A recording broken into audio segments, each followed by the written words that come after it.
Hello everybody. Happy Saturday. Good morning, afternoon, or whatever it may be where you are. How's it going?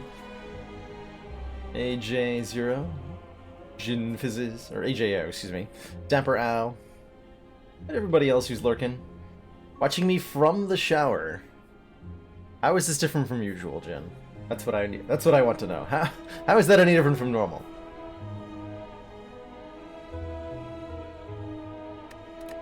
I'm happy to be here live and ready to get back on that ladder. Our last run was Ascension 5 with the Ironclad, and we did silly things with offerings, as I recall. This was just a really strong deck that hit pretty hard. Let's see, we perfected Sword and Shield. Well, not perfected. We took 34 damage, but we're also at full health. That's because we had a Reaper. And a Pendib, I think. No Pendib? We had a double tap? I remember the Reaper getting doubled. Maybe I'm misremembering the run. No, this was the Pendib Reaper run. Okay. We had two Pendib Reaper runs. Or two Reaper runs back to back. And one of them had a Pendib. There we go. How's it going, Evolving Monkey? Hello. And welcome on in. I guess that means we're starting out with Silent on Ascension 6 today. How did our last Silent run go? We traded our starting relic and got a Fusion Hammer. And then a Snecko Eye. That sounds about right. Sounds pretty typical for the lower Ascension runs. It's so fun to be able to make unusual choices and have them work out on these lower difficulties more consistently. Imagine watching a Baylor VOD and then Baylor goes live. Something I definitely noticed, which is amusing to me, is that the streaming one extra day a week has resulted in a significant decline in people who watch the VODs. Which I imagine is mostly because they're watching live instead of watching a VOD on Monday. Or whatever it is, the day that I... Can we see the Spire? No, you cannot. That would be cheating. You could, like, see what was on my screen. Why would I even do that? Hold on. Slay the Spur.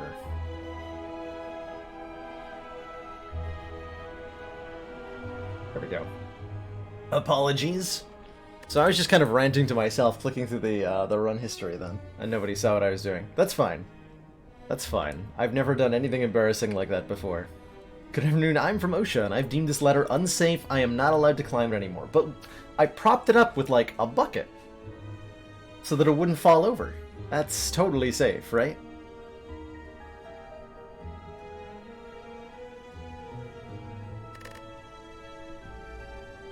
Let me update the streak command as well.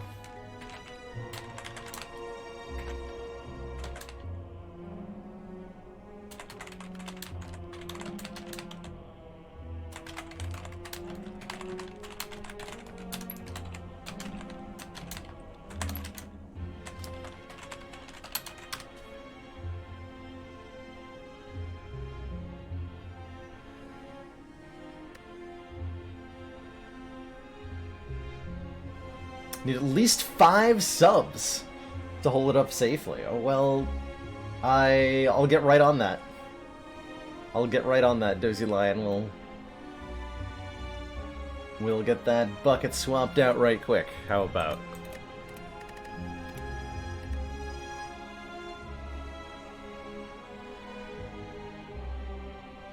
Why did I have a Thunderstrike?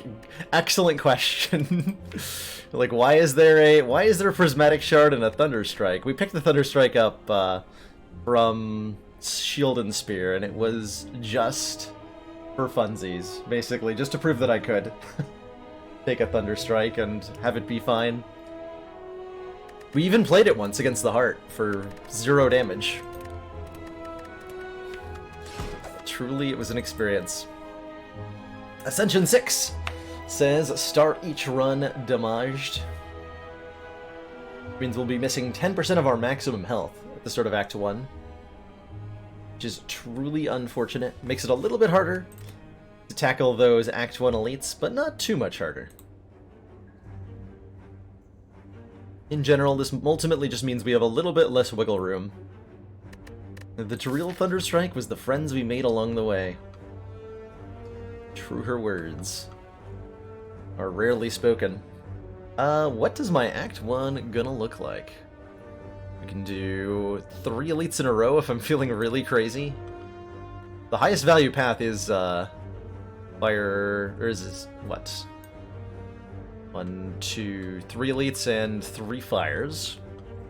But it's a little risky, right? This early of an elite followed by a burning elite could be fatal to us. Something maybe more reasonable is a couple of fights into a shop, into an upgrade, followed by an elite. Followed by, depending on how we're feeling, either 2 more elites or a fire and then 1 more elite. It seems a lot more reasonable, ultimately. This pathing gets us a lot of hallway fights in the back half of the run, when the card picks will be nice. I'm down for that. I think 7 max health would help quite a bit here. I could also see this starting with a transform. But if our transform is not a good transform, what do we do with that?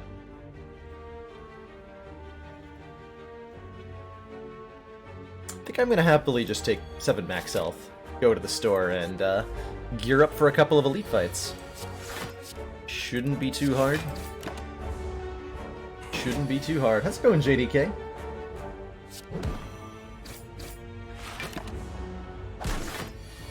Hello, hello. Oh.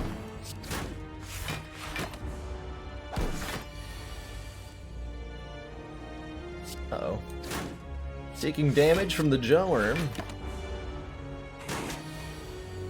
This is the truest tragedy. Alright, good damage cards. Hey, Dagger Spray. Deal 4 damage to all enemies twice. That's a good damage card. It's AoE. It scales well with strength. It has a really, really good upgrade in that it becomes 4 additional damage to all enemies. Heck yeah, we're close to the money goal. And, I have a sneaking suspicion that, based on the current pacing, we'll manage to get there. I'm quite excited to be potentially streaming all of next month as well, basically.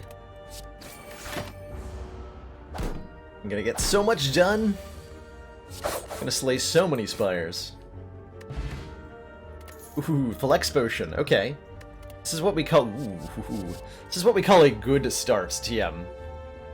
Where we get a potion that complements our cards.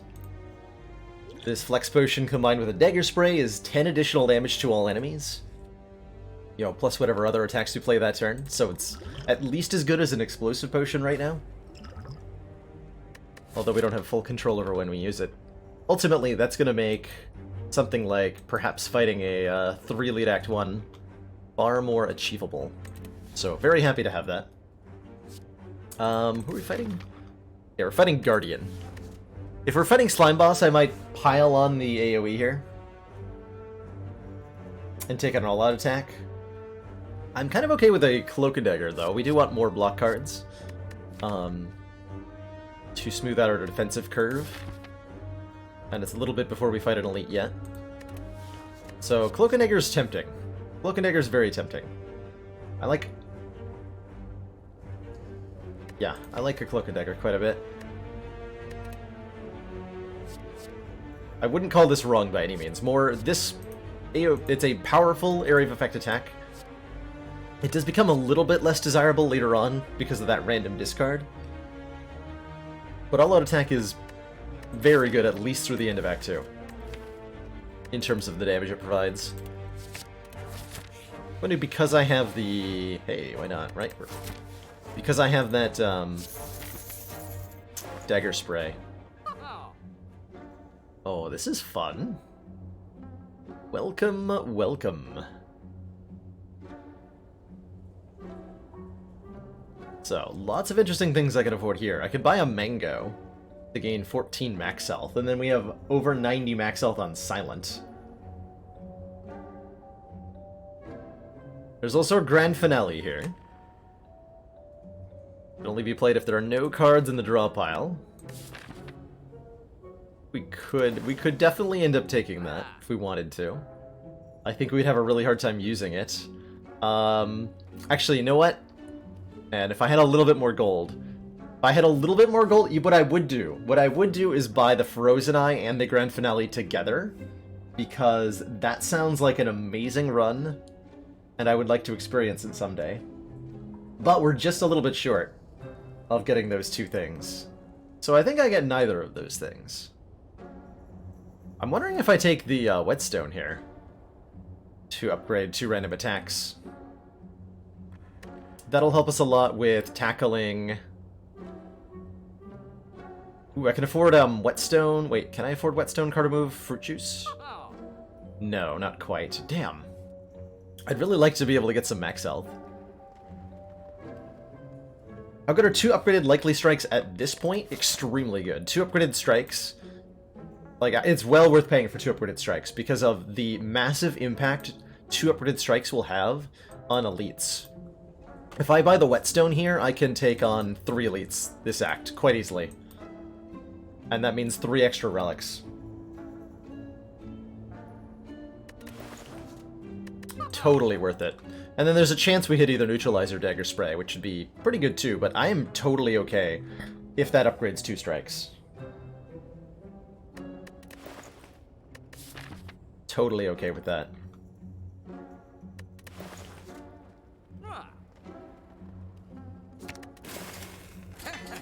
Two strikes it is! Works for me. I think I just hold on to my money for the next store then. Rob the shop, I'd love to, trust me. Hey, health. Or money. That exchange for health. I'll take it. Actually, now that I have 2 upgraded strikes, the other option is to go... We can take the Burning Elite out here. That's a tempting option.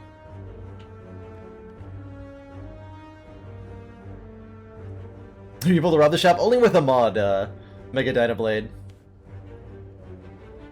Welcome, by the way, if you're new to Spire. Feel free to ask any questions that come to your mind.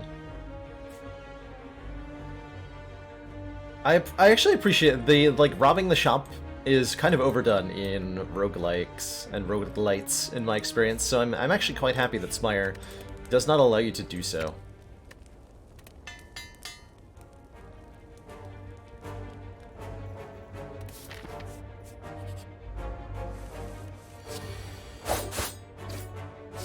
Ah, the old long-time lurker, first-time poster kind of thing. Well, it's great to have you in chat either way.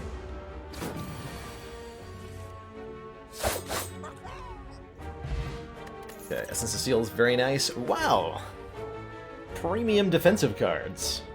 You can take either a Leg Sweep, Piercing Wail, or another Cloak and Dagger.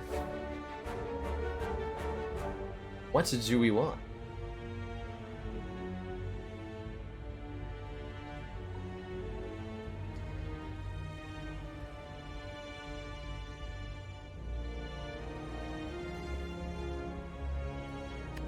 Been loving Leg Sweep lately. Leg Sweep has been a much beloved card for a very long time. The weak and the block, it's one of the best defensive cards there is. But Piercing Wail is also one of the best defensive cards there is. So it's a toss up here between these two. I think Cloak and Dagger is a distant but acceptable second. I would need like a choke in the deck for me to even consider taking Cloak and Dagger here.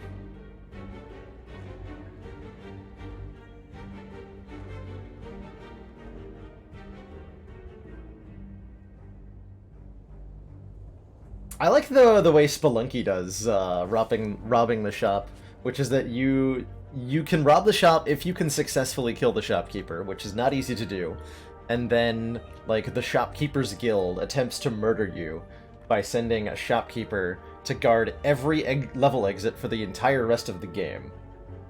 So you have to fight like 10 to 12 shopkeeps, which are more dangerous than any other enemy if you rob one shop in Spelunky, and it's still totally worth it for good players to do so. Just hilarious. Take a leg sweep, I think. It's gonna be my choice this early on. It's so good against Lagavulin and Gremlin Knob specifically. Okay, plus strength sentries. Well, that's a steroid potion on the dagger spray right away. Just take all of those hit points and put them into the dumpster. Do I just kill the middle one right now? I think I do. Alright.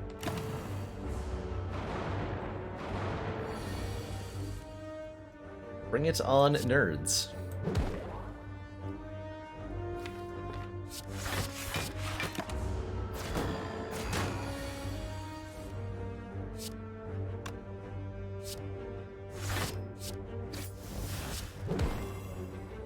This guy's almost assuredly dead next turn. Our blocks have not lined up very nicely here, but that's okay.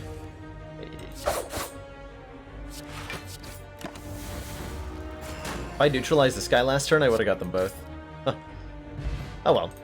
We've successfully vanquished our Burning Elite already, getting ourselves a Maw Bank. We gain 12 gold when we climb the floor. That's really good, because it's going to be a while before we go to the next shop, as our path is going to be to go to this fire and then this elite from here, grabbing a whole bunch of fights. So we're going to be rich by the time we come across our next shop.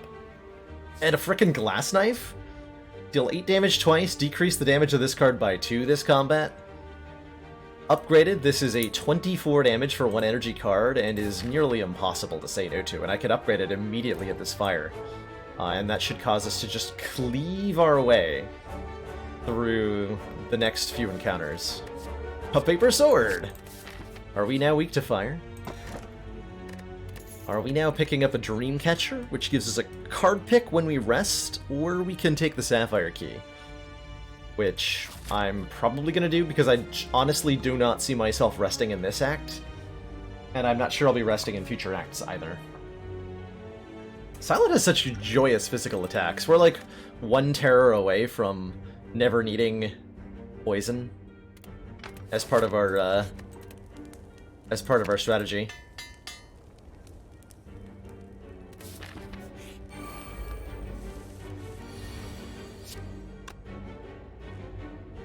You of all people, Jin, should know that card color and class are limitations that can be overcome. Possibly by fulfilling outstanding bounties. I think the Dreamcatcher is better than many give it credit for. An extra card pick can be a really significant difference. Even in just the immediate short term, but... Man, that'll kill this guy. Wow.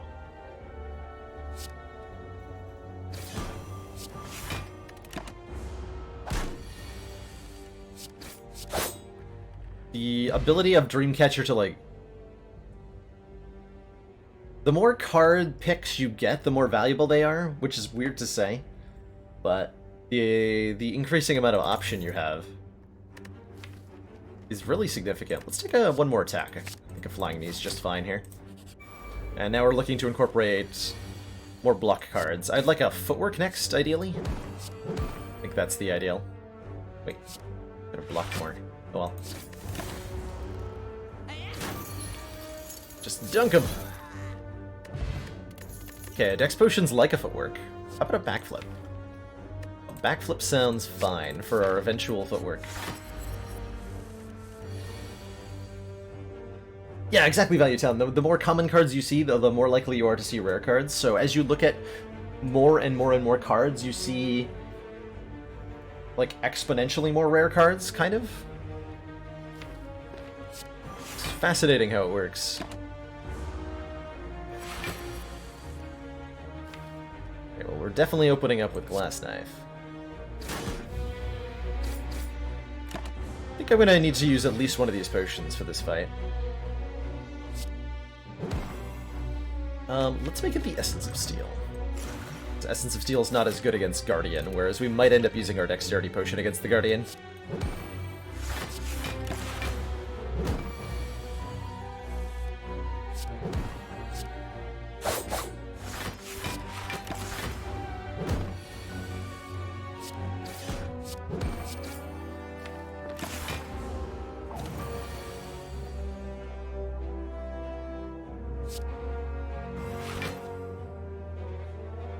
1? I think I need to. I know.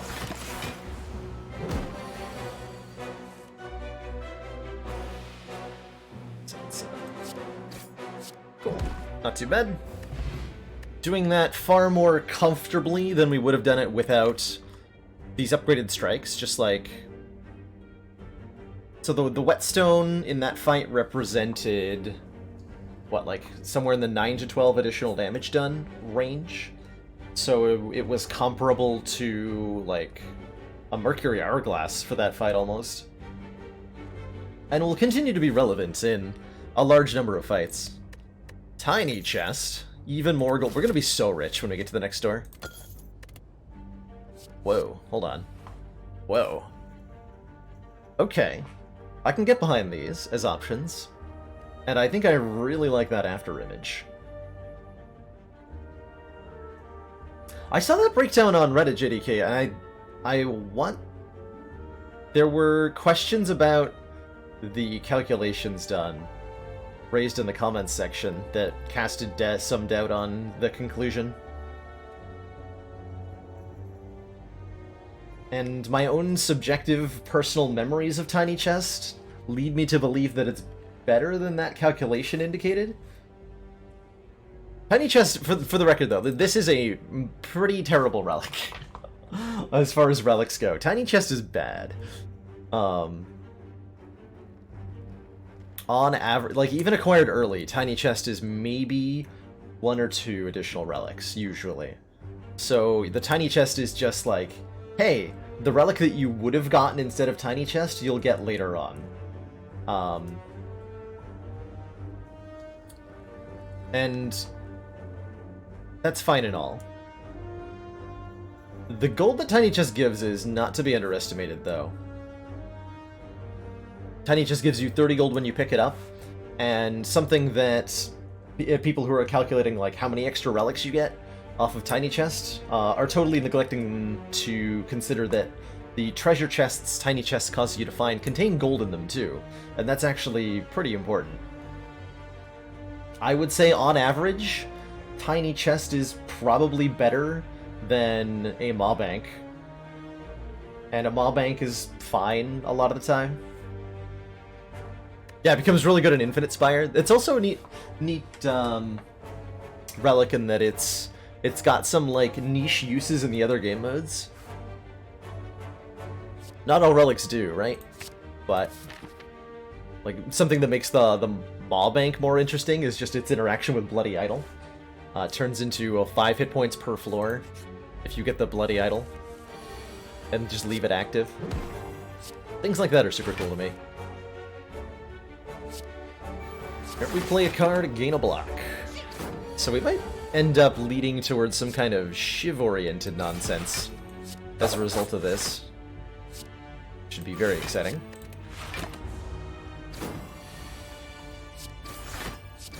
And we do a lot of damage, huh? And we can do more damage if we add one of these cards, other than backflip. Do I want a backflip? Maybe. Yeah, maybe? If I knew I was getting an Energy Relic after Guardian, I might take another backflip here.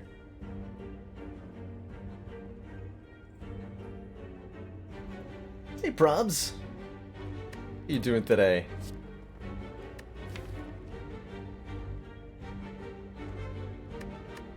I like a dagger throw, isn't it? Well, we don't actually need another attack card, because we have the 2 upgraded strikes. So I'm looking at my deck and not accounting for these. We're actually totally fine on damage, as that last fight just demonstrated. So do I want an unupgraded backflip? No? I don't think I do. I do want to upgrade my Cloak and Dagger now that I've upgraded now that I have an after image, or maybe I want to upgrade my weak cards, which would be either Leg Sweep or Neutralize. Those are my main considerations. So Neutralize, Leg Sweep, or Cloak and Dagger.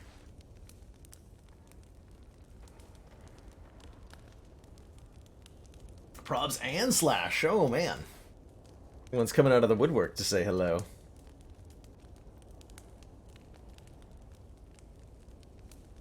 My nose is so itchy. It's horrible. So part of the reason to upgrade Cloak and Dagger is because it puts another Shiv in our hand, and with After Image, that translates to one additional block.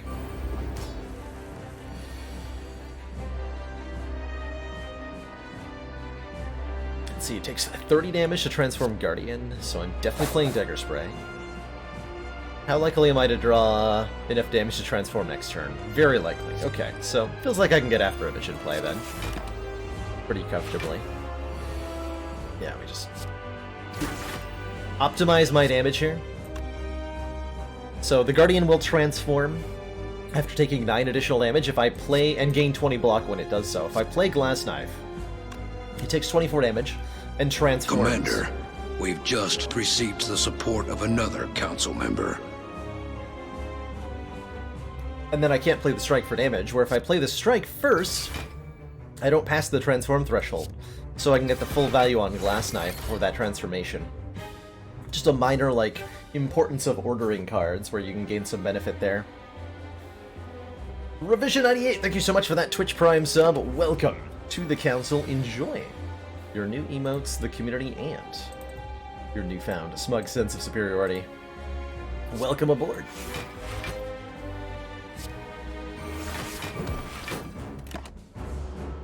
When Guardian is in Angry Onion mode, as T calls it, every time we play an attack card, we will take 3 points of damage from that Sharp Hide. So you need to balance blocking and doing damage to Guardian. When it's in Angry Onion mode, often just means blocking a lot.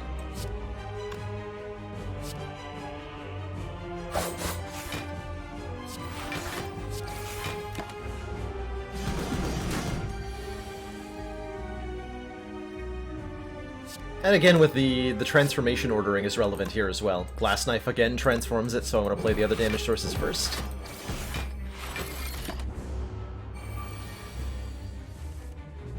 And we're starting to lose a little bit of momentum here.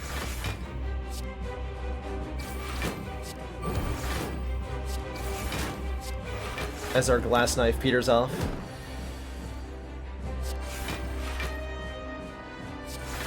Only a 16 damage card. How angry are Angry Onions? Oh, they're completely furious. They're not to be messed with.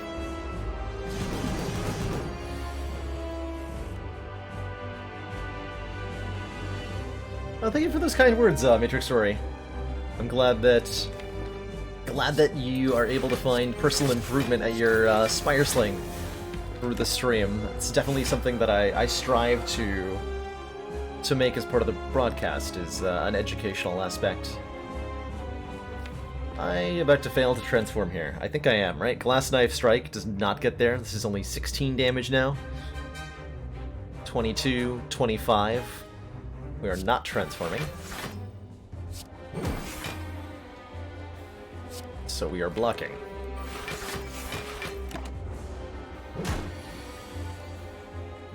Fortunately, not too much damage taken, at least. But we have to put an end to this quickly, or we're gonna totally run out of steam here.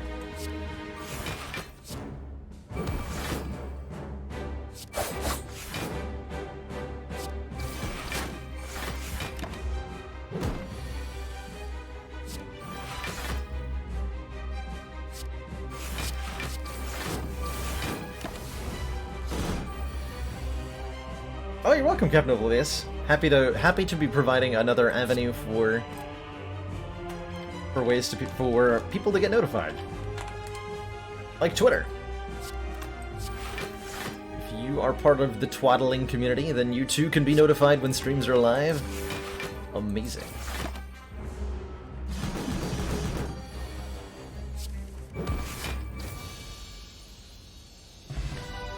Cool. Get our Essence of Steel back. We're over 500 gold, by the way. And we're offered some cards.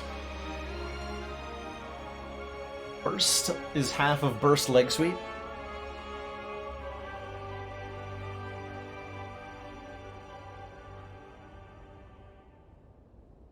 Bullet Time lets me play an entire hand of cards. Is okay. We don't have anything like really exciting to burst. It's just the Leg Sweep and maybe Cloak and Dagger.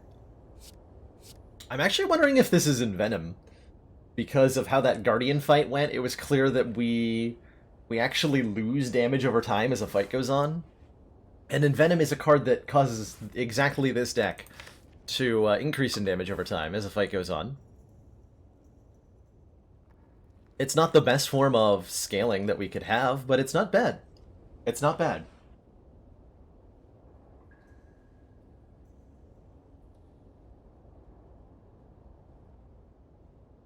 And it is a slow card, but the deck's fast already. Like, we have the upgraded attacks to just obliterate a lot of encounters within a couple of turns. And it's the fight where we need to go more longer than that Envenom will help. So I think this is an acceptable way to get some long-term scaling going. Oh, interesting. What are these boss relic options? I'll lose the strikes. I'll lose the upgraded strikes if I take a Pandora's box here, which says transform all strike and defend cards. Eternal Feather. For every 5 cards in our deck, heal 3 when we enter a rest site. Or the Calling Bell. Upon pickup, obtain 3 curses and 3 relics. I'm having a hard time not taking a Pandora's here. We already have a solid set of blocking cards without Pandora's, so even if we get no block cards out of this, it'll be fine.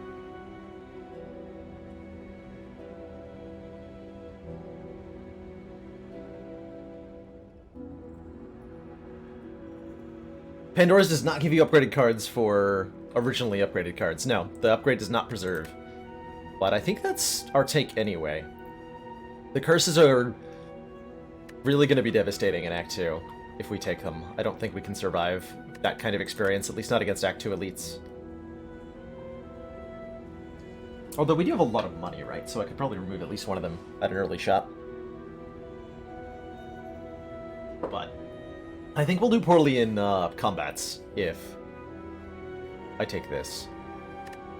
Whereas Pandora's, I feel like, is so hilariously strong.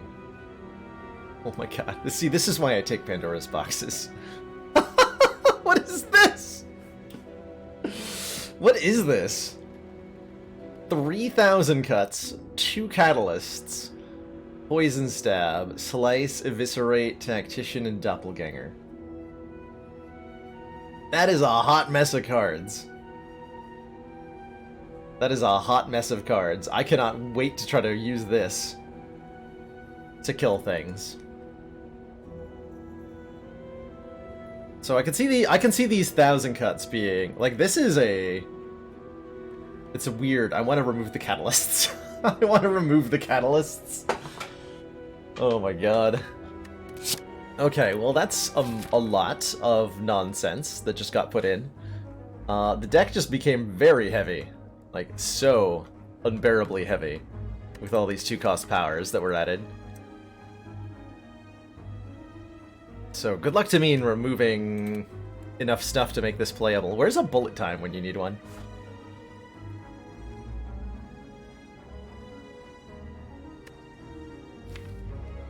Would I rather have the curses? This will work eventually. This will get better. This will eventually get better.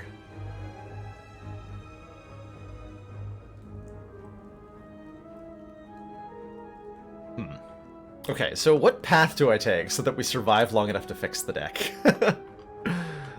We need to go to this store, I'm pretty sure. Like, I have to go to this store immediately. So let's start there. Let's just start there. This is possibly where an Essence of Steel gets used. But I need to start, like, playing the exhaustive cards in this fight. Alright, please don't hurt me too much, Mr. Avocado. I can get 1,000 cuts into play here. Rather get After Image in play. Not allowed. Fair enough.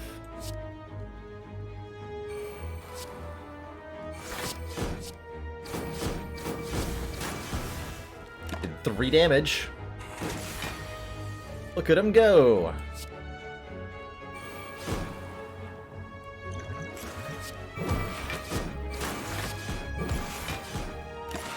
This is going fine. Everything is fine. And nothing is wrong. Nothing is going terribly wrong. At all.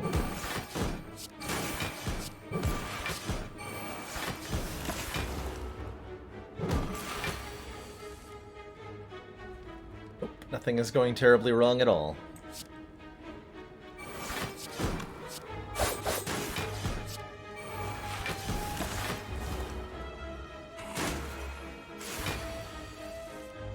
Help!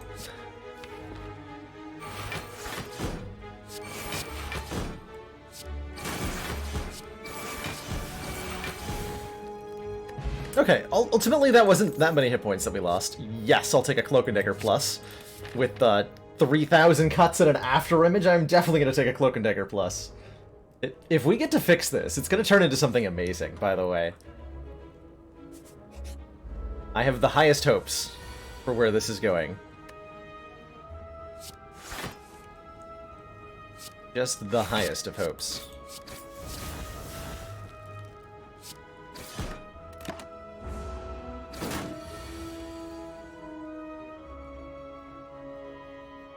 Is this After Image, Cloak and Dagger, Poison Stab, or like After Image and Venom? It's After Image, Poison Stab, Cloak and Dagger. Suffer! You say so.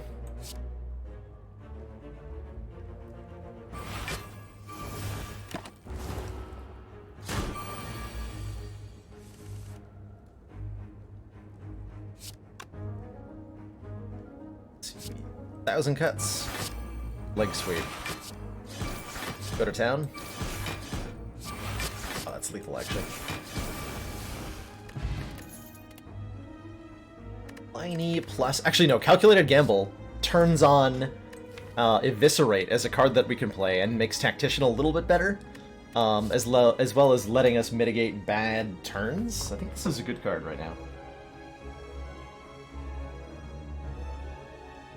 General advice for the Silent. Silent, more than the other classes, relies on having a solid, like, core of block cards. Lucifer. So it's important to make sure that as you add cards to the deck, you're increasing both your ability to do damage and your ability to block in a fairly balanced proportion.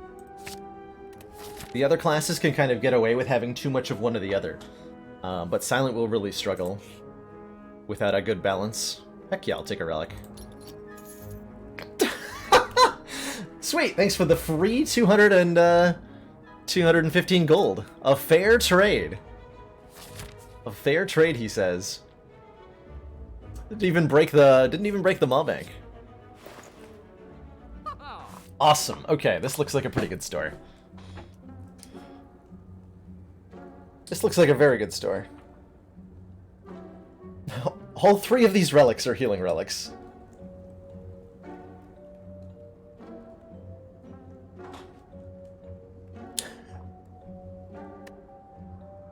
There's Pantograph, heal 25 at sort of boss fights.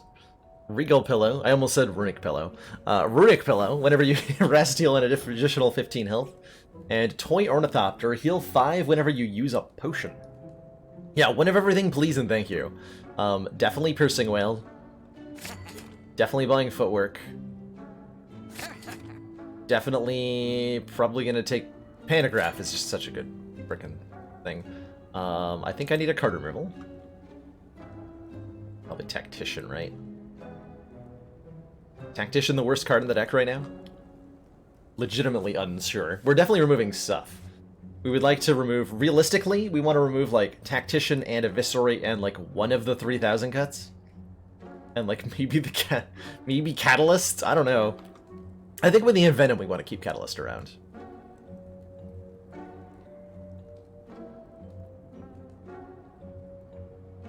Oh god, I know. Mummified Hand would be incredible here. Would be amazing.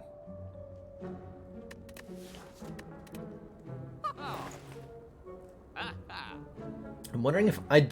see, am I taking... I am taking... I'm gonna go to this fire, right? So I'm fighting 2 elites because I'm crazy? Okay. So I'm gonna buy 2 potions. And the Toy Ornithopter. And remove Tactician. Okay. So that should hopefully be enough of an increase in power that we can take on a couple of elites and get some more relics and stuff. I really hope so. I might even want to use a potion here for the 5 health. I'll consider it. What 1-cost card would I be playing? Dagger Spray? Fair enough.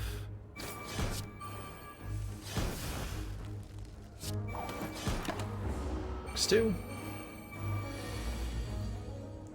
Conveniently, well...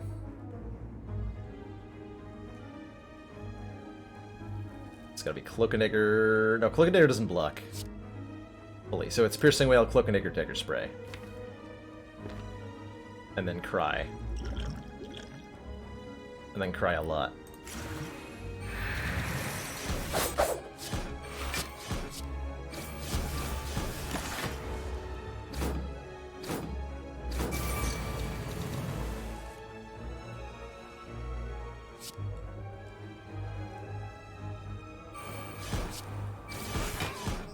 Call. So, big oof here. Lose a lot of health that turn. As it had to be.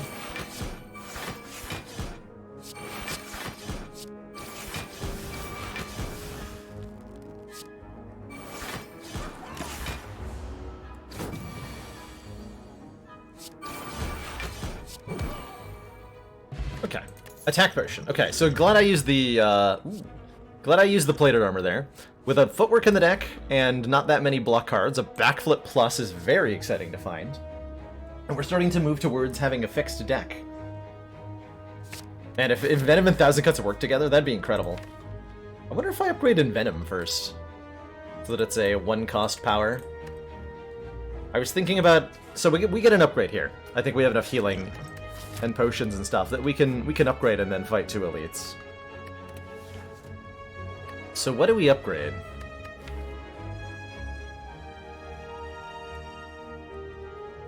Of all the cards in this deck, what do we upgrade? To give us the highest difference. Is it one of the 1,000 cuts? To make it 2 AoE damage whenever we play a card? Is it 1 dex off of footwork?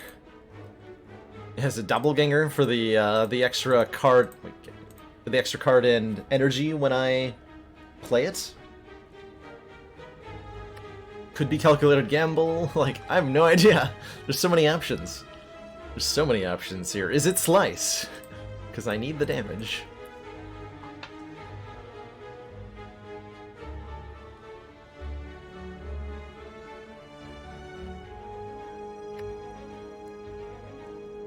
Like sweep because we need better blocking. I think we need more damage right now, especially AoE damage, so maybe it's 1,000 cuts. I'd upgrade one of the 1,000 cuts. Specifically for the Gremlin Leader fight.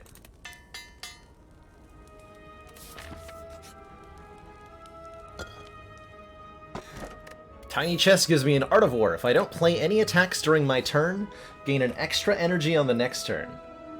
This will help a lot. That will help a lot. And we just got 56 gold. Tiny Chest. Not too bad. Not too bad. Ooh, man, I feel really good about that 1,000 cuts upgrade right about now. I feel very good about that 1,000 upgrades right now.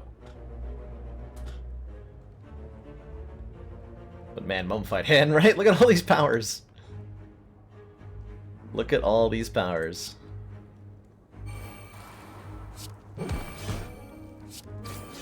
So by killing the Fat Gremlin, we don't get hit with any nasty status effects. And we reduce the chance that Leader is attacking me next turn. Good. I just Doppelganger for a really big turn next turn. I want to use one of these potions this fight. Here it comes!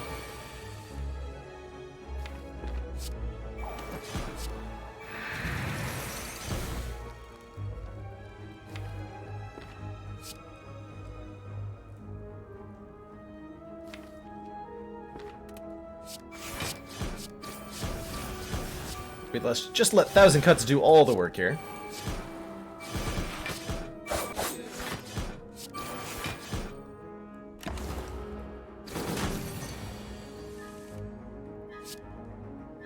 All the work.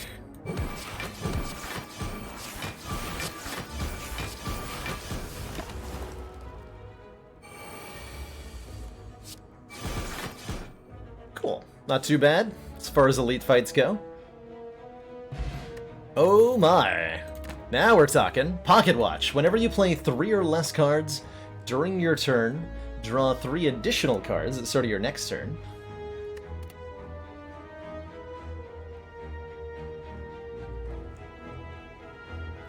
I'm sorry, what?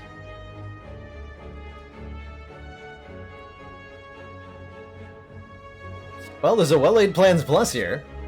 The end of your turn, retain up to 2 cards. This deck would definitely like to retain some cards. Retain the expensive powers that it can't get into play on one turn, to retain important block cards. We could take a Catalyst, and I don't think that, like, that could let us really lean in. We would only need, like, 1 Deadly Poison for 3 Catalysts to suddenly become completely bonkers. I think I want the Well-Laid Plans, though. It's so good. Another chest. This one with a Bottled Tornado. So if we want to, we can now bottle our Well-Laid Plans Plus, which I think I'm gonna do. Because that sounds incredible. To always have Retain available. Means we'll never miss a Piercing Whale or anything like that.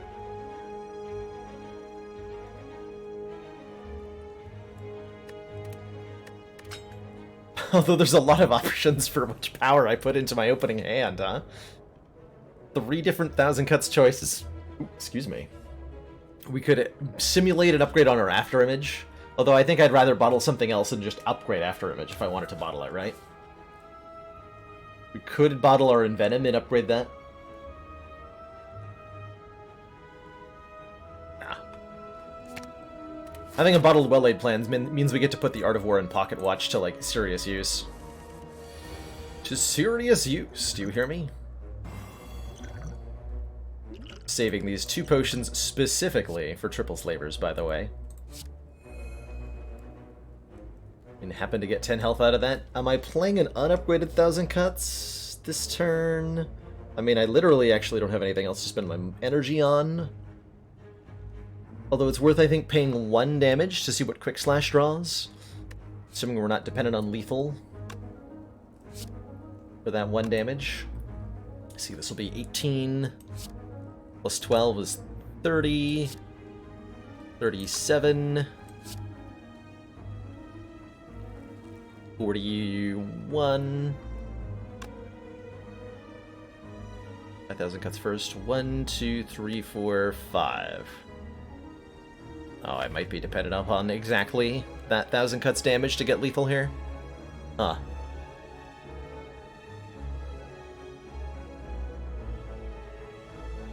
So I'm 1 off. So if the Quick Slash draws a 0-cost card,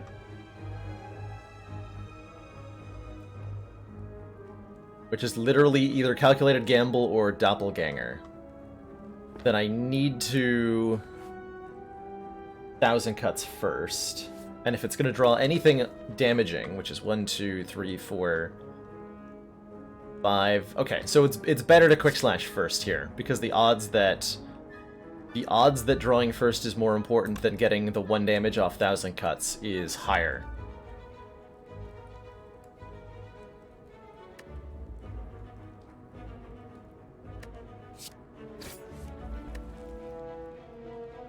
That works too, actually. We get to play the upgraded 1,000 Cuts, and then we have lethal. I'll take it. I'll take it.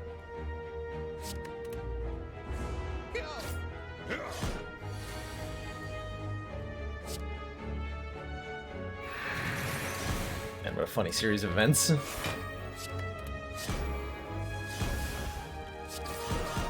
Blah.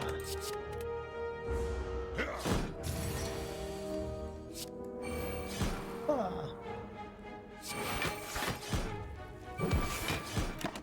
And retaining 2 every turn is going to be so nice. gonna be so nice. Oops. Oh, hey! Ask and ye shall receive. Mummified Hand.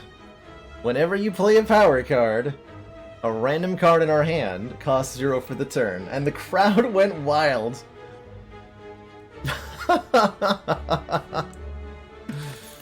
Oh, that's so satisfying. Ooh, deflect? Free block card?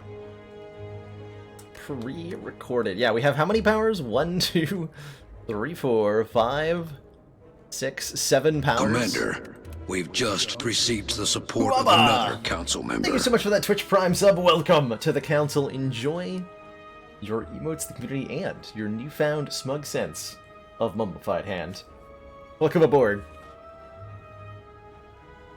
Welcome aboard.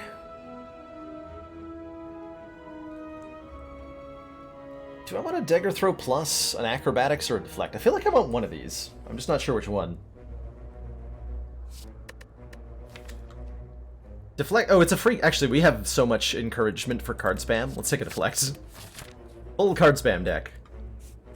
Event? Event. Okay, that's the same as a fight anyway.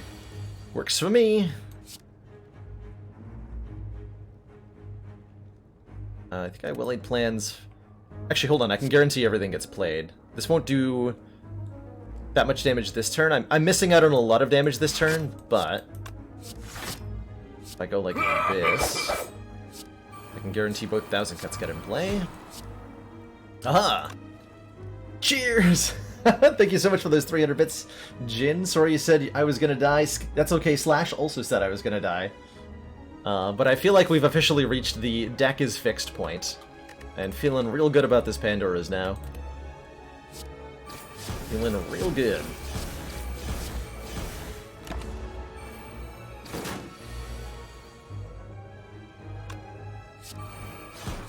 Oh my god.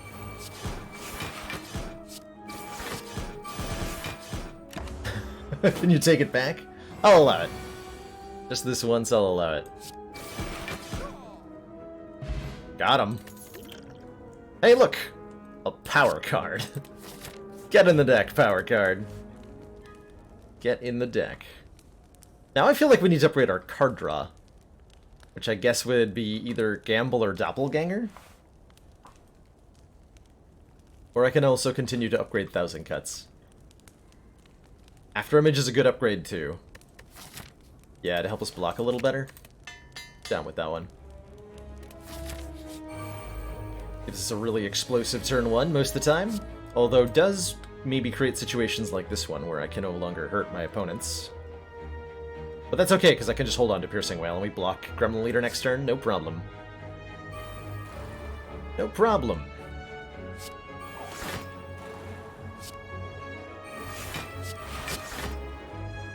No problem.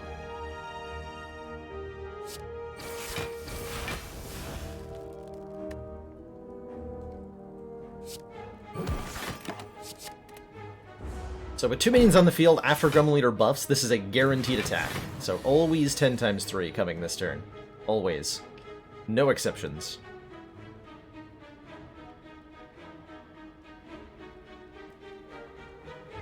Feels like a good turn to trigger my relics. Both of them, actually.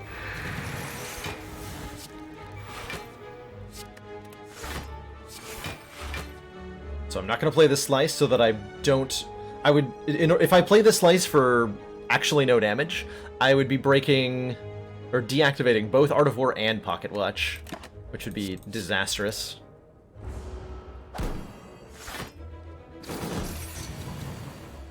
I'd rather have the full hand of cards here. 3 leg sweep, huh?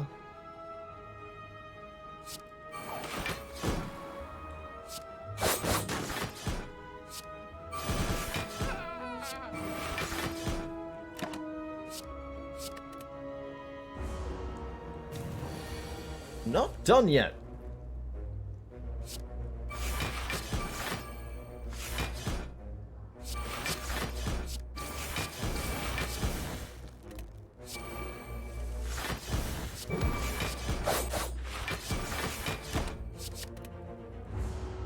Donya.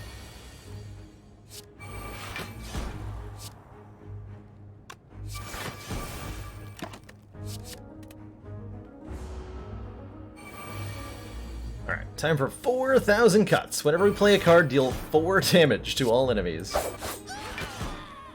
That's a lot of damage.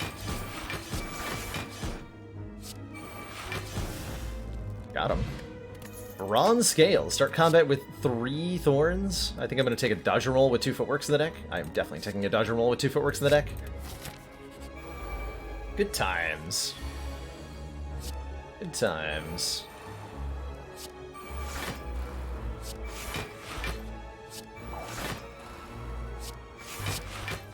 I might even say the best times.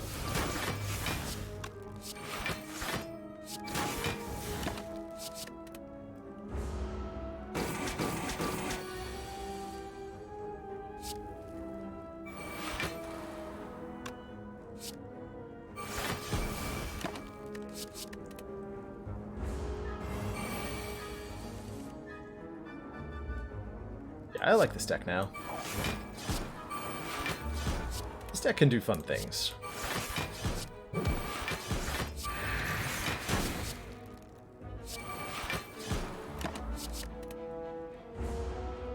I could be playing cards in a much more optimal order, but like, this fight is sealed and dealt with in a very decisive manner here. Snake Plant is Dead Plant.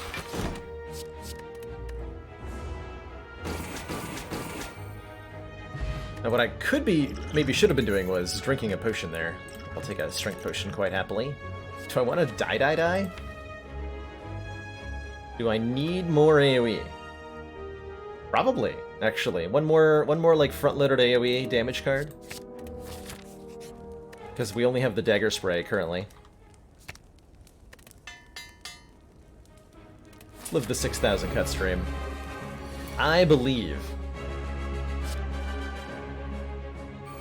Believe in the dream. I gamble away these shivs.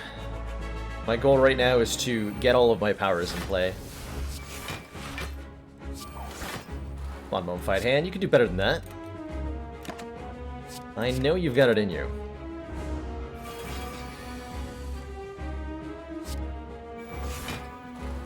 To eventually, someday, make a card free at a useful moment.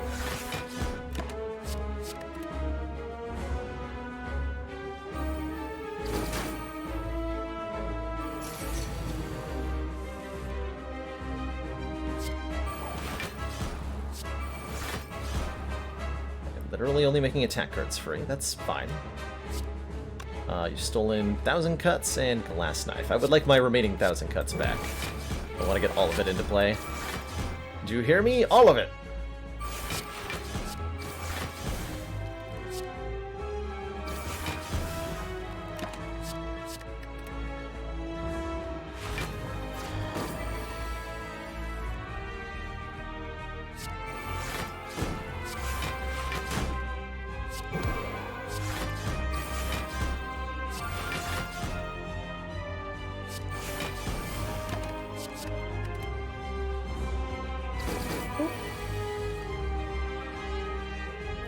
Shiv's back. Would have preferred Envenom, but oh well.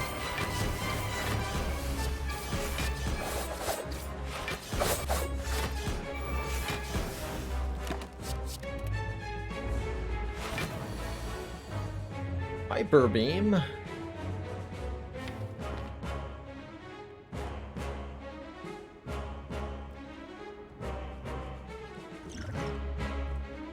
I mean, like, take a bunch of damage.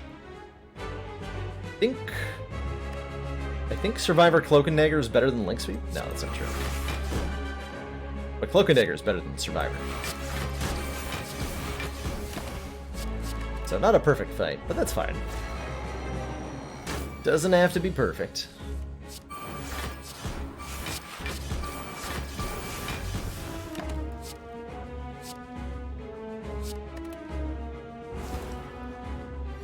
It's my relic here if I had a choice of all of the boss relics.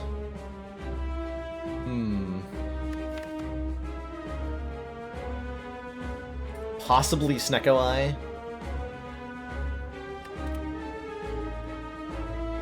But probably just some sort of energy relic.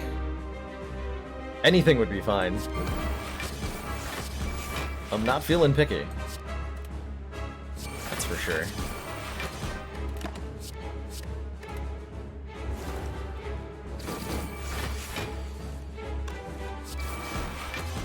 Like tiny house? Think we'll be okay no matter what. Hog. Another after image? Full card spam .deck? I mean, we have to, right? We just have to. If we have a second copy of After Image, then we're gaining block every time we play a card against the heart instead of losing block, which is a pretty big deal. Beat of Death being 1 on this difficulty level. Can I even pick the other cards? I mean, I probably won't get arrested if I do, but I feel like I will, so I won't. Well, there's a Runic Pyramid. Do we actually want it? I don't think we do. We have officially got enough things to make a Runic Pyramid less appealing. And those two things are, 1, we have a Bottled Well-Aid plan, so we can always hold on to 2 cards. And 2, we have a Pocket Watch. And the Pocket Watch can allow us to draw a great deal of cards, provided we have room in our hand. I think transforming and upgrading 3 cards is pretty sweet here. We can get rid of the 3 worst cards in the deck, which would be...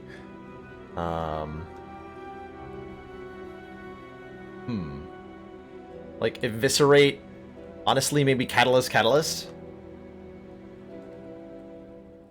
At this point, because I think we have enough damage to beat the heart without using any poison. So Eviscerate, Catalyst are the things I transform. That sounds so wrong, right?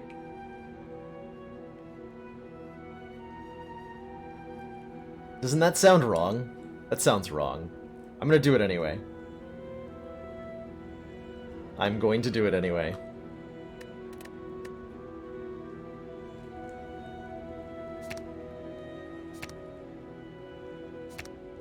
Oh, that got a lot better. Okay. We got a Prepared, draw 2, discard 2, Blur, gain 8 block, block is not removed at the start of your next turn, and a Calculated Gamble Plus. Discard your hand and draw that many cards. Not too bad. Not too bad. Time Eater's here to steal our fun away. Uh-oh. Uh-oh. Not our precious fun. However will we cope?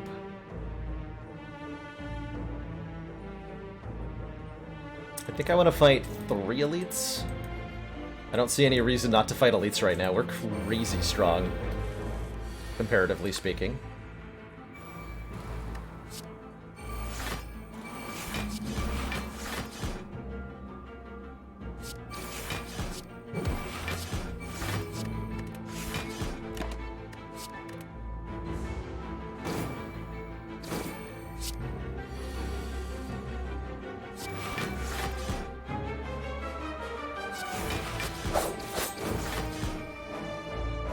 Crazy strong.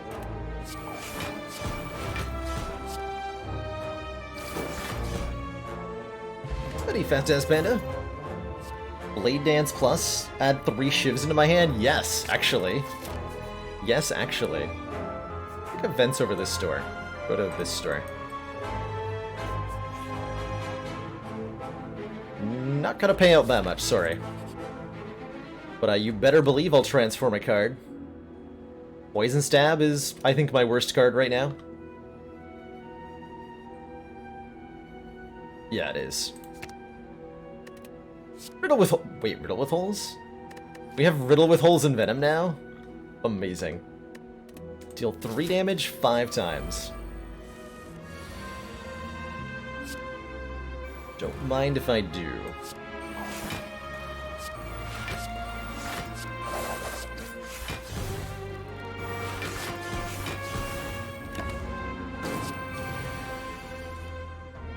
Mind if I do.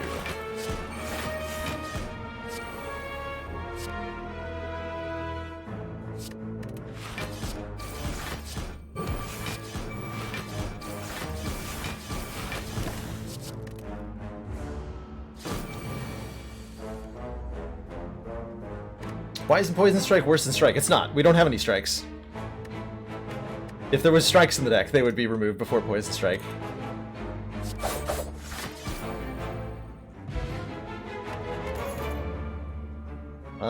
Do I want any of this?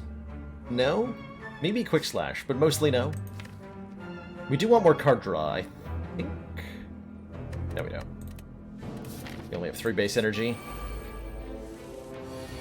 Because the game was rude to me. And decided I could not have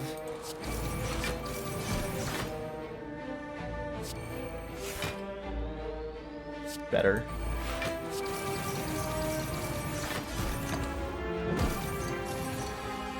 Alright, so Transient demands that we do a whole bunch of damage to him. Which is not always easy to do, unfortunately.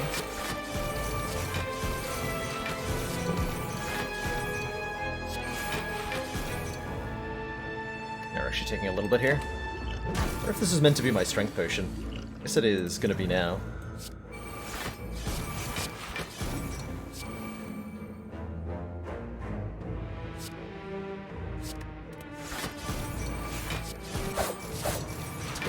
Full many thousands of cuts.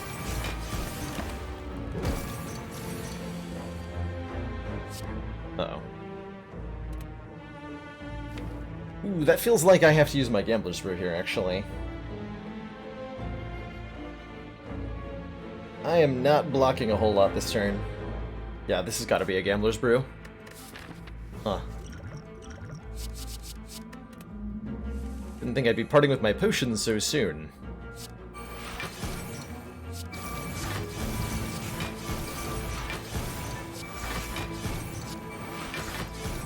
Deliberately not playing Die so I have a chance, or so that I can hold on to it, excuse me. Forgot I had well-laid plans entirely there. We've been playing every card every turn.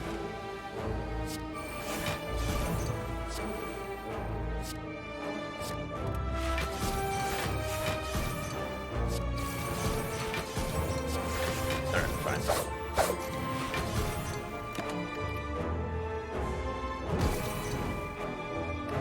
No potion return. Deflect plus? Yeah, given that we're on 3 energy, I think I need a little bit more in terms of reliable zero-cost block. Now, this is the kind of opening hand I can get behind for Reptomancer, though. I should be able to play every card here. And kill at least 1 dagger. Nice. Let's go 1,000 cuts first. Then After Image. Then After Image. Well-laid plans. Then Envenom. Probably... I think I want to take a little bit of damage and just get the Riddle with Holes and Venom down on Reptomancer here.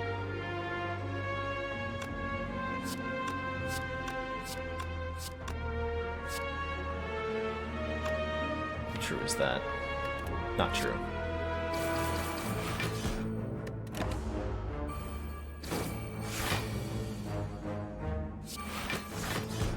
Oh, heck yeah. Oh, heck yeah.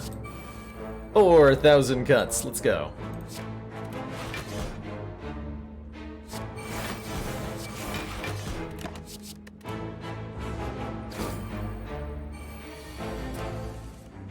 Good afternoon, RB Reigns.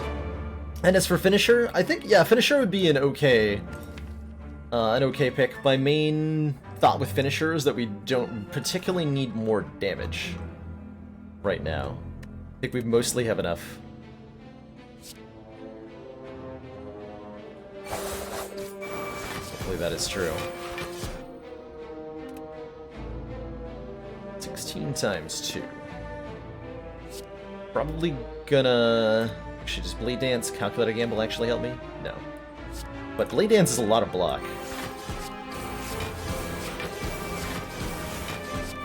So that works.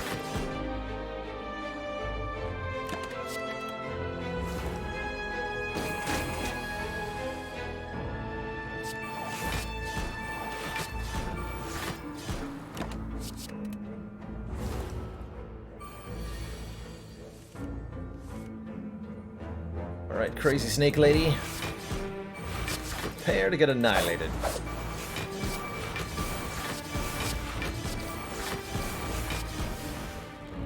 Wow. Toxic Egg. If we add any more skills, they'll be upgraded. That's a Wraith form. That is definitely a Wraith form. Gain 2 intangible. At the end of your turn, lose 1 dex. I mean, I'm gonna take that. We don't need the poison cards, but I will take this. Has the freedom of card selection in lower ascensions given me any new A20 ideas? A little bit. Yeah. What exactly?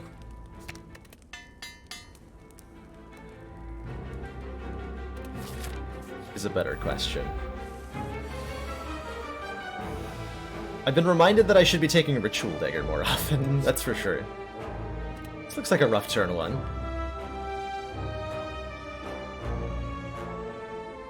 I mean, we have lots of health to lose though, so it's fine. Yeah, it's fine. We're well within comfort range. Play everything here.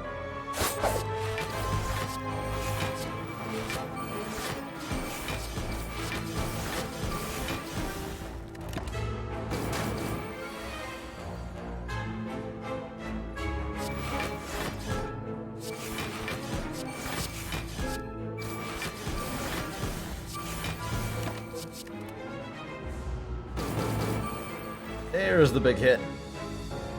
That's just an easy Wraith form for me. This fight won't go on too much longer.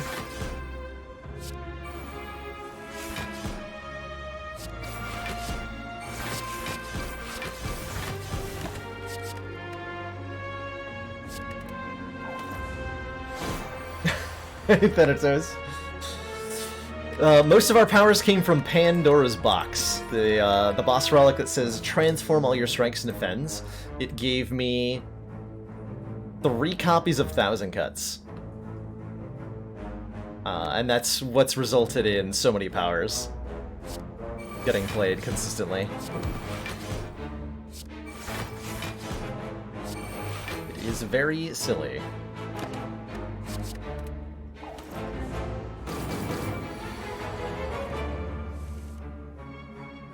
So silly.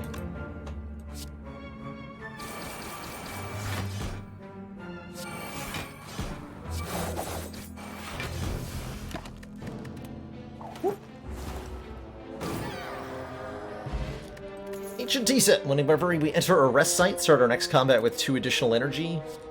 Dash plus? Kind of just a chunky... I don't think on 2 energy we can afford a... Or on 3 energy we can afford a card like this. So I'll pass on it. Potion Belt! 2 extra potion slots means I'm probably going to buy multiple potions at this shop, so that we have a nice array in hand for the heart fight.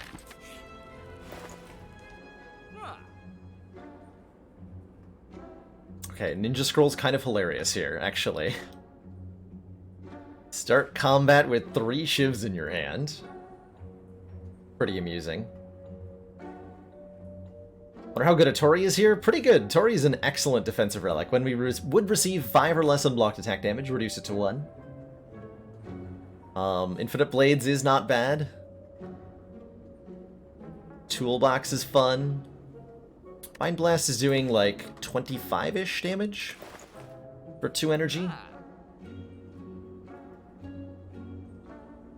I'm definitely buying an Ancient Potion to block Vulnerable from the heart. How much consideration am I giving to Time Eater here? Like, I probably would have bought Ninja Scroll already if I wasn't fighting Time Eater. But having to dump 3 useless cards on turn 1, not my favorite thing in that fight. So let's definitely yes, Ancient Potion. Ori is so good for so many reasons. Especially against the heart. Do I just buy it? If I buy Tori, I'm not buying any other relics or cards. Just buying potions.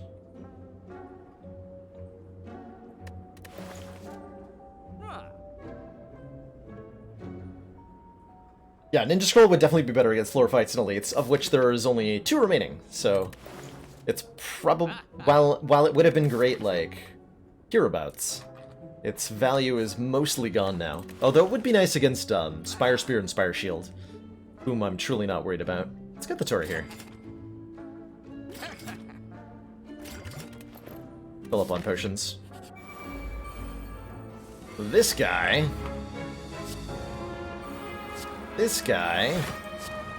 changes attack intent every time we deal physical damage to them, or attack damage to them. So we want to hit them until they're doing the attack I want. That one. And then stop hitting them.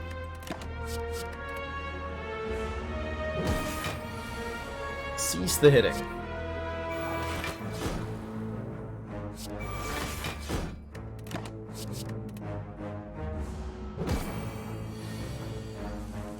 Perfect.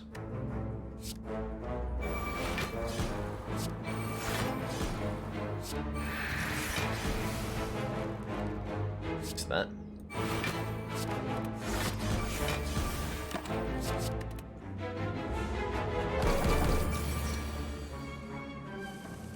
This intent from the Writhing Mass, the Mega Debuff, adds a Parasite to your deck permanently. So this is the one you do not want to let them get into play. Which I can quite easily do by hitting them. And now I don't want to hit them anymore. Because if they go back to the Parasite intent, I can't do anything about it. So we're content to let our powers do most of the damage and avoid attacking most of the time.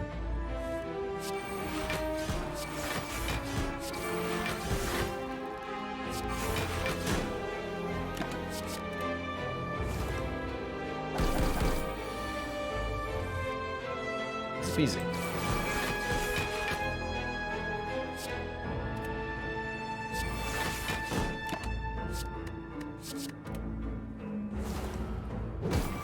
Guess I'll just be weak and vulnerable forever then. That's also fine. This is fine. I have no problem with what is going on right now.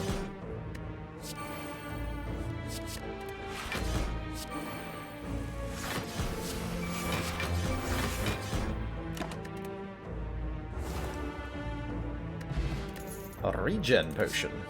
Ooh, and another piercing whale. Blur is also pretty good, actually. You know what? I want the second blur more than I want the second piercing whale. With 2 blurs and enough deck cycling, we can get the so-called Blurricade going. The legendary Blurricade.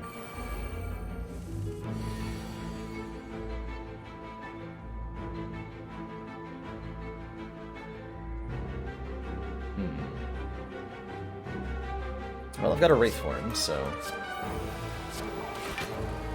suppose that's nice.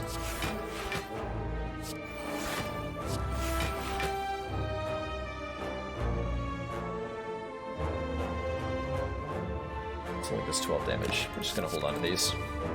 Get the Art of War proc here by not playing the shivs.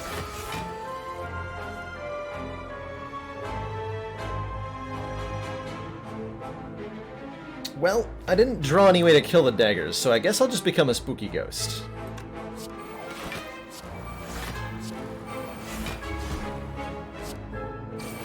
This seems fine.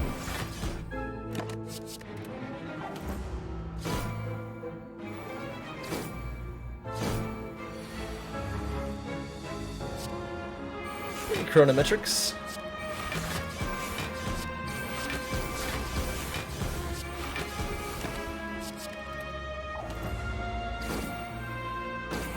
Welcome to our totally normal silent deck. But is in no way unusual or weird.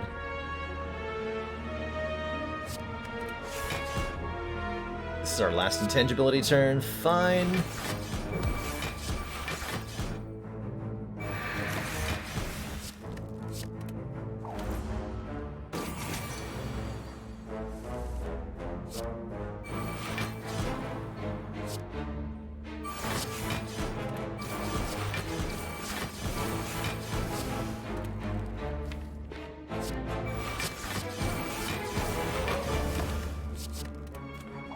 Uh-oh. Oh, I know that feeling. I definitely know that feeling. Like, when your partners are at odds with one another and you can't really support either of them because it'll be perceived as taking sides. It's a tough situation to be in.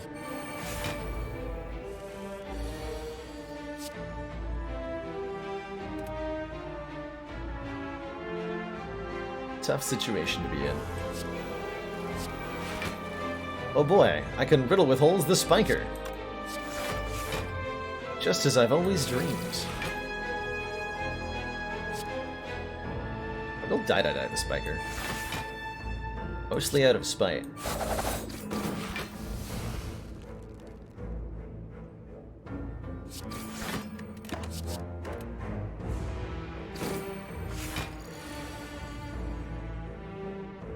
Oh no. So are you being used as a middleman? That's no fun. A free leg sweep, nice. If things ever go terribly, I do have a Wraith Form. Good. Wraith Form will make me immune to the spikes of the spiker as well. Which is double extra plus good.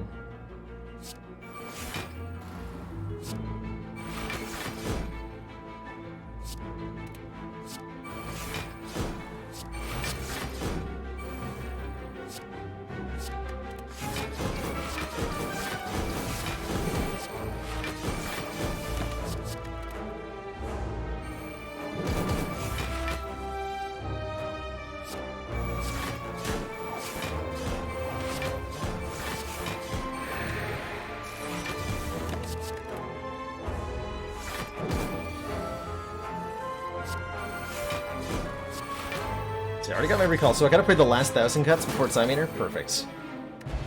Excellent. Okay, I will take another Cloak Dagger Plus. Purely out of greed, and not because I think it's a good play. But I think we have enough powers that Time Eater shouldn't be an issue. It's just so high power. And yeah, I definitely agree that, like, the relationship situations you end up in polyamory are different than in a monogamous relationship, but they're not, like, exclusive. It's not a unique problem. Communication and lack thereof is a problem in relationships, no matter who it's with, whether it's a romantic partner, a friend, family member. Communication's really hard. And polyamory does highlight that in an interesting way, I've found, but those are problems we struggle with every day. Everybody. Everybody struggles with it. Only thing we can do is continually try to be better at it. Alright. Prepare to be eaten. Time. Okay, so I got a really good doppelganger turn lined up here. Dagger.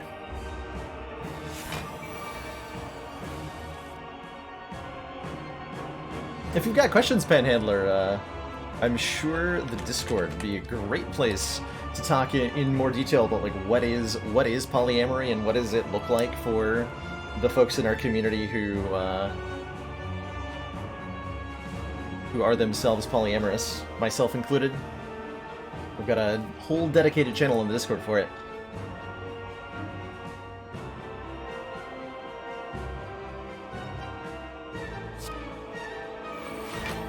Let's get those powers in play.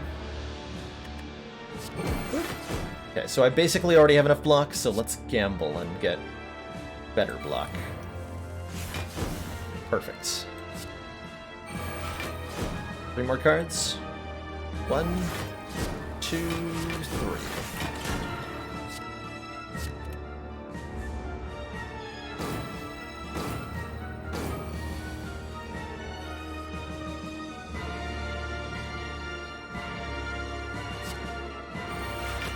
Nice.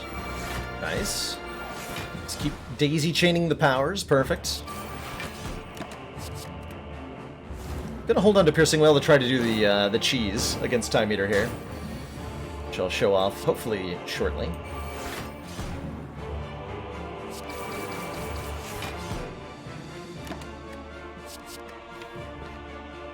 gonna let it go for the moment.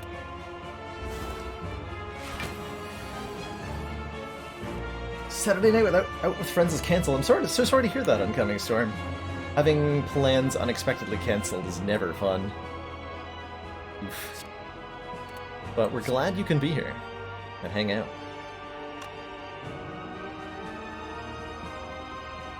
What am I doing here? Like, I have 2 afterimage in play. Okay, so we can go neutralize, deflect, cloak. Perfect. Shiv. Keep our piercing whale and our glass knife.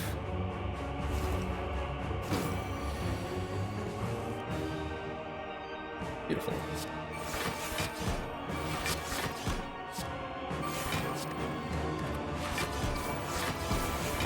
Okay, time meter's starting to get a little beefy here. Just stretching my block ability.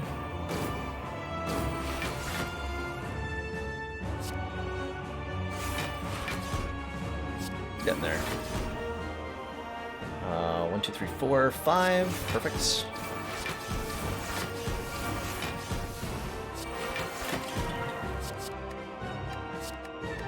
Those 2. Okay, so time meter is below half on this turn, which means whenever you see the Justice of the Flame intent, time meter is going to heal itself to half, remove all of its debuffs, and enter the second phase of the fight, which is the same thing as the first phase. But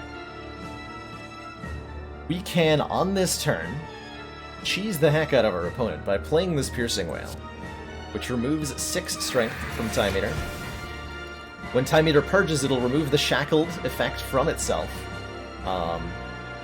which will prevent it from regaining the 6 strength that it lost to the Piercing Wail, and we're going to be facing a time meter that has base strength instead of a time meter that has 3 strength. It will make our lives much easier.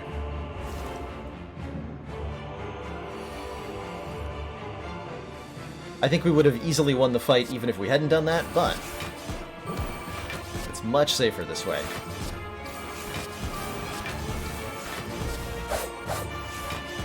Much safer this way.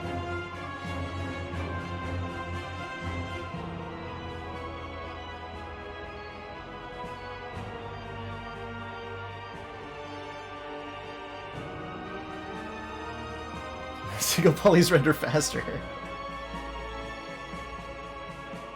So I thought that you had to, like, independently do a singleness calculation between yourself and every other person on the world. And therefore, the more single you are,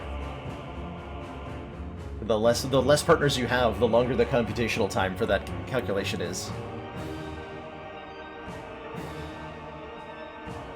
Hey Joel, yeah, we're back on the streak. Streaking our... Should probably kept that Wraith form, huh? No, it's fine.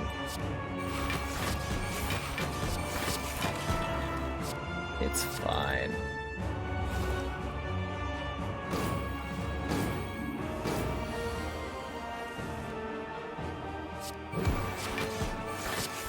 Do 6 damage whenever I play a card, so... Can't imagine this is gonna end well.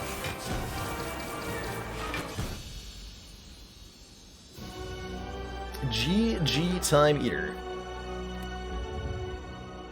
Thump to thump, a deep pulsing dread can be felt throughout the room. Is this the heart of the Spire? Have I been here before? Our last streak got to Ascension 13. I'm hoping this one will get a little further.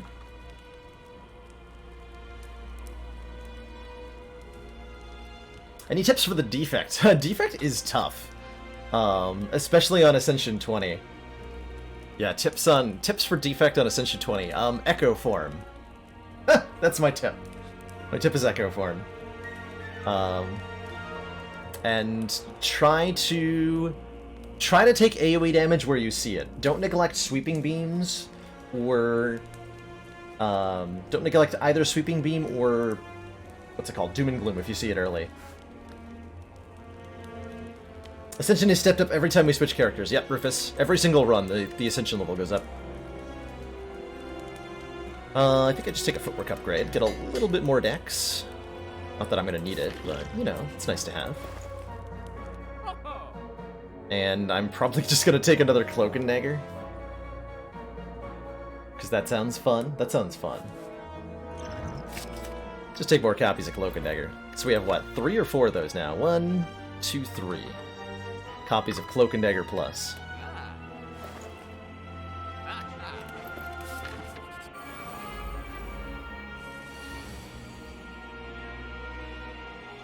Thank goodness for 5 energy openings.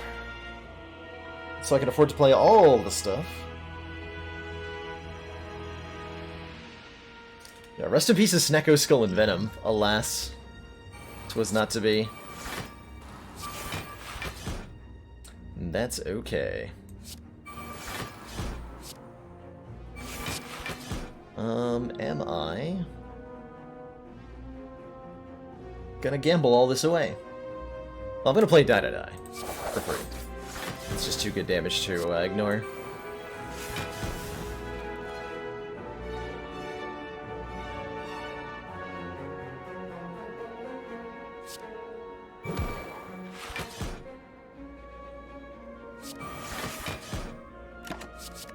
Perfect.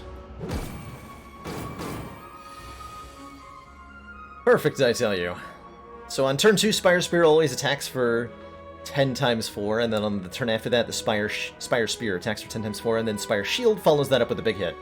So it's turn 2 big attack from Spire Spear, turn 3 big attack from Spire Shield. Always something to remember about this fight.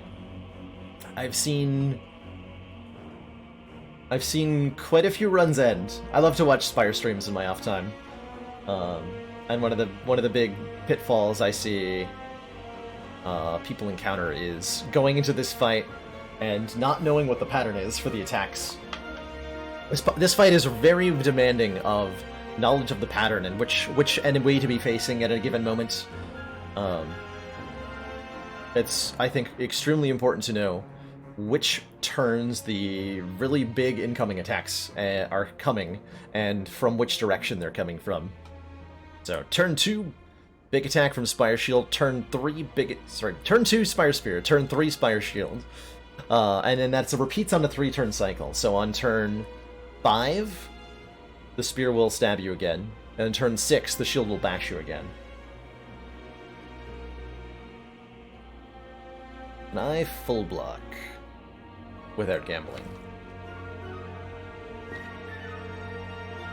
One after image in play, we need to block for 28. I mean, it's probably okay to use a Dex potion here.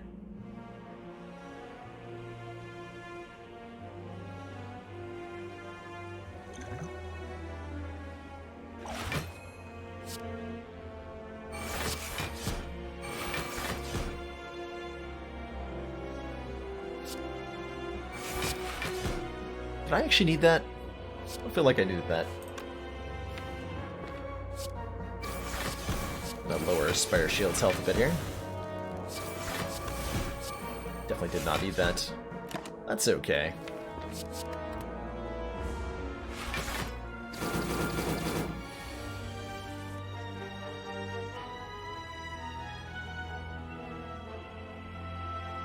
Can I block this? I cannot turn around very easily.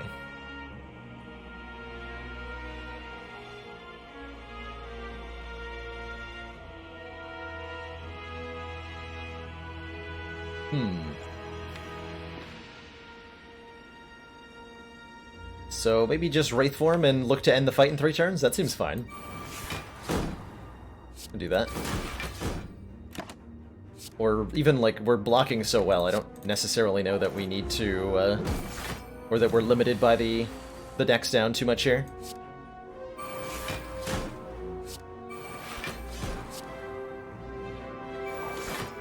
Perfect. Just let frickin'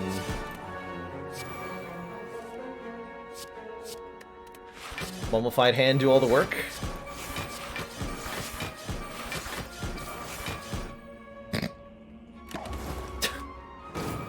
Man, this deck's crazy.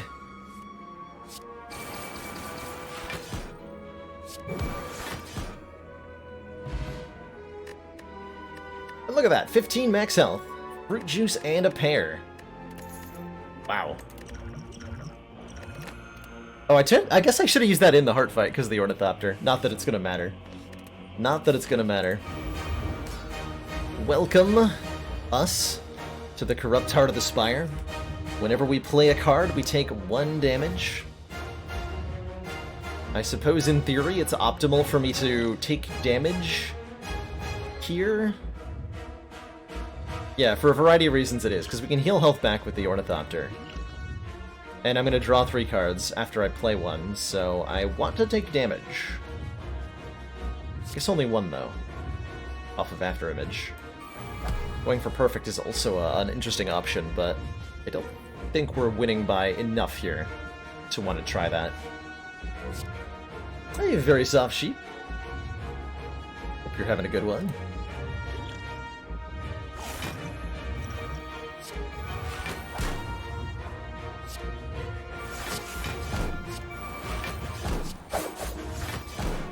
We're definitely gonna hold on to that piercing whale.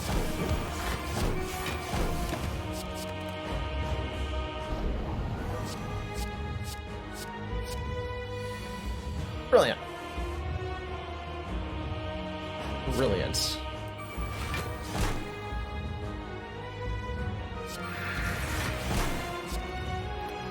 Pocket Watch do its thing. Next turn is the big attack. Which will be coming in for not actually that much damage, because we're not vulnerable.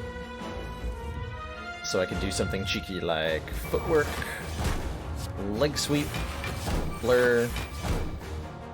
Cloak and Dagger won't quite be a full block. Tragic. That's fine though, because we have healing.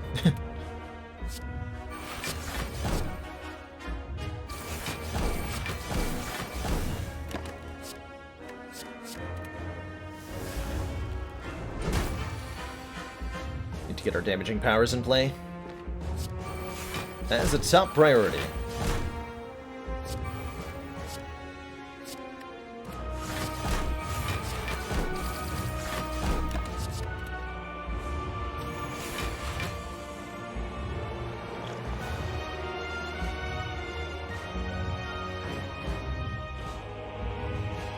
Two energy, huh?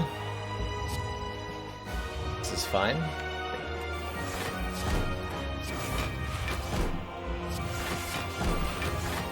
Yeah, we're actually full blocking. No problem. No problem.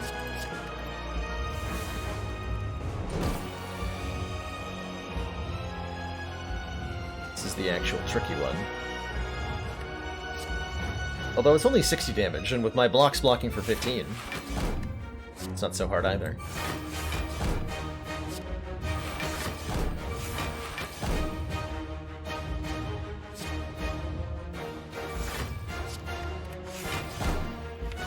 I'm even gonna let Wraith Form go to the discard pile, is how good I'm feeling here.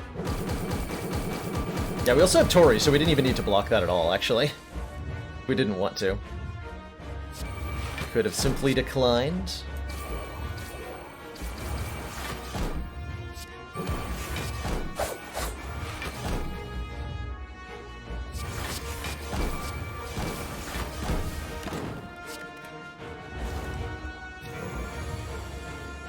Six times 15, now that's a real number.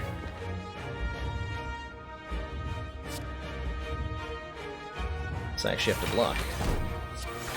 I have 3 Cloak of Daggers, so I'm not too worried here.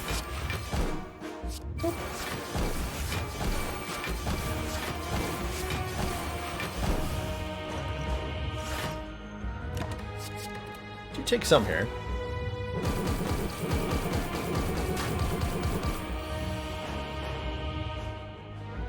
But I dare say we're winning from here.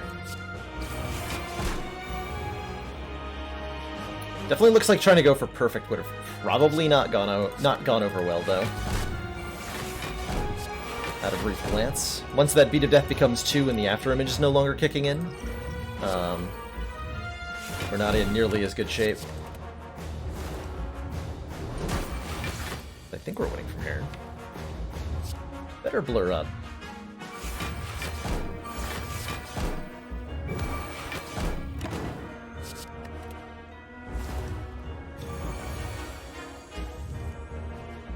Okay. We still have a Wraith form, so we should be okay.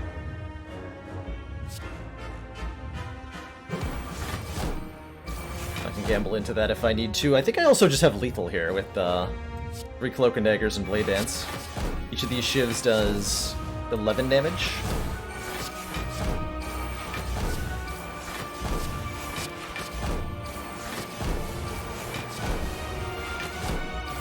Yeah, it really goes to show how much more health the Heart has than every other fight. That this one was so much closer, or took so many more turns to get a kill.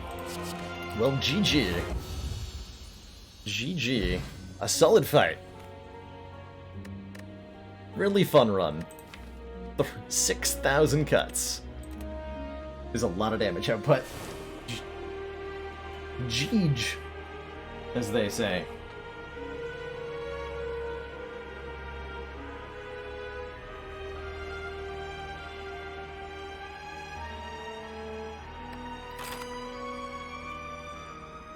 And also, as they say, silent beta card art unlocked. Long last. Alright, well that's a pretty good run for the first run of the day. There are many more to come. Hoping we can do at least 3. Ideally more. In its Ascension 7 time on defect, normal enemies are tougher. Regular hallway encounters have just a little bit more health. Usually, like, so at the very start of Act 1, it's about 2 more health, and then moving on through, like, Act 3 can be dozens. And generally, this means that most enemies will take another card to kill, which can have significant impacts on some fights, will have no impact on other fights. What starting bonus do we want here? Choose a rare card for 18 damage is kind of interesting, although that brings us all the way down to 50 health to start. What does our Act 1 want to look like? Well, we can do an early Burning Elite, but this left half is the best back of the act. Either we go to a store or we get a Fire and an Elite. So I'm really liking...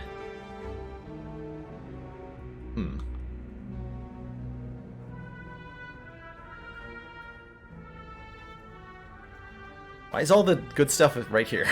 What is this? Why is this? There is a path that doesn't fight an elite, but it's not a very good path. Can I, like... What I would like to do, actually, is I would like to flip this act map upside down and do it in backwards order. I would like all this to be at the back. Ideally.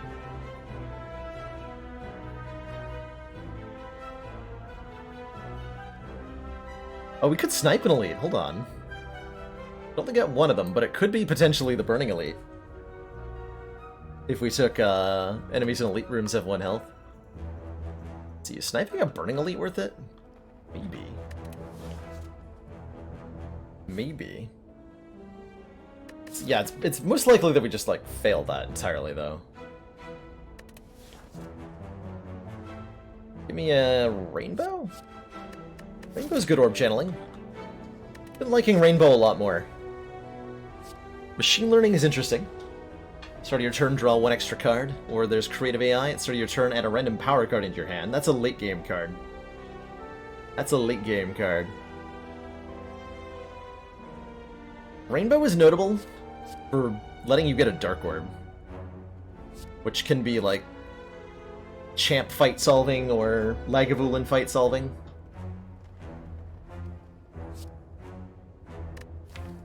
Machine Learning is just okay. I'm gonna take this Rainbow. It's the most immediate power increase that we're offered here. And then let's head up this way, and we'll evaluate whether we want to go to the store or like fight 2 elites or however we're feeling.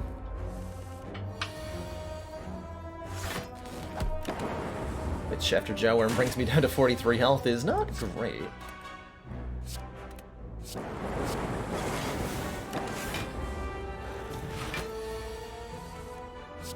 Bop. Rebound versus Beam Cell versus Streamline. So 3 early common attacks. We probably want to add one of these to get a bit more damage in. Rebound is hand manipulation. Beam Cell is a source of vulnerable, so it makes our strikes better. And Streamline gets cheaper as we play it more. It's a nice damaging card against elites. Normally I'd be down for Streamline here, but the presence of Rainbow, which we cannot play alongside, makes it a little bit more questionable. I think I like the Rebound, even though we can't Rebound Rainbow yet without upgrading it. Maybe that gives us a reason to want to upgrade Rainbow or something weird.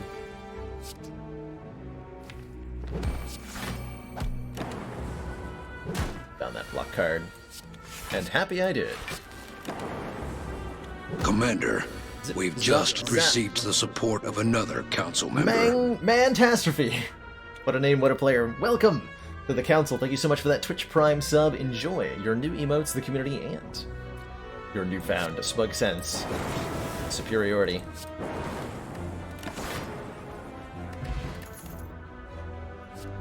There's the fusion orb if we want the final piece of the puzzle. Now that I have a rebound, the beam cell is a lot more attractive. So we could take beam cell here.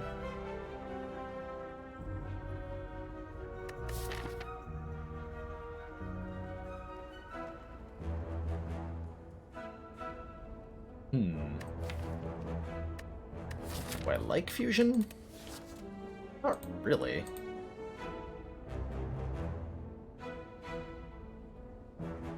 Ladders have treated me well, Josh Prox. Our last attempt made it all the way to Ascension 13. And we're reclimbing our way up now. It's been really enjoyable. Lots of crazy builds. Lots of good times. I've been very much enjoying it. And I definitely get the impression that the audience is having a grand time as well. And I have to fight 3 elites. I'd better take a beam cell. Or I would like to fight 3 elites more accurately. Do I take a banana? Ooh, interesting question. So, options. Probably do not want to trade a curse for a relic. 5 max health is great. We love maximum hit points. Or we can take 25 current health, and that gives me a lot more safety in maybe tackling this 3 elite route up the side. Or yeah, we want to go this 3 elite route. So I'm going to take the banana, and it's going to be good. Should have taken the max health. Do I take more healing, or do I now pay for removal? I think I now pay for removal. Get a strike out of here. And then lose money for gold. Game really wanted me to go to the store, huh? If I lose at A13 again, we can agree that it's cursed? Oh, yes. That would be definitive evidence in my eyes. I have no potions. Am I really supposed to beat an elite with this deck?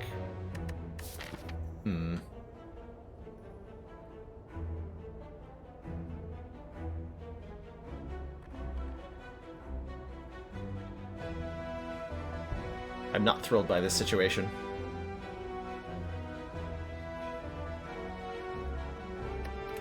I'm only losing 32.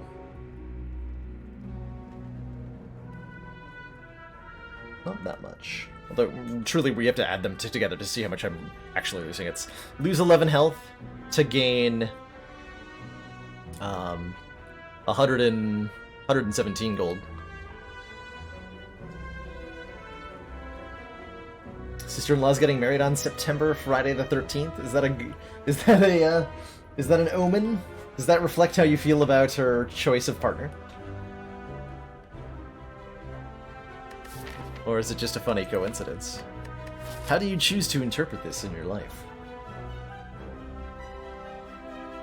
Just go to the store. Yeah, the game really wants me. Alright. Fine. Let's go to the store. God.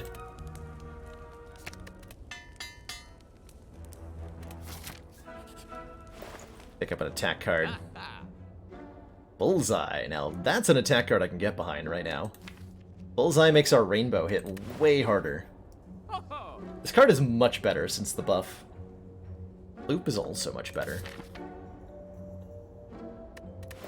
Potions include the Strength Potion, which is particularly good with our upgraded Beam Cell. I'd be okay with, like, Strength Potion Bullseye is actually really good. Let's do that. Alright, now I can take 2 elites. Quite comfortably. Quite comfortably.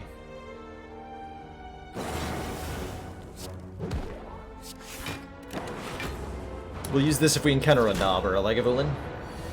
But not for these jerks. Even though maybe I should be using it for these jerks.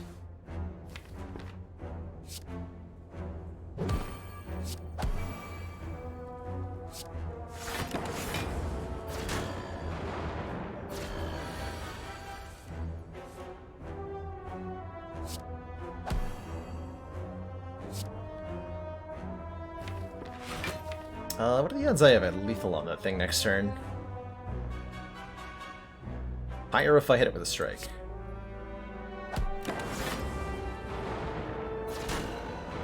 So I'll take the 3 to help guarantee that.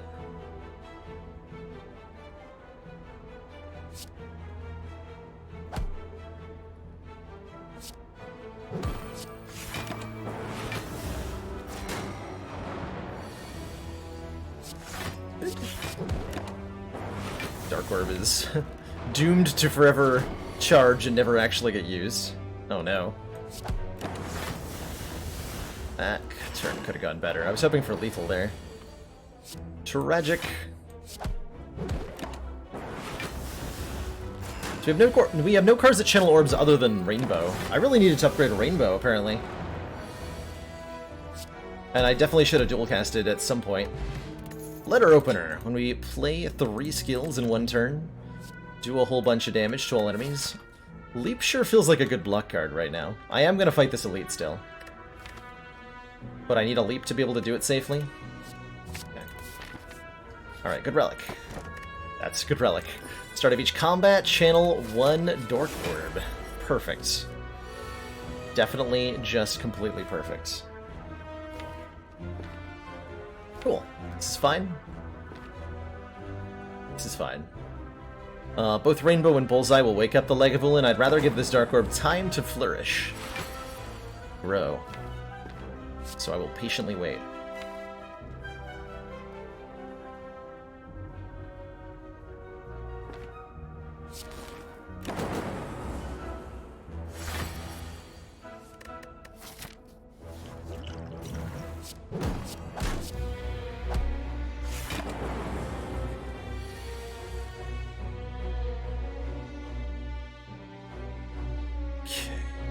So, do I get to block here? We have lethal next turn, guaranteed. We're unfortunately taking a minimum of 15 damage here, but that's fine because we get to rest, So if I rebound dual cast, this will do 60 damage next turn. That's already enough. So I can defend. Okay.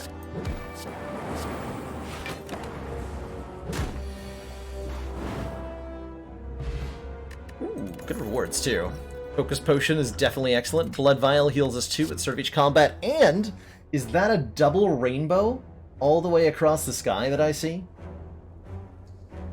It is a double rainbow all the way across the sky. Perfect. Now I don't need to upgrade Rainbow.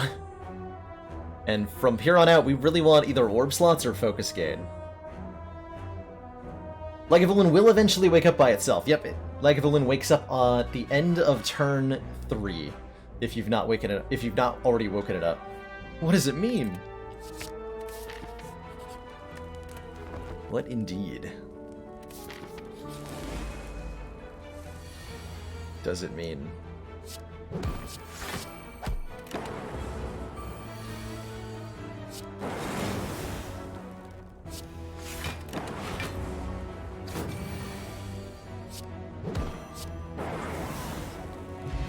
Zoop.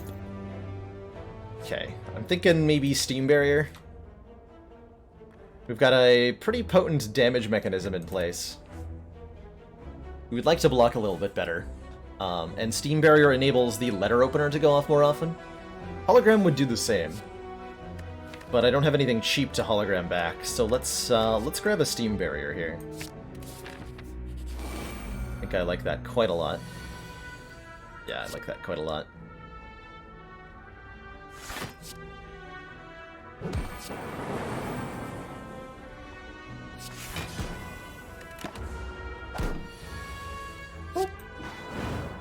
Nice easy hallway fights. Fear potion is great. We'll probably use that on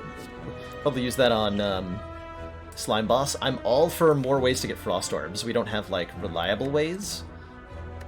Chill sounds excellent. So does a charge battery as well, but I think I want the chill. Partially because of letter opener. I don't think charge battery would have been wrong there, for the record.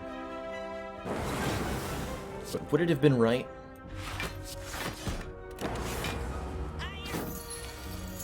That's the question we're here to answer today. Would it have been right?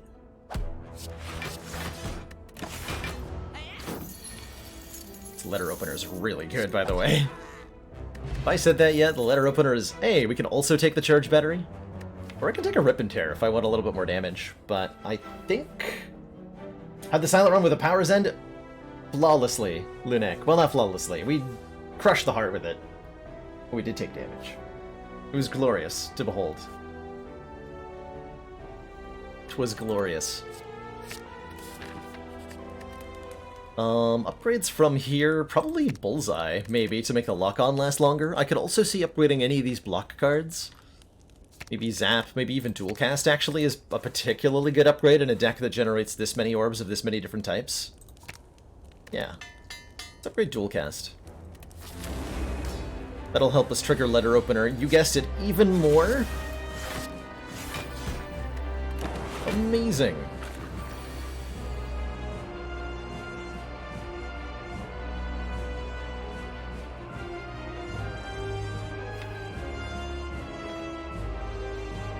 What am I rebounding here? Bullseye? I have to do math here. So, Slime Boss splits at 70 hit points, and I'm actually worried that this hand does more than that damage. If I play it in the wrong order.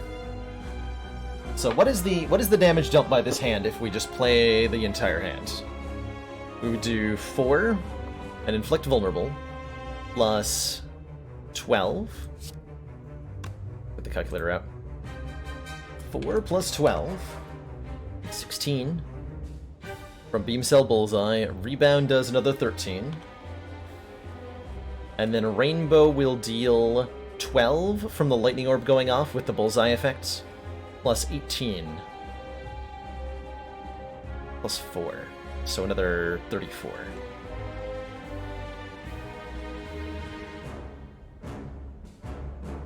Means we'll do 63 damage. Bringing Slime Boss to 69 health. Okay, so I'm glad I checked, because we would have had a terrible split.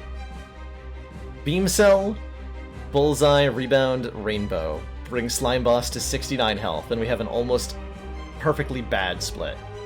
So the way to fix that is to Bullseye before we Beam Cell, and then we do just a little bit less.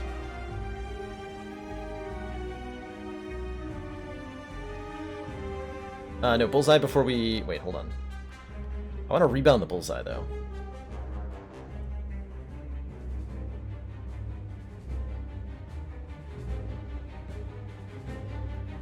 So we rebound Bullseye, then Beam Cell? We lose that on a fair bit?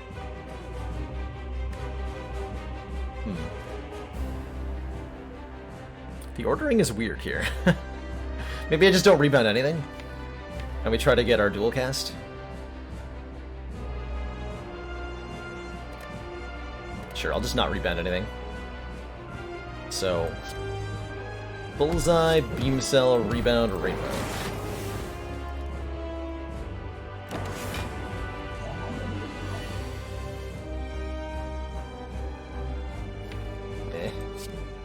Could have been a stronger split.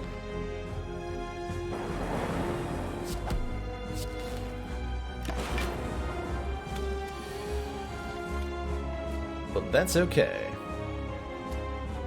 So we'll do 27 damage, so Bullseye...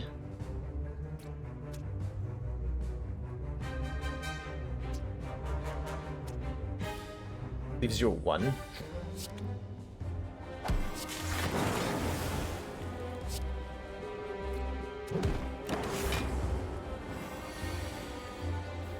Leaves you at 1.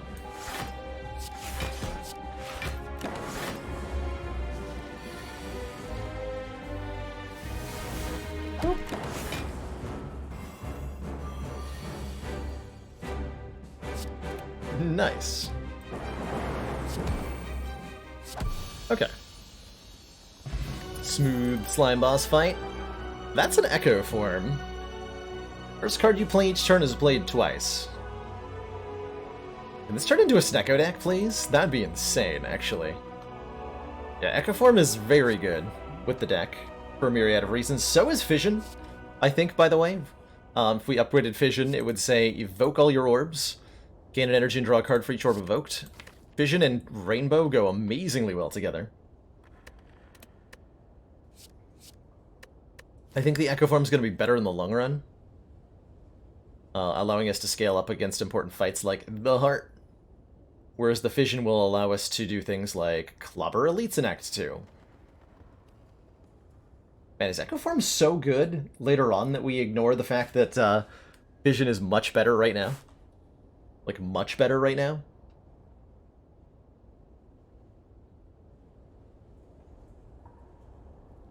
Because Fission is much better right now. For like 7 reasons. Letter opener is 8 of those reasons. Wait.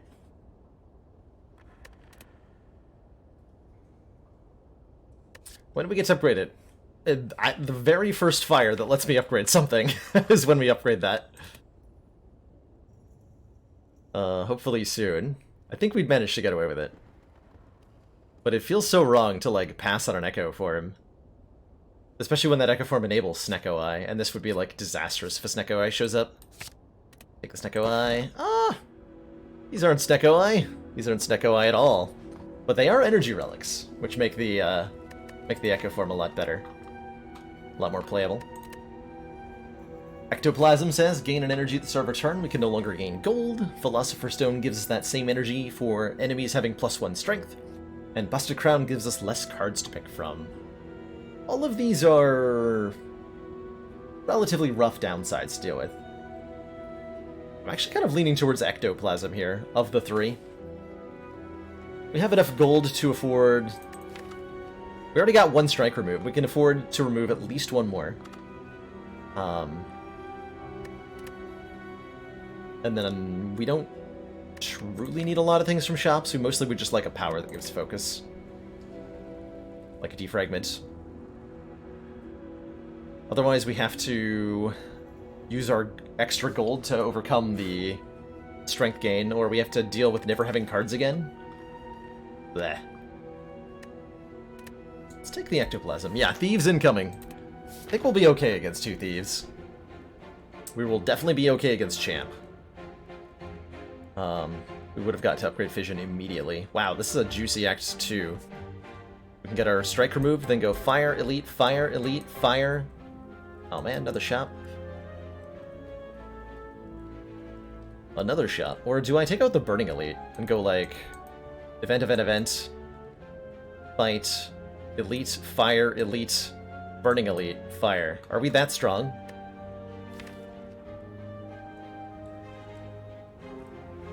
We're not that strong. How strong are we? It is 2 Thieves.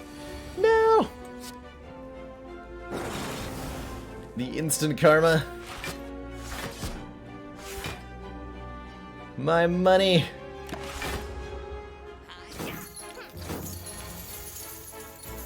Dang you.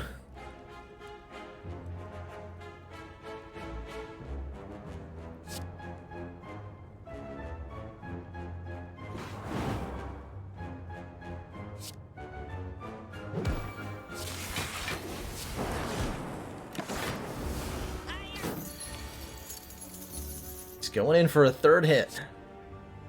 Jerk.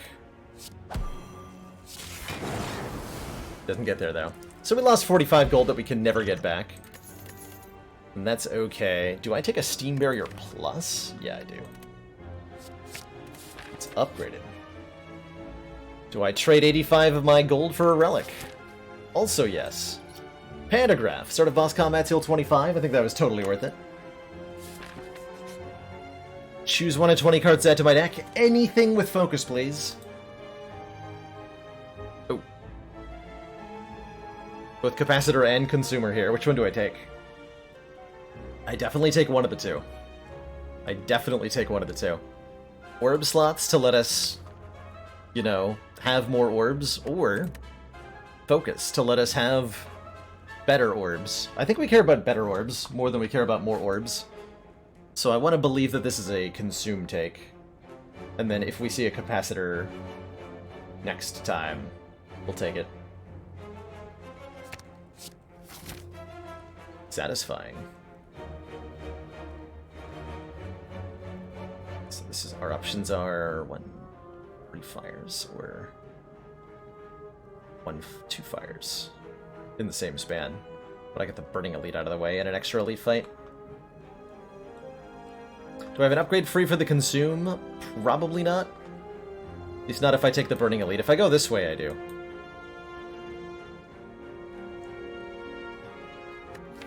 And I'm thinking we're strong enough later that we should use... Okay, so because we've made decisions to be stronger later, we should take the safer path now. So I'm going to go this left path. Not fight the Burning Elite until next act. And get in some more upgrades here. And we'll lean on that...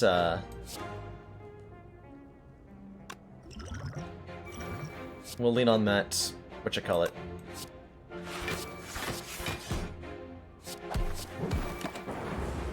Echo form, next act.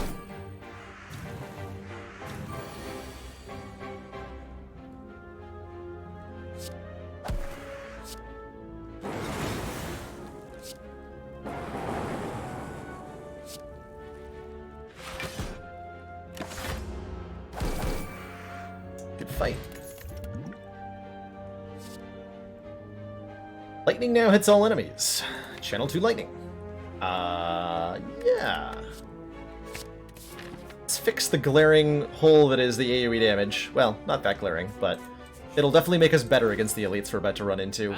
Loop is so good with Consume, though. Loop might be good enough that I have to buy it over removing a card here. Feels like that's the case. It's essentially like having more slots, and it's something that we can double with. Yeah, this is not a card I'm allowed to refuse, this loop. I must take this loop.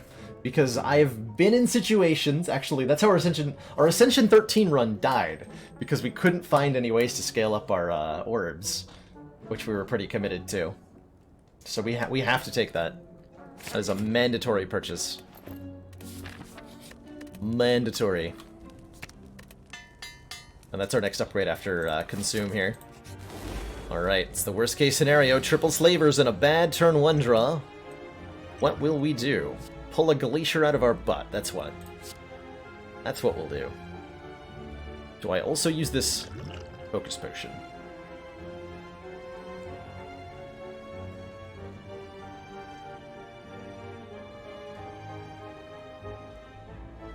I think so.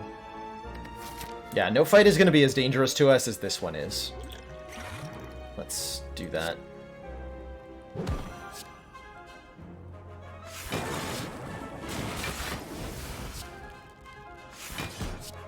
Put that letter opener to good work.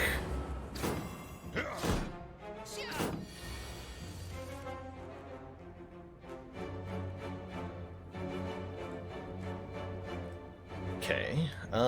Is there a way for me to kill the red guy before he makes me vulnerable here? Not even if... No, not even if that evokes and kills him.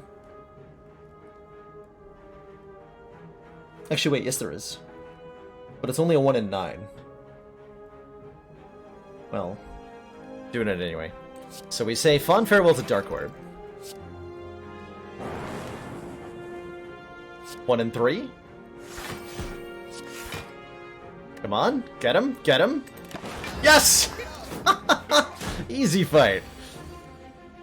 Easy fight. Game so easy.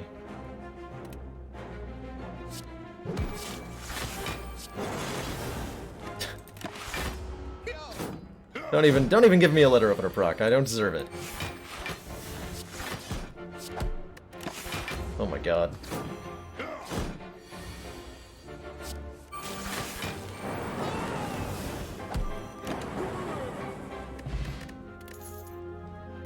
Drushka, our next 2 non-boss chests will contain 2 relics. We got that just before the chest, so I'm actually really happy to see it. This is basically an immediate extra relic plus a free one in Act 3. Hopefully one of those relics is Data Disk. And a second chill. Sounds lovely. Sounds lovely.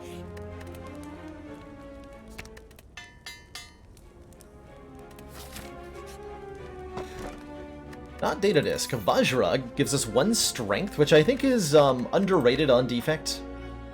Although we're not having a whole lot of attacks, right? We only have 6 attacks in the deck, so I'm probably still going to take the Sapphire Key here.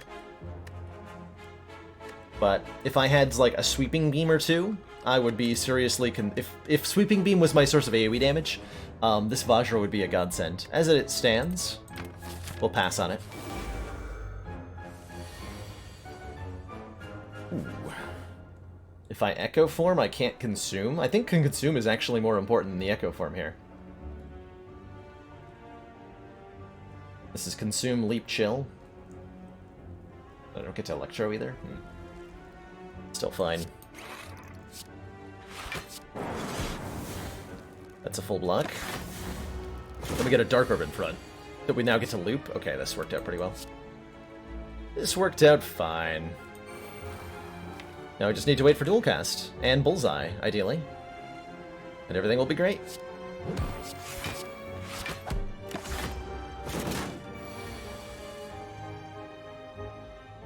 That. Yeah, that'll work too.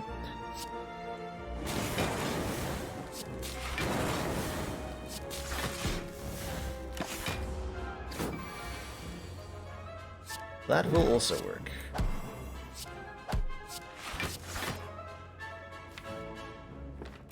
Bottom of the deck, huh? That's fine. We pay attacks to the Book of Stabbing, but we get out of it with quite a bit of health. Ornamental Fan. If we play 3 attacks in 1 turn, gives us 4 block. I am not skipping on another... Well, hold on. Wait, all of these are good. Hold on. Why are all these good? Sweeping Beam is an attack that draws a card, and that's actually quite good right now. Because of Ornamental Fan. Multicast is insane with what we're doing. And is really fun with Echo Form. And then there's another loop to let us channel that front orb even more times per turn. Which would also be incredible.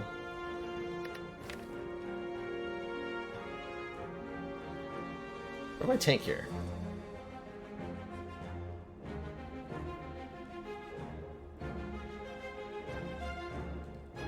Don't think it's the Sweeping Beam. It's going to be one of the other 2.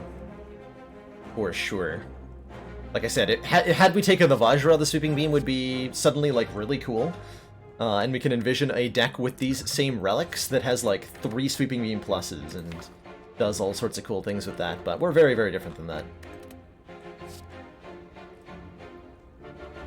Multicast does work with Echo Form. Yep, all X-Cost cards do. All X-Cost cards do. I actually don't have to go to this store. I can go this way. Don't know why I thought I was married to this store.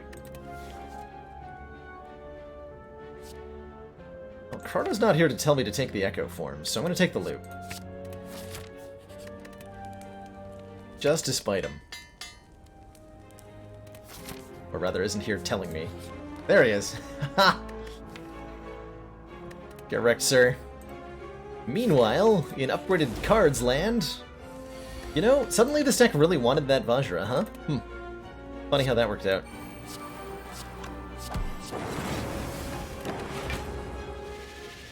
Get looped on, sir.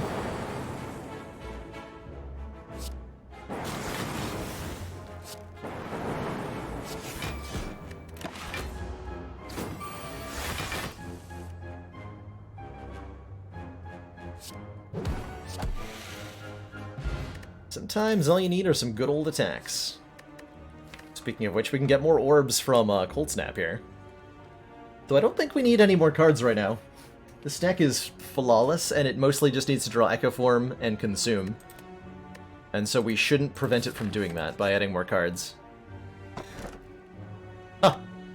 That got used way more quickly than I thought it would. Potion Belt gives me 2 extra potion slots, and Lantern gives me 1 extra energy on turn 1. And you'd better believe I'm gonna upgrade... Bullseye? Just upgrade a block card so we have a little bit better front-loaded block.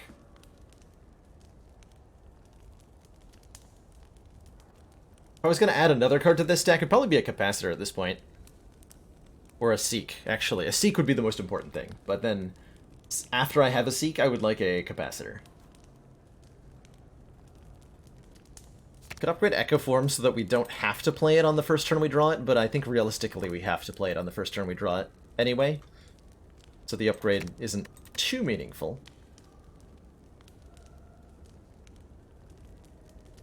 Let's just upgrade our block cards.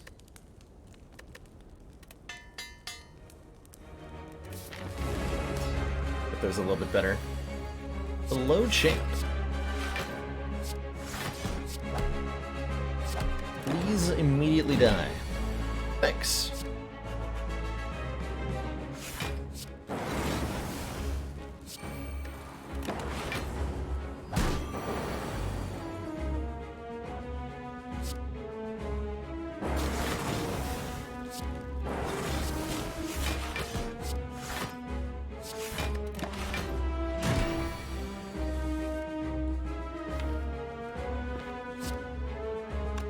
Okay, I only get to play Echo Form next turn. That's unfortunate.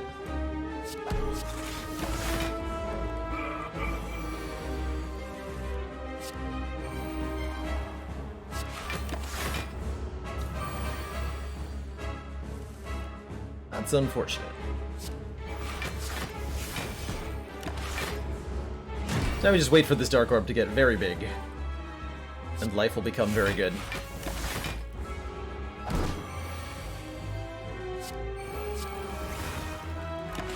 Shouldn't take long now. It's at 159. So we're actually basically already there. Pretty much.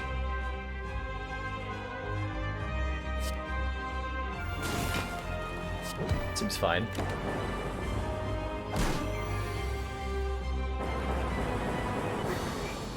Blah. Fight is harder, Snake Plant or Sentry and Sphere Guardian?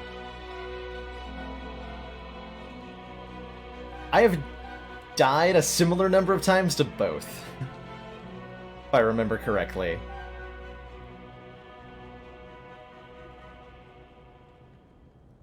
Sentry and Sphere is not to be underestimated. This guy's hurt. Okay, now do I take a vision? Probably not, right? Don't need an Amplify with an Echo Form. Generally Amplify and Echo Form or take one or the other, but not both. I guess Creative AI is the thing that would let us scale further up. We said we wanted a Capacitor, and this is sometimes a Capacitor. Sure. Sure. Oh. Well, that's a Capacitor. Well, now I don't need the Creative AI. If I have an inserter. Every 2 turns, gain 1 orb slot. With Consume is very strong. Scaling. Very good. I think Astrolabe is totally fine here. One of the big downsides of Ectoplasm is that we get stuck with the strikes in our deck, and we could now transform and remove those 3 strikes.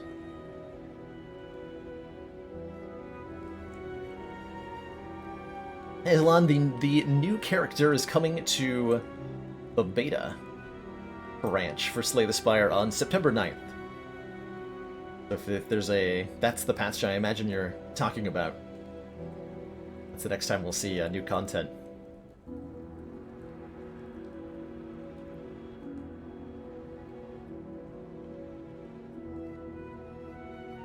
I always feel like I have some sort of personal luck to me. You know, people call it streamer luck, and all that, right? Like, there's the running joke of streamer luck. But for me, that joke has persisted since before I ever streamed. People in my life just consider me lucky, and while I don't believe in, like, luck in the sense that everything that happens to us is totally random, or that, like, it's predetermined in some way, I definitely have a feeling of there being a tendency for good things to happen to me. And it's something I try to carry with me and share with people in my life. Because good things should happen to everybody.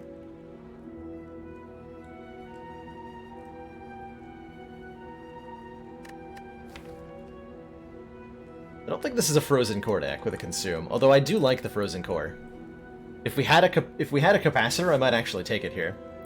End your turn with any empty orb slots. Channel 1 at Frost. Let's take the inserter. It's so fun. Inserter consume. Let's go.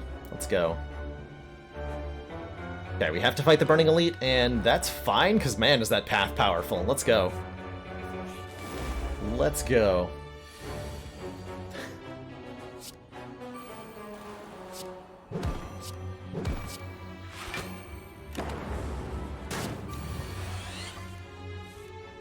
Let us go.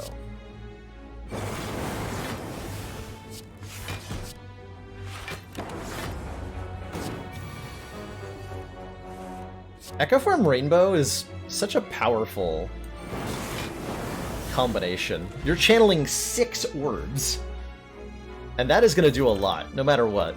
Oh, hell yeah. Heck yeah, give me some better upgraded block cards. Kidding me? Are you freaking kidding me? Also, ouch. Looks like this one's an ouch.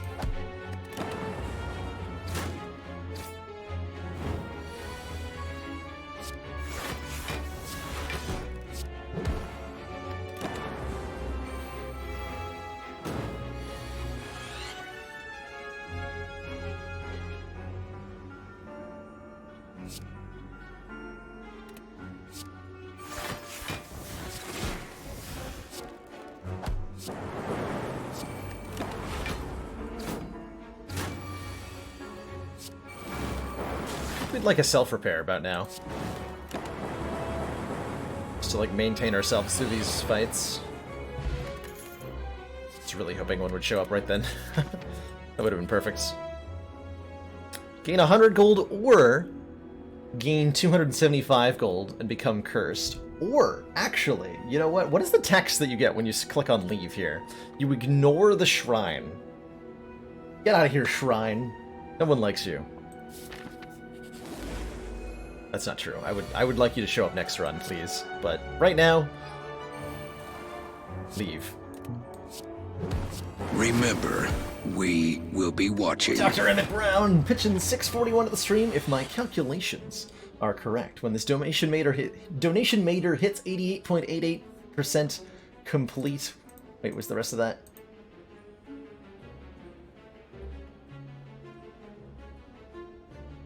You're going to see some serious shit.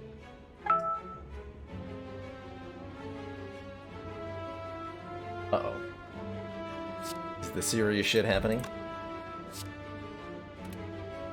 Am I taking 30 damage?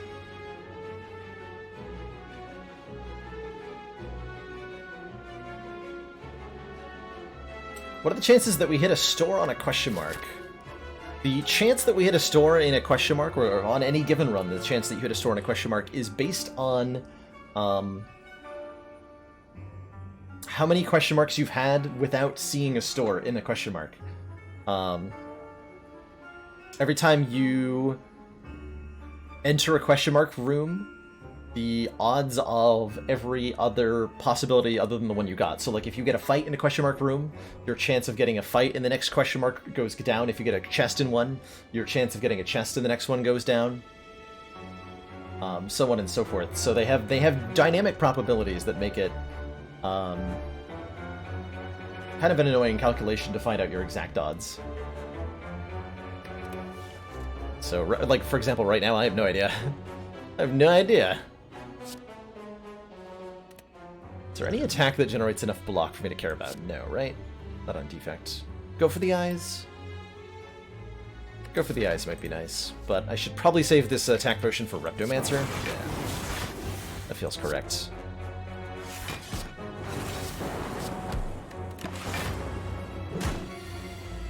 Guess that wasn't considering Ornamental Fen, though.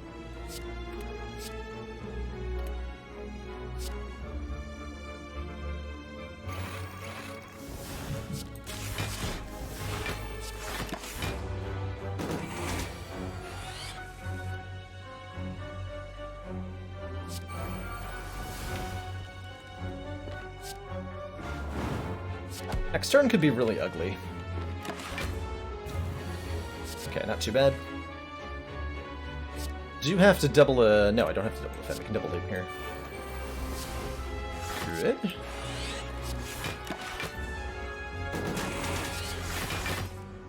Good.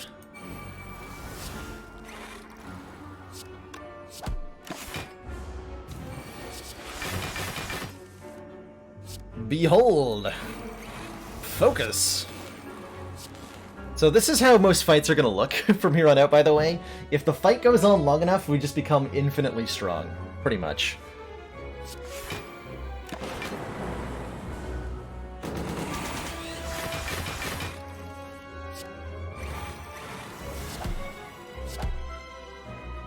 We're one bird-faced urn away from being completely invincible. I have enough chills. I would take a glacier, though. Oh god, no.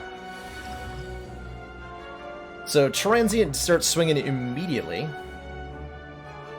And whenever Transient takes damage, it loses that much health for the rest of the turn. I'm a little bit scared of Transient. Just a little bit.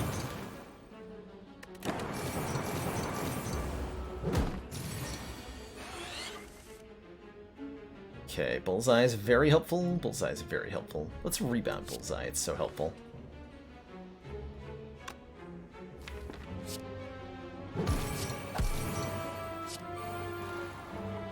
Five, so 12 each. Okay, so we're not taking any damage here.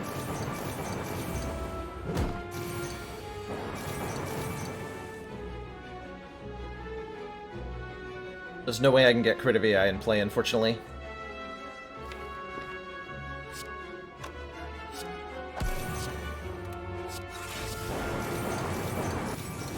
I should not have done that in the order I did. I have a looped Frost Orb instead of a looped Lightning Orb. Curses!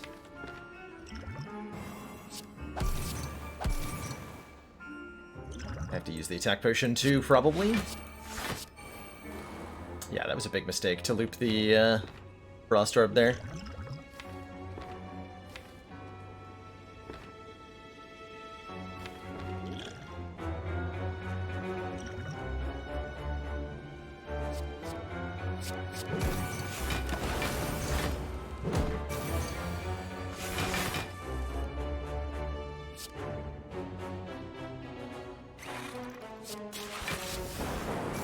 Looks like we're okay, though. Had to use a couple potions to get through that, but we're fine. Man, Hologram? Hologram gets back what? Consume? Mostly just consume, and that's all it needs to get back, actually. Is to let us get our focus up faster. Oh, well that's convenient. Huh. Electrodynamics on turn 1, you say?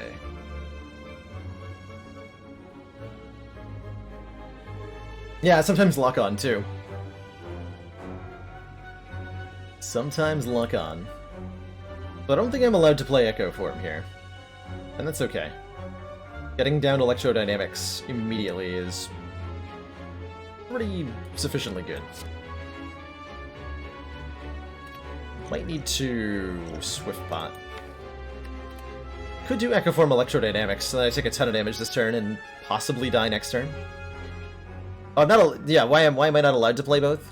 Because I don't want to take all this damage.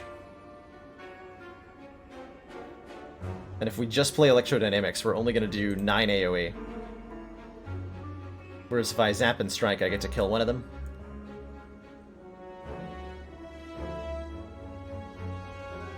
More relevantly, if I just Electrodynamics, actually, not only is that only 9 AoE damage this turn, but next turn it might not be enough AoE to kill anything. Although the... No, there's no way I could... Because if I'm not drawing any damage, I'm at least Letter Opening. So that would be enough to kill them all next turn. But I think the Echo Form's not going to save this much health over the rest of the fight.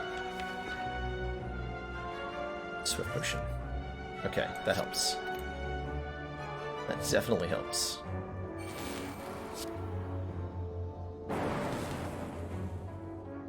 Zorp.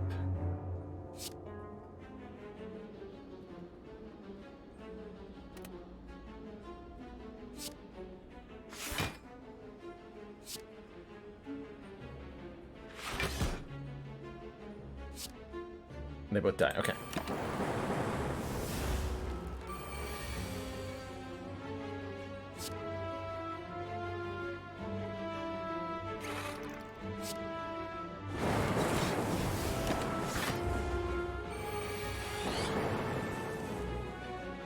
There we go.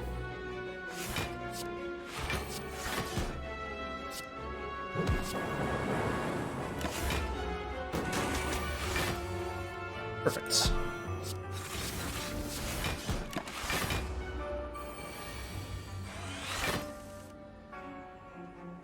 Perfect.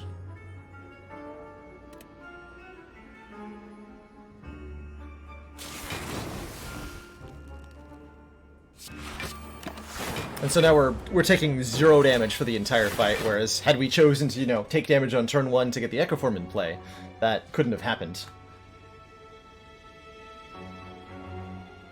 Which goes to show, like, how Echoform is, I think, sometimes overrated as a card, right? It's not something you need all the time. There's only a select few fights where it makes a truly significant impact.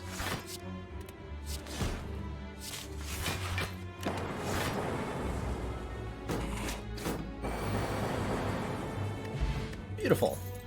Or a Calcum, if we enter turn with that block, a gain 6 is great. Fusion's better than it was, but I think we have enough energy. What a Recursion. Recursion's actually strong? But is it the kind of strong we need? I think I'm getting to the point where I want to start upgrading Rainbow. Yeah, I think I upgrade a Rainbow. Yeah, deck wants card draw. For sure.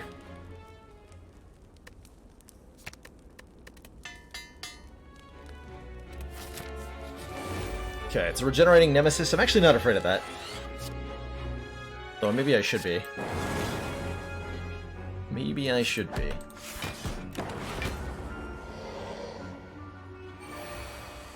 Ah, he's a big gentle Nemesis. He's just a big softy.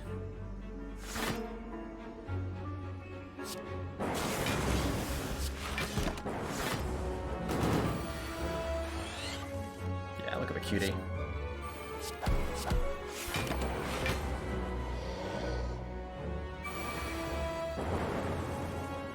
Thank you for not doing your super dangerous giant attack ever. I appreciate it.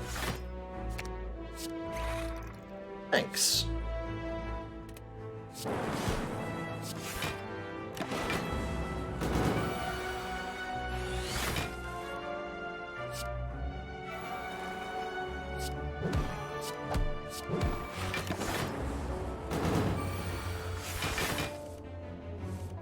Well, yeah, you can do it now. Now that I've had all the prep time, you can go ahead and hit me as much as you want with that one. Knock yourself out.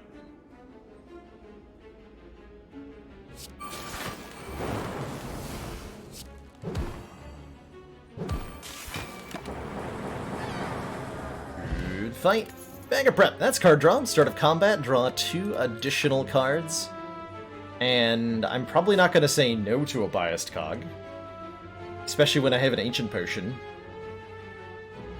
Yeah. Gain 4 focus. At the end of your turn, lose 1 focus.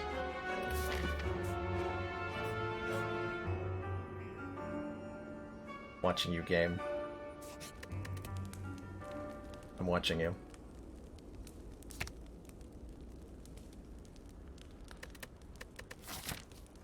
Get 2 more fires? Wow, okay. Am I actually gonna fight another Reptomancer? Yep. Or potentially, anyway. Giant Head sure feels like a lot easier. This is a fight where it's worth taking damage to get Echoform into play, by the way. This is one where we very much need this card to be able to win. There is no question in my mind of that. Gonna hold off on playing Loop, though. Looking to double that later. We are going to outscale this nerd. pretty hard.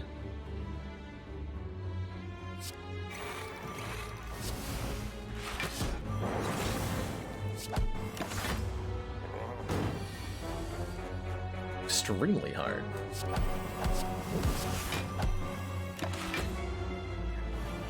Missed my slow value.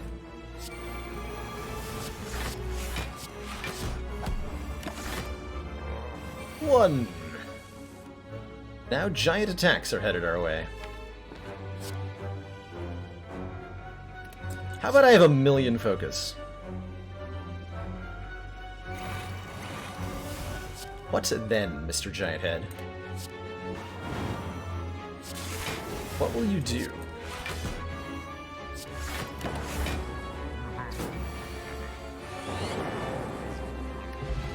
Solid retort, solid retort.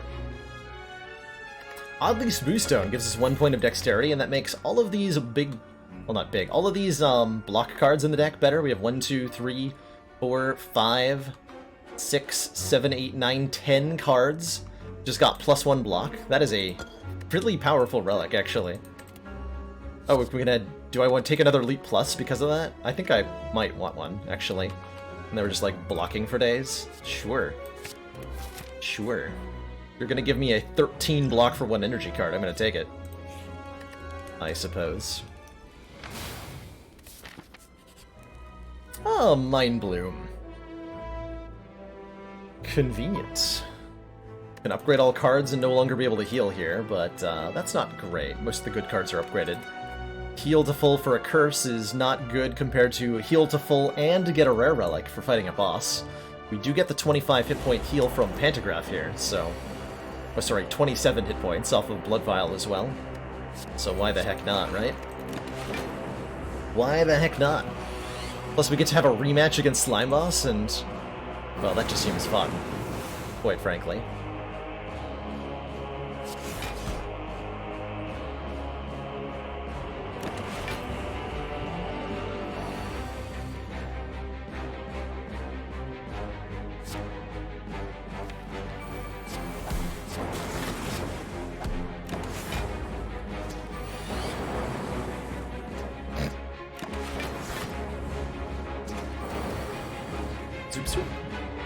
We get a Stone Calendar. The end of turn 7, deal 52 damage to all enemies. This will help a lot against the heart.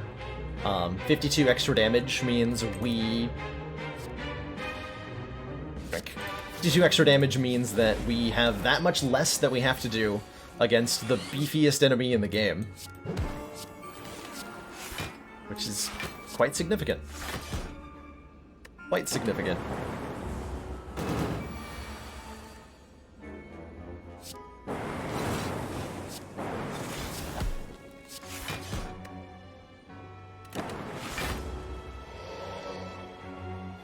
And if we end up taking damage to Nemesis here, that's fine, because we have Pantograph to heal back up to full.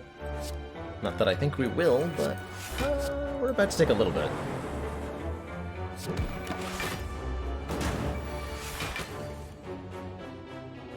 Well, we're about to take a lot.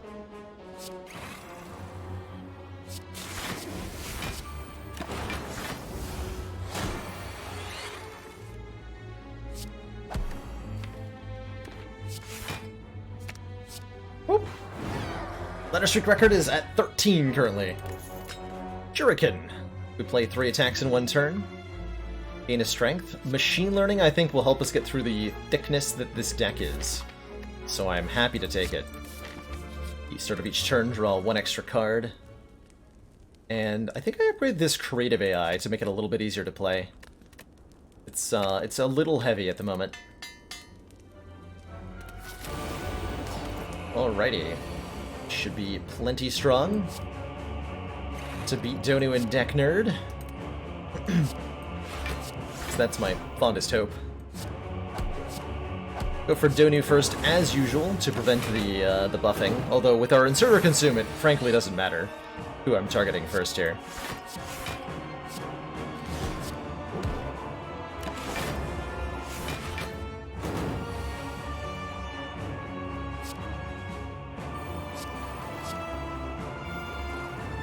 Calcum Block.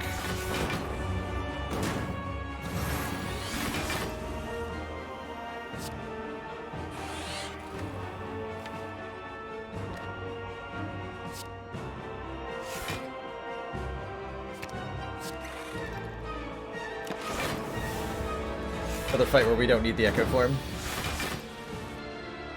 Do I know if they're in a polyamorous relationship? They look pretty monogamous with each other to me. I've never seen them out with anyone else.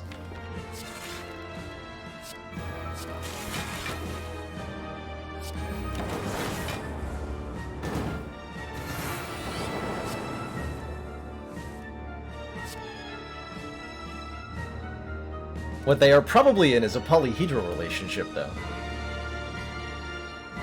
That I'd believe.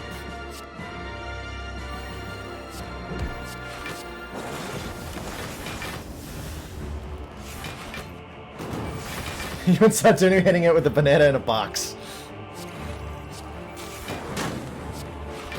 Those bananas, man, you can't trust them.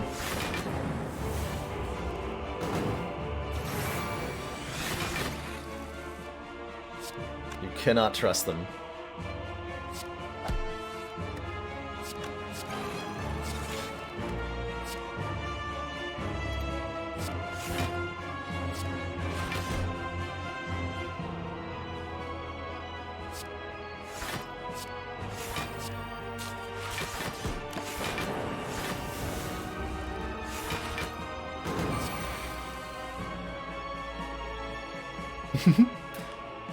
Time meter suspiciously close. Sighted to these two. Suspicious. Alright, well, GG Donu and Deck Nerd. Something Heart of the Spire. Is this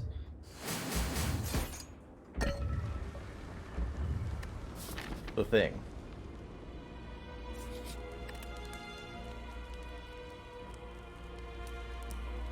Well, you know what they say about donut holes, beautiful. Let's see, what do we want for the last two fights in the game? I'm wondering if I want to upgrade Machine Learning so that I can get extra card draw.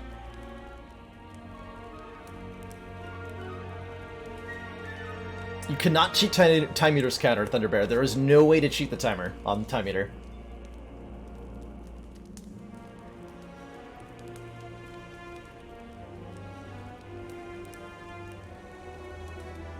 Upgrading Chill could be fine too, just to get Frost out quickly. Which would be really helpful against Spire elites in particular.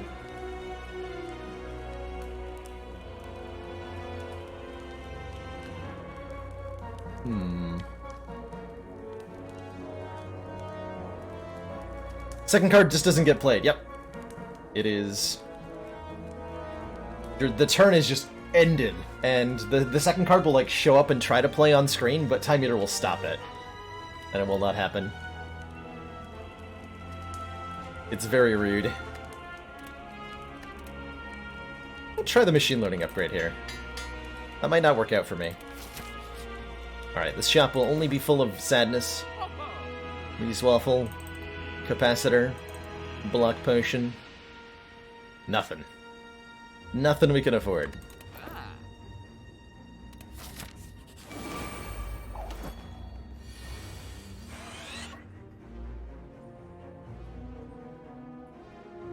Okay. We're just gonna play Bias Cognition right away.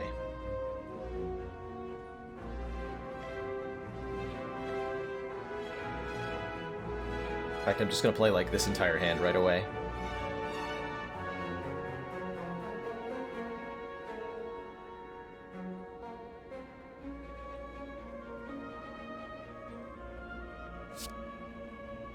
I think this...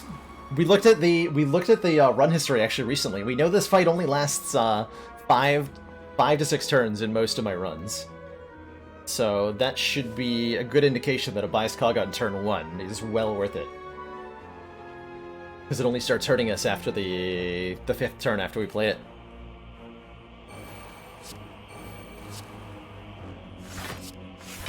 So we'll remove our artifact from you. Perfect.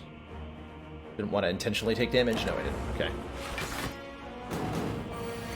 So, fortunately those burns go not into our,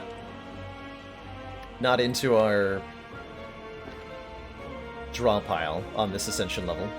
We are going to take a pounding here, but we have Pantograph to heal us back up, so we'll consider this a necessary cost of doing business with these two. Do I play the Electrodynamics or the Rainbow is a better question. If I play the Rainbow, we're going to have a Dark Orb in front next turn. That's quite important, actually. Okay, I'm going to play Rainbow here. Yeah, I'm playing Rainbow. Okay. Instead of Electro. Electro might have been the right play. Maybe both is the right play.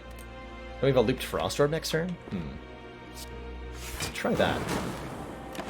Taking more damage this turn, but less damage next turn.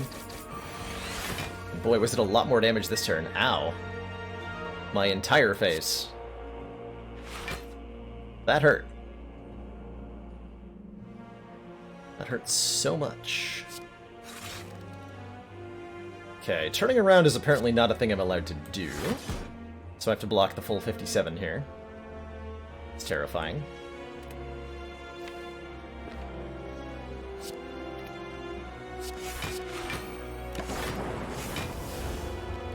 We're in trouble now. No, we're not. I lied. I lied to trick you.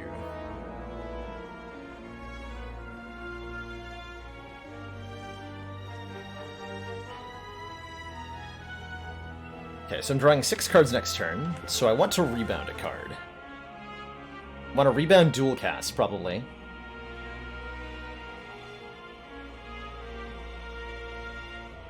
This is rebound, dual cast, consume, leap, leap. And then dual cast next turn will kill Spire Shield. We're being attacked for 12 times 4 from Spire Spear next turn. So what do I do about that? Great question. What do I do about that?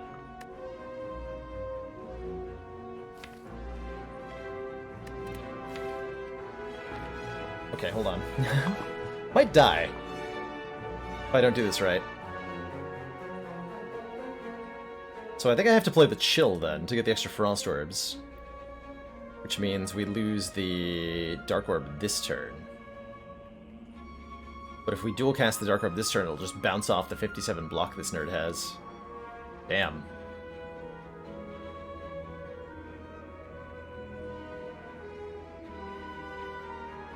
That's really unfortunate for us. That's really unfortunate for us.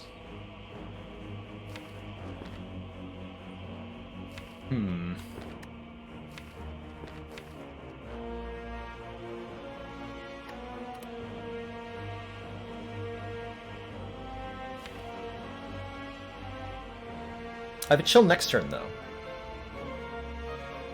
I can hologram something.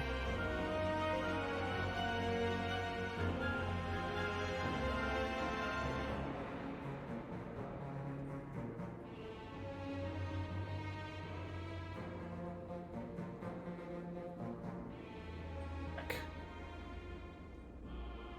Maximum heck.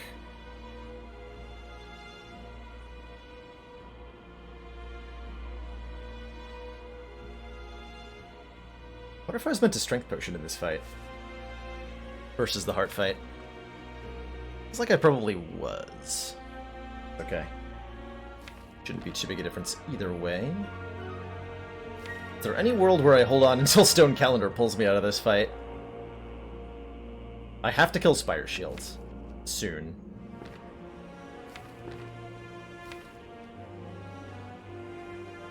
Or I'm going to be in a very bad situation. But I have to make sure I can survive survive Spear next turn. Damn. Yeah, I think I gotta chill now. Might have been meant to art of Ancient Potion before the bias. That's certainly possible. I was thinking we're gonna need this to survive the initial onslaught from the heart.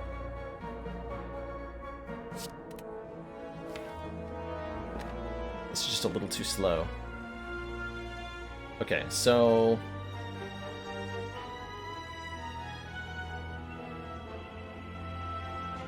I consume... I consume rebound dual cast. Dual cast next turn. There'll be a lightning orb in front after the chill. I want to dual cast a lightning orb next turn. Get an orb slot next turn, so I'll have... Yeah, that'll still be a lightning orb by dual cast. Another dead run? Not necessarily.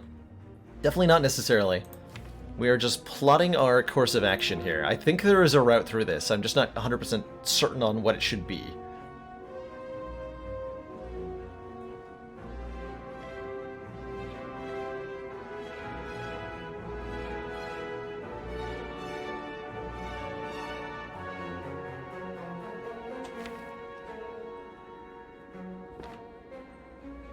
So the Dark Orb in front next turn will be what? Be 21 more, so it'll be a 45 damage Dark Orb.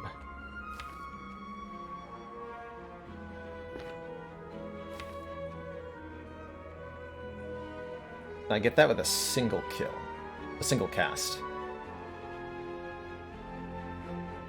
Might have to, like, yeah, I might have to rebound a block card here.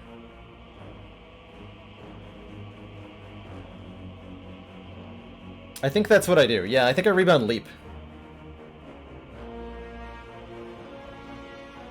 It becomes... Dual cast... Consume... No, consume, dual cast... No, I can't play the chill. Let's get 2 Frost Orbs. So yeah, consume dual cast. Lose both Frost Orbs. But have a chill next turn, and get both of them. Okay. I think that's the play. Consume, dual cast, rebound, leap, leap.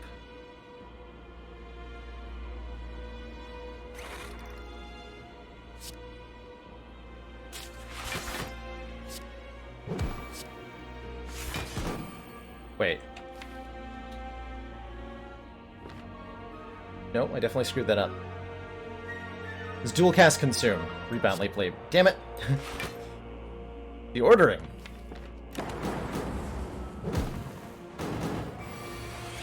Damn it, the ordering. But maybe this works out, actually. Hold on. Yeah, this might work out fine.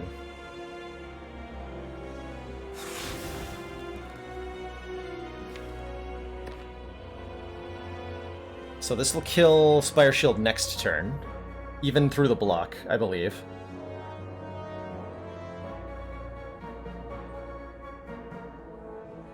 So as long as I get any Orb Evoking card off of 6, should be fine.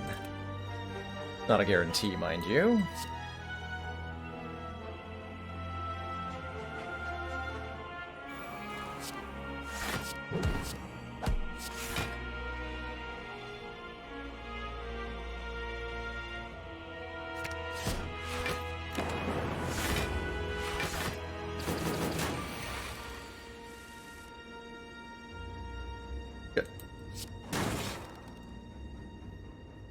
Okay, we're alright. That was definitely not optimal.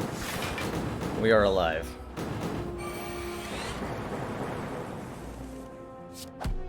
I struggle a lot with this fight. It's so hard to know what order I'm supposed to play what cards in. Lord. Struggles. Okay, Centennial Puzzle will draw me 3 cards. First time I lose health. And I am not sure if I have enough block, quite frankly, for the heart.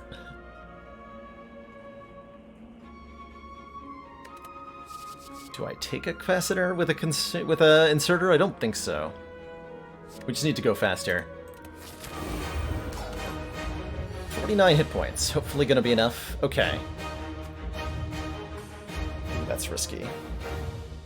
Oh my god, that's so risky. Do I Ancient Potion the Biased Cog, or do I Ancient Potion the Vulnerable here? If I Ancient Potion the Biased Cognition, I might just die next turn to a 67 damage hit. I guess we should play Machine Learning, take 1 damage on purpose, and draw 3 cards. is what I should do.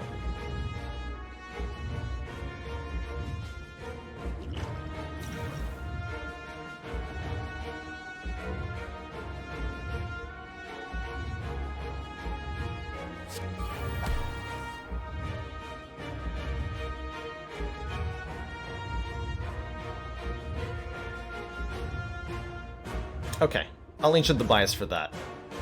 Because I can have 2 Frost Orbs in play. Next turn. Or this turn. That'll work.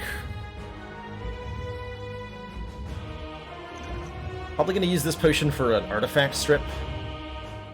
So we go, what? Leap. Ancient Potion, Biased. That now.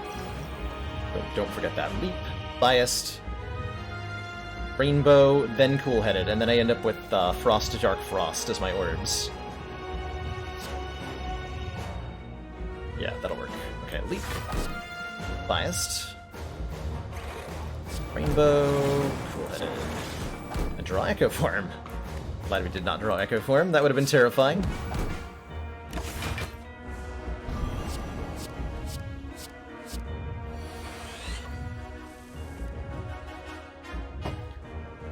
There is Echo Form, and we're going to take a lot of damage to get that into play.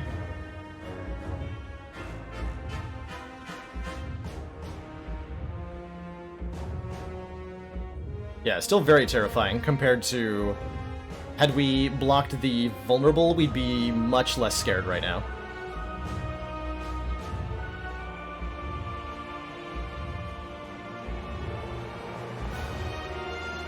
I can dual cast the Frost Orb, but I might die next turn if I do. I'm thinking maybe Echo Form Loop this turn, and then next turn I have a lot of block. We get 6 block from Orichalcum this turn, and we block for 20. So we take 25 plus 2.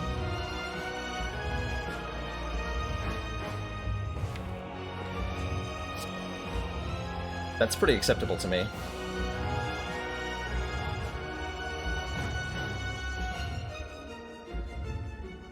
Or I can dual cast Rainbow, then I don't get to Echo Form.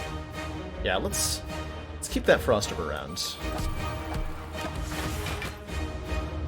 This turn's very scary. We're alive! I think. That's enough, right? That's enough to stay alive. Please tell me that's enough to stay alive. We're blocking for 28 plus 8 times 2 plus 10. Hold on. 28 plus 16 plus 10 is 64? No, 54. So we're going really low on health here. But we're gonna stabilize very shortly. So we should win from here.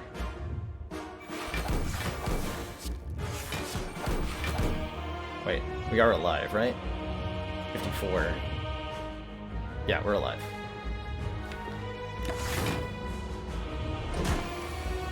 That dark... This is Frost Orb has to stay in front for a little bit.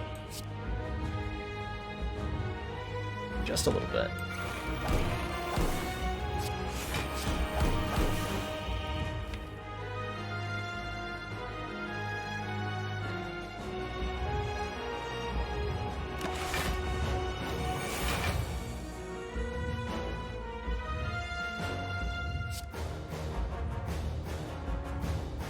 Definitely have to double loop up here.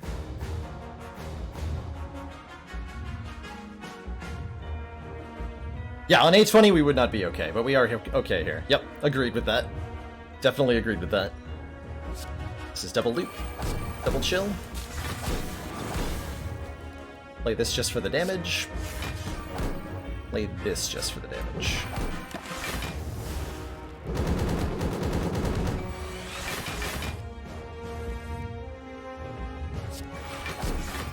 Calipers? Hello?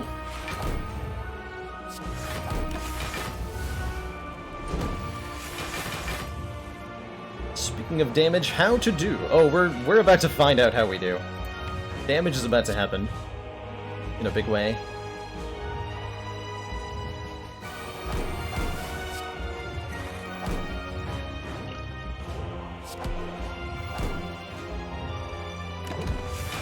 From Stone Calendar. But yeah, you want damage? Here's damage.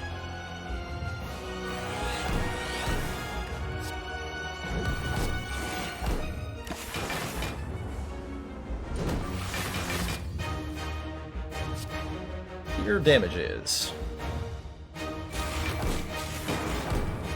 channeling 6 orbs. It's strong. Let's go to the next turn. Make an ambitious choice here.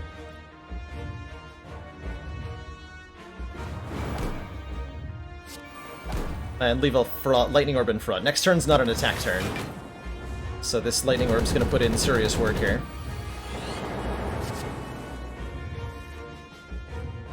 Serious work.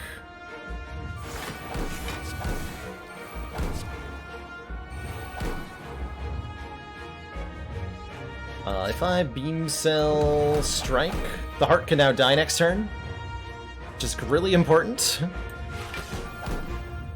because I would like for it to do that.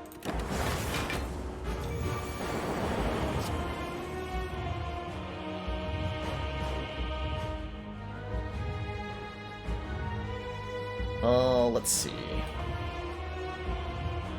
Man, this was a close one, hey? This was a close one. So if I double rainbow, how much damage am I doing?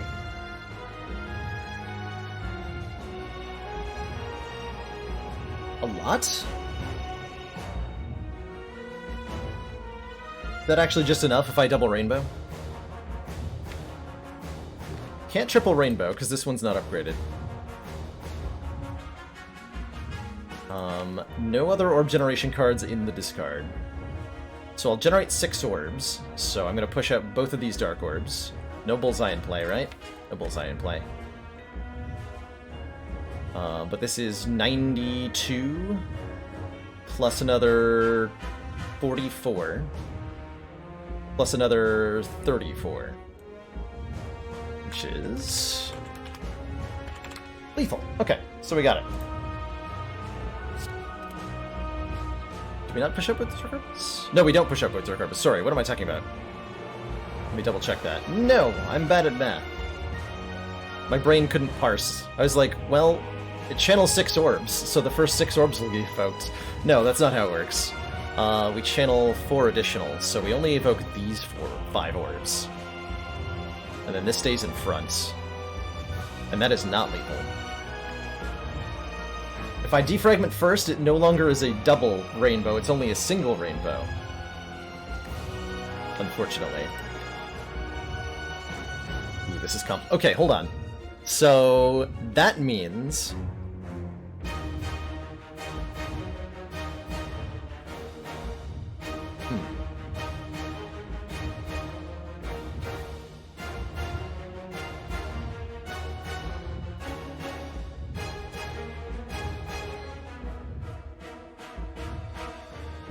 That buffer might kill me?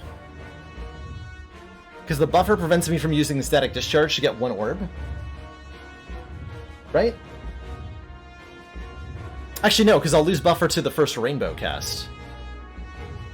Because I don't actually evoke an orb. Okay, so we're fine. But we need to lose buffer to Beat of Death. Hooray! Perfect. And... now I have to do a lot of math.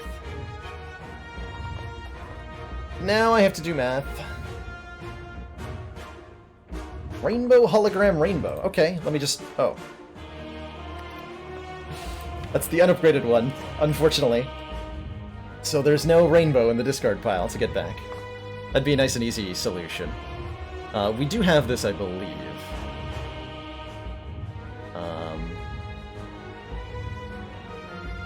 I just have to do some arithmetic here.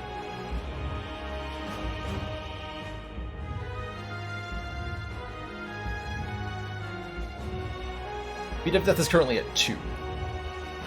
So what we need to do is to have 1 attack from the heart hit us, evoking our Frost Orb, and then we need a second one to hit us non-lethally and evoke the Dark Orb. This currently evokes for 19, which means we'll block... We have to play Defragment. Okay, and we have a very razor-thin margin here to work with.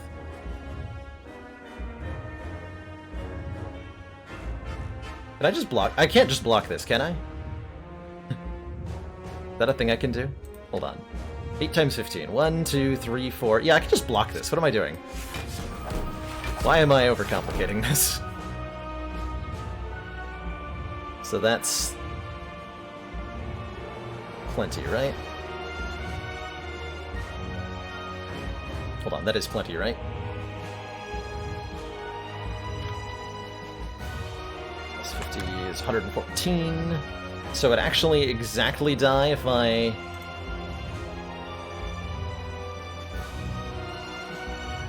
played Defragment. Defragment will kill me here, by the way. Just want everyone to be perfectly aware of that. If I play Defragment, I will die. I have to hologram Steam Barrier to block more.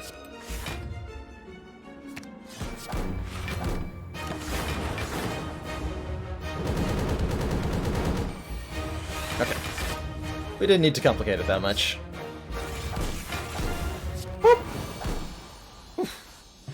God. GG. Oh, it wasn't stressful at all.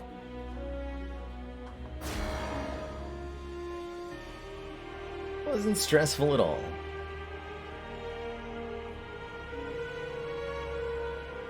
Stupid Spire elites.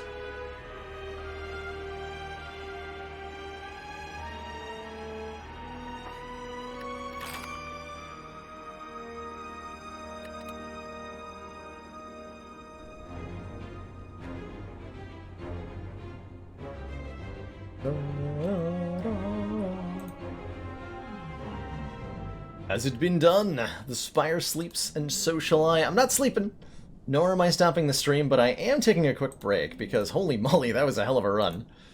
And I need to just, like, come down from the peak that was, that heart fight, almost dunking our ladder streak. Almost.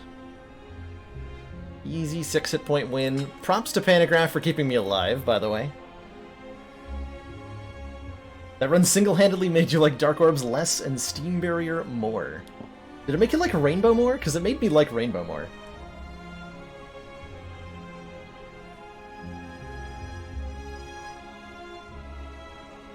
Made me like Rainbow a lot more. Alrighty. Break time. I'll be back in just a moment. Thanks in advance for your patience, everybody. And thanks for hanging out. Take care of yourselves. Take a break, grab some water, stretch up.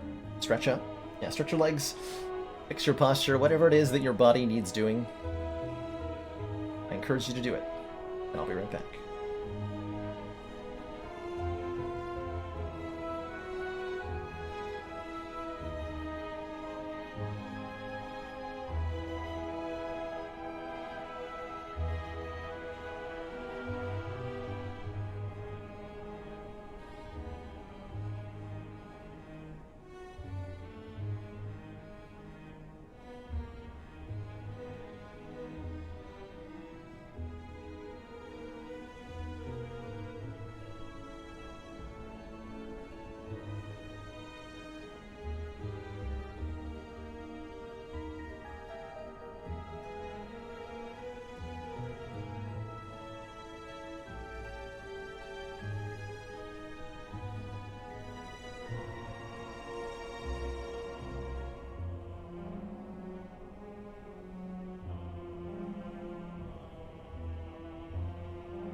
Alrighty. I have returned. Thank you for that moment of patience, everybody. Man, that is such an exhilarating run.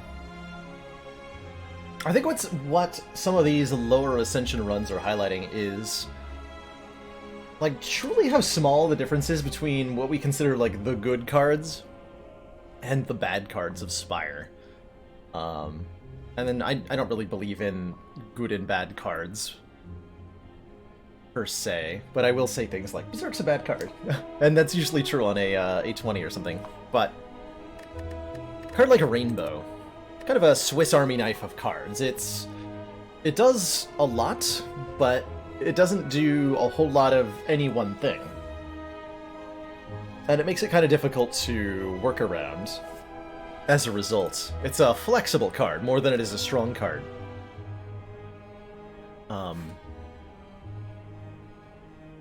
And there's not a whole lot of margin between, say, Rainbow and, like, Glacier or Darkness Plus or something like that. But there is a margin there, and that marginal difference in, like, I don't know, consistency, quality, whatever have you,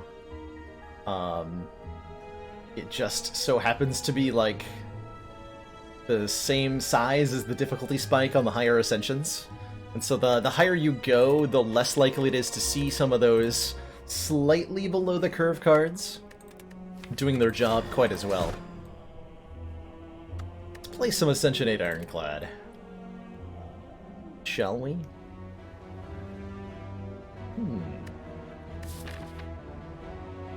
What does Ironclad want to do in Act 1?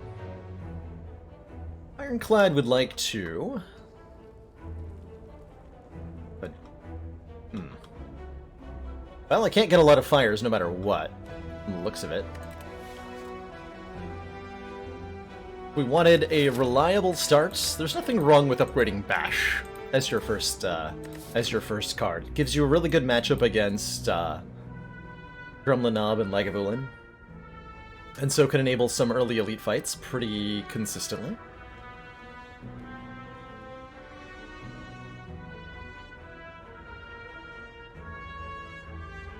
Given the flexibility of our path, I like taking a high variable start. Actually, we can go, what, 1, 2, 3, 4 fires if we want? Interesting. This could be a Searing Blow run. But because we have a variable path, I like taking a variable start, where we can accommodate our path to the strength of the start we get.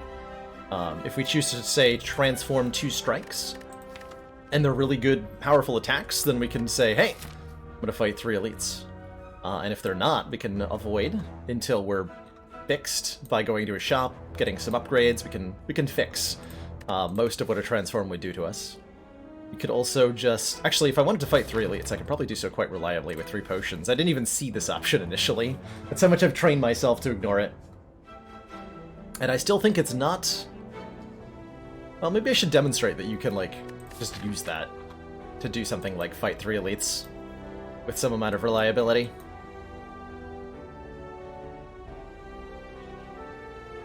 Maybe it's time for a demonstration.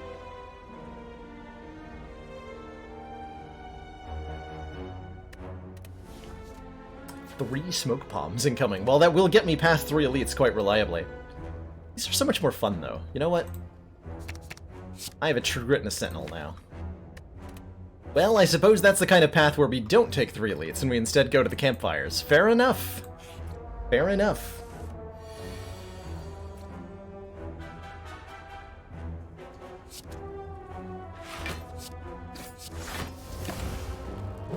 Fair enough.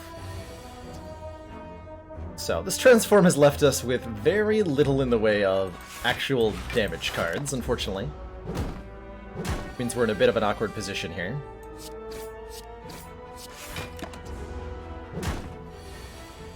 Assuming this stupid acid slime will ever stop hitting me. You are allowed to debuff, you know, right? You do know that.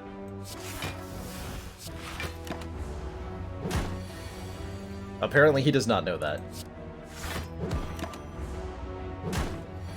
Oh my gosh. Spike Slimes have a regular pattern where they're required to alternate between debuffs and attacks in some certain proportion. That's not true of Acid Slimes, who are free to attack in a row as many times as they want. Fun fact. Fun fact. They can just do that. There we go, okay. Ultimately, we only lost 5 health, but like, really? We're not offered a damage card. Okay, am I fighting Slime Boss? No, I'm fighting Hexaghost, so a disarm, enemy loses 2 strength, is pretty tempting. It's extremely tempting. And we have to take the first damage card that we see. Pretty much.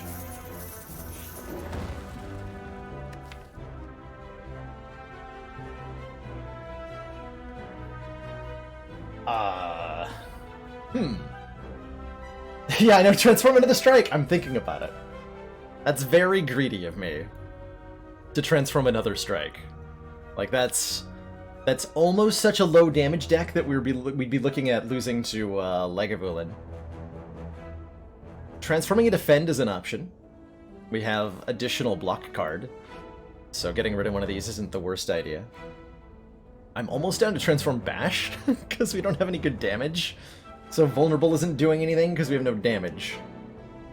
I think an upgrade is also totally reasonable here. We can upgrade True Grit, we can upgrade Disarm, we can upgrade Bash. Any of that nonsense?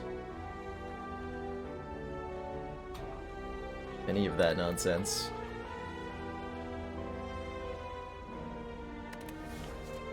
Transforming things.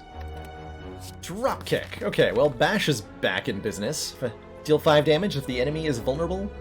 Gain an energy and draw a card. 2 merchants in a row. And boy, does this one look pretty good. So Carnage immediately fixes the damage problem the deck has. Which is very nice. That's a kind of card that we could take and then upgrade. And then fight an elite with. I don't think that's... that's not good enough that we can take 3 elites, is it? No. No. That's not that strong that we can go this way. But it is this strong enough that we could go this way. I think.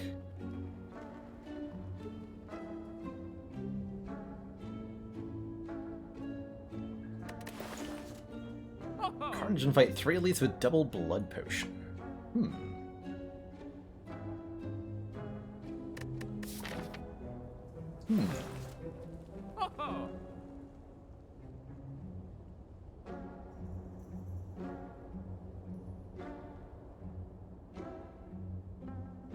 We're not married to... No, we are married to the... Go this way. We're married to all 3 elites. Legally married. What Ascension Heart run would I say is as difficult as a regular Ascension 15 run? I would say Ascension 0, Custard Lemon. Is, like, that's an approximate equivalence. A0 Heart versus A15 regular.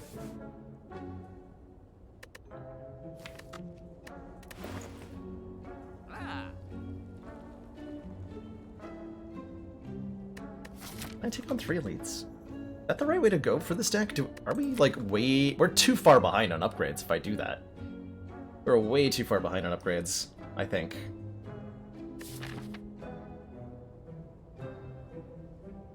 I buy Carnage, go to this store, upgrade, upgrade. Can't do no elites, that's crazy town. Especially in a Hexaghost act. Ah, hell.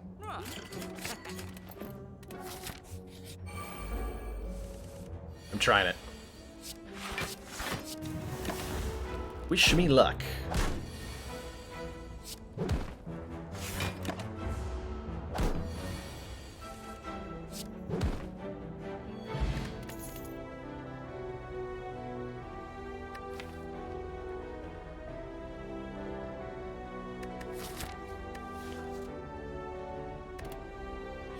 Thinking about Blood for Blood here. Actually, maybe Evolve's better. Maybe Evolve is better. But Blood for Blood is potentially good. Blood for Blood is a very strong attack card that we can only play if we've taken damage a whole lot. This is really good against sentries.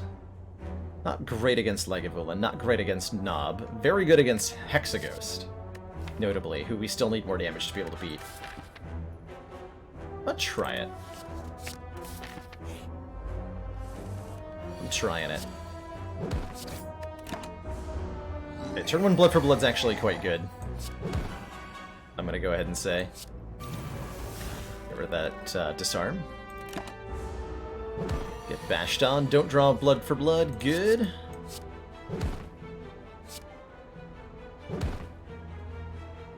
And I think I block here. Next turn we draw Blood for Blood and we kill him. Okay. Make 20. Remember, we will be watching. Nimarina, thank you so much for those $5. Greatly appreciate it. Bring us just a little bit closer to a bonus stream every day. No, every week next month. Bonus stream every day. Oh god, what have I promised? What have I promised? Bag of Marbles applies 1 vuln to all enemies at the start of each fight, and that's a Fiend Fire. And I'm gonna take a Fiend Fire, because that's a Fiend Fire. Exhaust all cards in your hand, deal 7 damage for each exhausted card. Very powerful attack. Makes me pretty confident we can take another elite here. Did I do the voice line stuff for the channel myself? I did the editing for it, yeah. Like, it's just taken from the XCOM voice files, and I snipped pieces of it together to make the dude say various things using Audacity. Took me, like, for all the alerts that we currently use, probably, like, 5 hours, of which was mostly digging through audio files. The XCOM game files are very well hidden away, so finding the actual line you needed was very difficult. So we're gonna go to the fire, and I can get away with an upgrade. We have 2 blood potions, right? So I should upgrade. And we're gonna upgrade either Fiend Fire or probably Carnage is probably our best bet.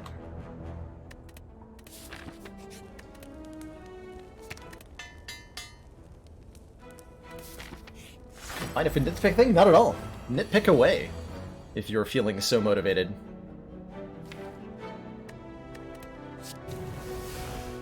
Show me the nitpickins. I'm not sure I'm allowed to give up Vuln here. I need to bash. No, I don't.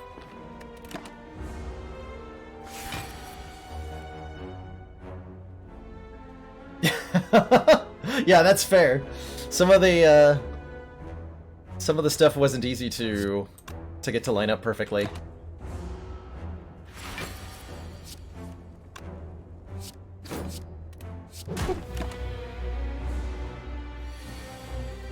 So it doesn't all sound perfect or anything.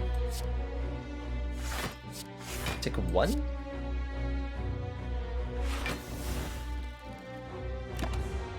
And then lose Blood for Blood, which kind of defeats the purpose, but, you know. Potato, potato. And all that.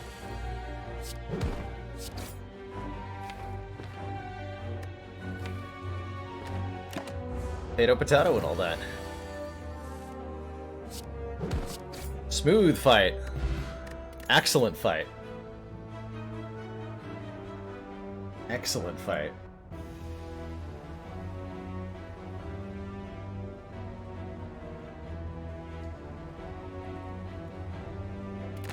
Bag of Prep. Start of each combat, draw 2 extra cards. Well, I don't want a Perfected Strike in a deck that's already removed 2. Don't want an Entrench in a deck that can't block that much, and I don't want a Wild Strike because I don't like Wild Strike, so I'm skipping these cards. Dead Branch. Dead Branch. Dead Branch. Don't skip the chest. Dead Branch. Letter Opener. Every time we play 3 skills in a single turn, deal 5 damage to all enemies. That's fine. Letter Opener's a great card. We don't often trigger it, but there's plenty of room for us to do so later. Alright, Gremlin Knob, and we draw Fiend Fire on turn 1. Close enough. Draw Carnage on turn 1. Fiendfire on turn 2.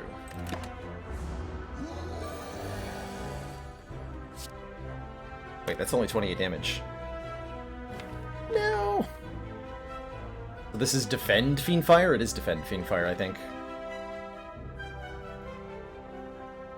Sad face. And then if I fail to do 13 damage next turn, that's on me.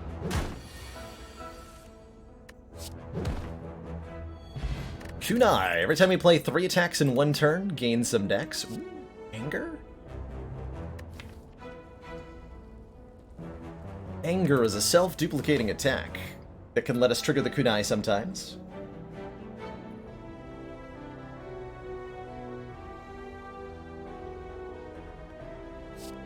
Can't believe we have both of our blood potions still, after all that.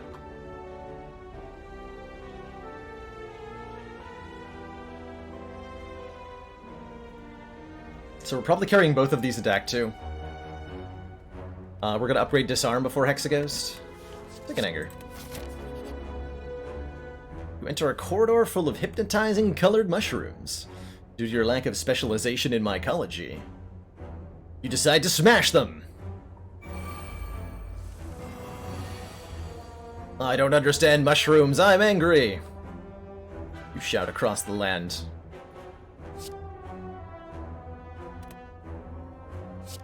So I could go like True Grit Fiendfire and just kill one. Kill the one who's buff. No, I don't want to kill the one who's buffing. If I kill one of them, I become vulnerable, which is a great crime.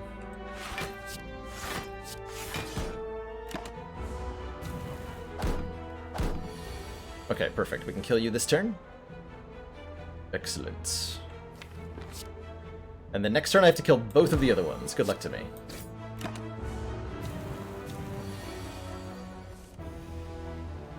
And by both of them, I mean one of them. And then take 15. 15's fine. We have a blood potion.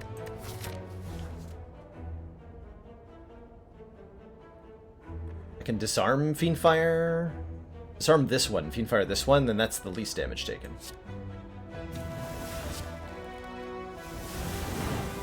Okay. We get the Odd Mushroom. We take 25% more attack damage rather than 50% when we're vulnerable.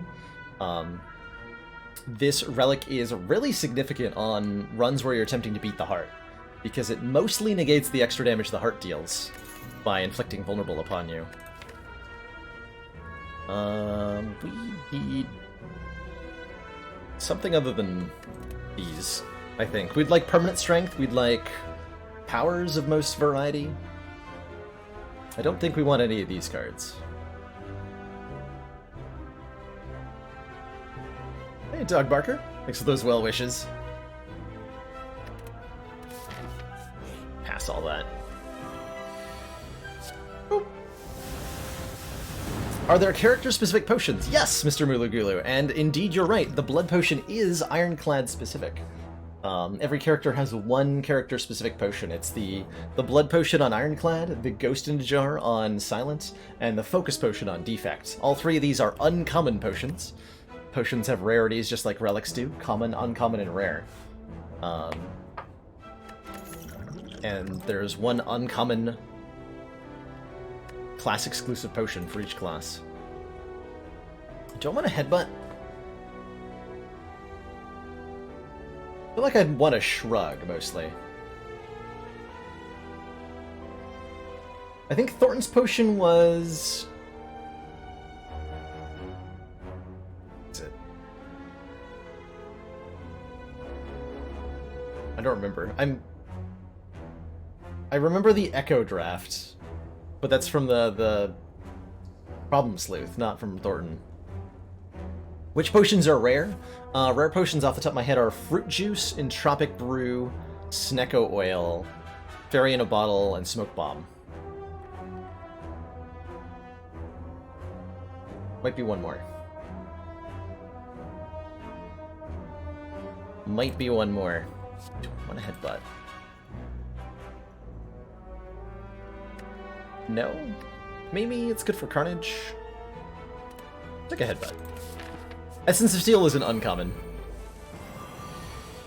This much I know for sure. Ugh, what is this? What is this turn? Attacking me for 22 damage?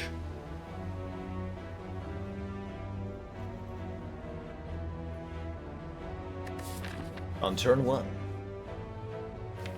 I could defend, take 8 damage, deal 5 to all of them. Might be best, or I could kill one with Carnage, and then take more than 8, quite a bit more than 8. Thing is, I'm not guaranteed to actually kill any of them next turn.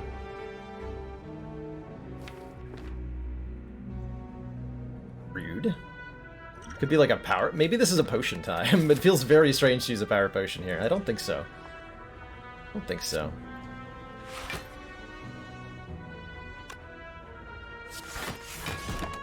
Go with that play.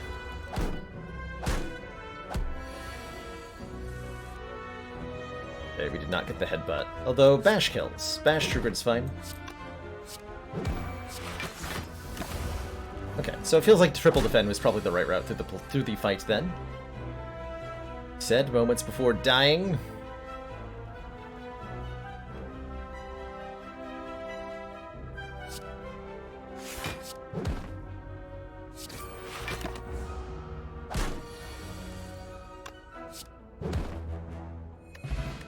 Gambler's Brew. Gonna hold on to these, I think. Man, Rampage. Can I have, like...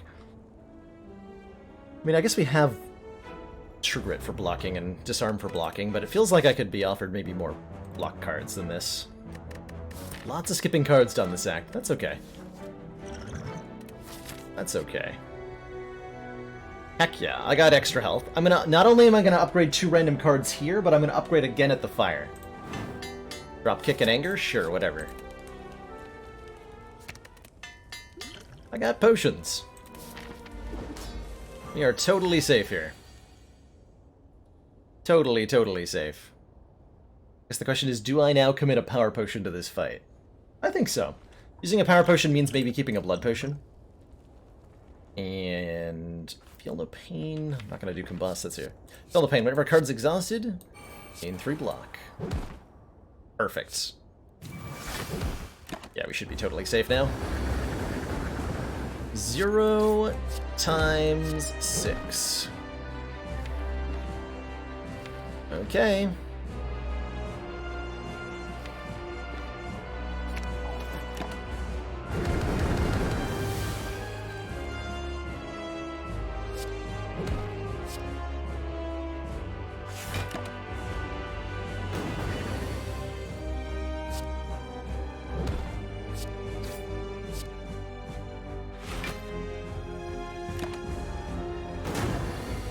In case of emergency, we do have, you know, the blood potions here.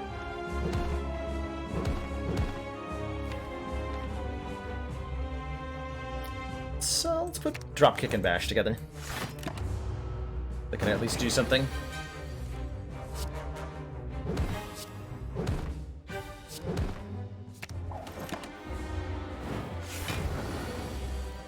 Five times 2? Oh no. Whatever will I do?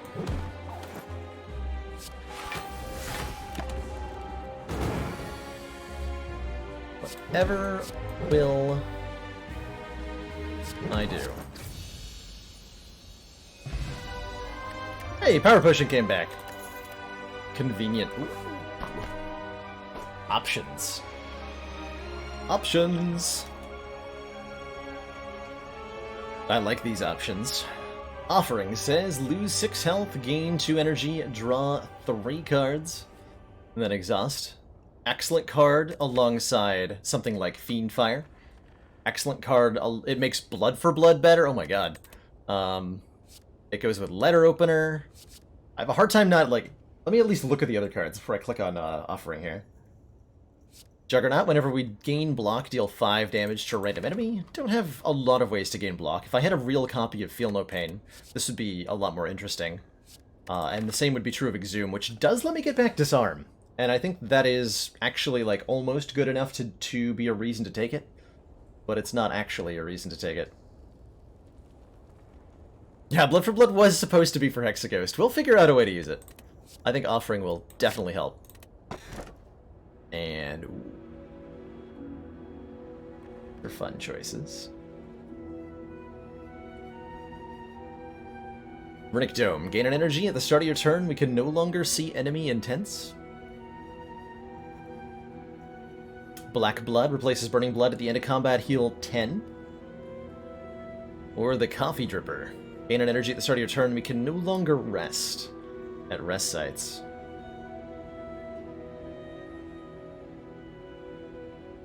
So Black Blood would give us a little extra sustain, allow us to keep getting health despite using offering all the time. I have a hard time with Runic Dome. Enemy intents are important, and even if you know all the enemy AI patterns, as I do, there are plenty of fights that are totally random, or at least partially random enough to make this really punishing. The things that really hurt you with Runic Dome are Writhing Mass, Time Eater, the Spire Spear and Spire Shield, Champ is pretty brutal with Runic Dome. Runic did play a part in our last ladder attempt dying. I wouldn't call Runic Dome the cause of that death, though. I think that had I had the same, like, everything the same, and I had some other, like, a free energy instead of the Runic Dome, I still would have lost the previous run. Yeah, Collector is brutal. Heart's not too bad, but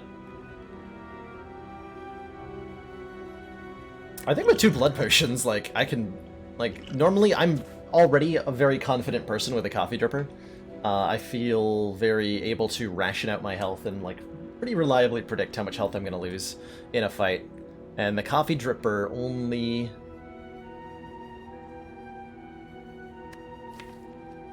punishes me when I can't do that reliably. And we've got a cushion in the form of up to 50% of our health and healing. So let's take 2 blood potions here. And let's fight at least 1 elite, but probably several. Would I take bites? You better believe I would. Now that I have a kunai and a Coffee Dripper, bites are pretty good. Pathing do I like here? Early shop is good with this much money, so like maybe come here. Could fight the Burning Elite, but it feels like a pretty mediocre act if I do that.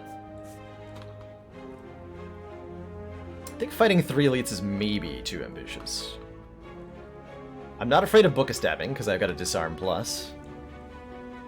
Triple Slavers are a little rough, but our Bag of Preparation help. And Bag of Preparation Bag of Marbles means Triple Slavers are way less threatening. I'm very likely to draw Carnage or Fiend Fire or Offering on turn 1 and then just kill one immediately.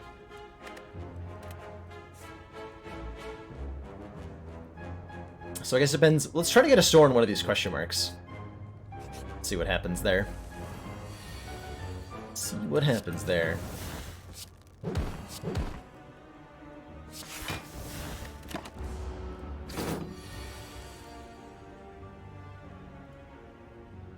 Do I need to play this offering? No, right? No. Just kill the Chosen here and gain 6 health off the fight.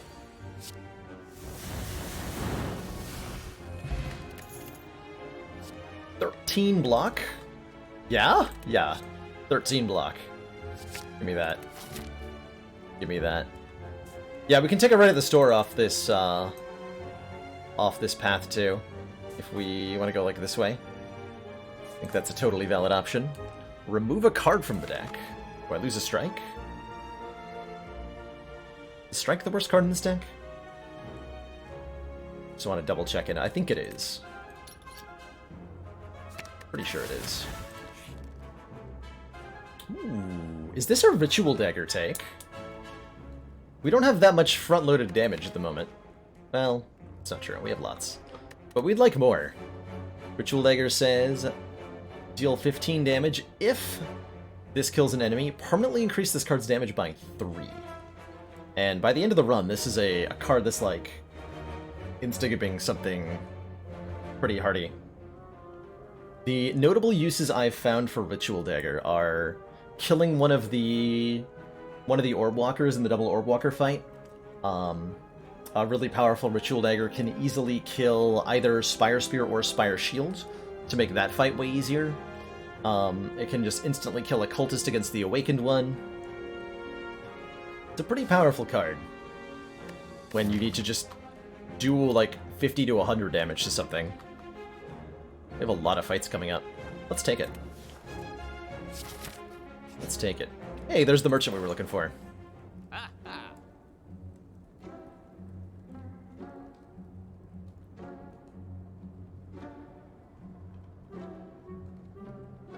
Well, my only regret is that I can't both buy Pen Nib and the Meat on the Bone. And so I have to choose. Meal ticket! Whenever we enter a shop, heal 15 health. That's all the healing we'll ever need. All the healing we'll ever need. Meat on the Bone says, if our hit points are at or below half after combat, heal 12 hit points. 12 is a lot of hit points. And it helps mitigate our coffee dripper, right? We can't rest, so if we end up below half health, we would really, really, really like to have Meat on the Bone as a backup mechanism, and that lets me safely, like, fight 3 elites and not worry about it at all. Meat! From here, I can remove another card. Could be down to, like, no strikes in the deck. Get out of here, strikes. No one likes you anyway. And now for max health. Just in time for Meat on the Bone to do stuff. Alright, Elite. What do you got for me? It's a Gremlin Leader. And I have Offering on turn 1, which I'm gonna play. Perfect. So Ritual Dagger does not specify a non-minion enemy. If I kill this Mad Gremlin right now, it boosts the Ritual Dagger from 15 now to 18. Which is good stuff. It's just like blood for blood carnage. That's probably bash. That's carnage, bash, disarm, anger. That's the way we do that. That's the way we do that. What is this? You're not allowed to attack me. Can't do that. It's illegal. Sir.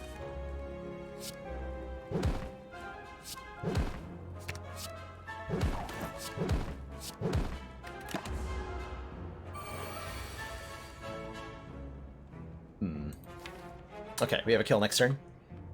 All I gotta do is block.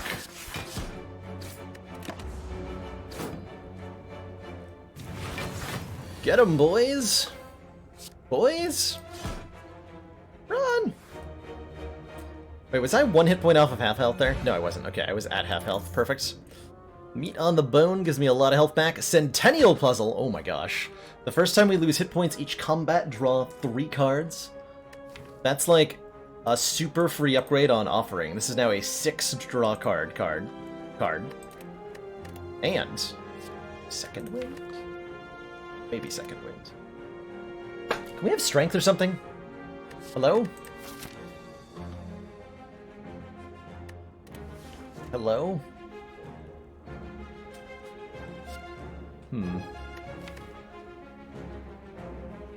Second Wind might be good later. I'm just gonna take it. So we have another card that's like really good when we have a 10-card hand, which is what we're doing a lot lately. I'm gonna upgrade this Ritual Dagger. I'm fond of the upgrade. It turns it from 3 additional damage when you level it to 5 additional damage when you level it. Oh man, Second Wind with Sentinel. I didn't even think about that. By the way, Second Wind Sentinel's a thing, apparently. Crazy.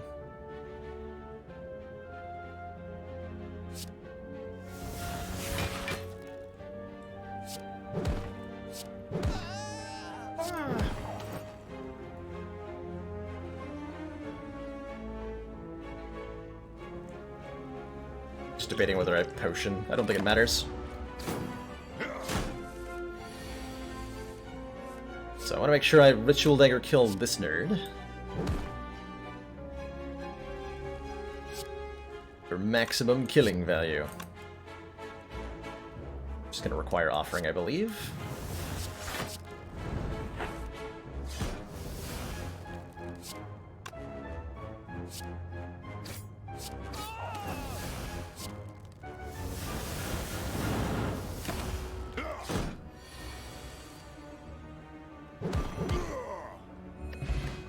Duvudal. Wait, we don't have any... Oh, we're not on Ascension 10 yet. No! Duvudal does nothing! For each curse in our deck, start combat with 1 point of strength.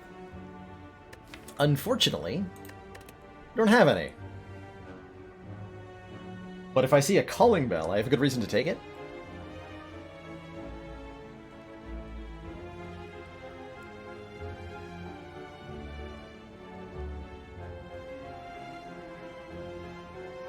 Do I want a Burning Pact? Maybe?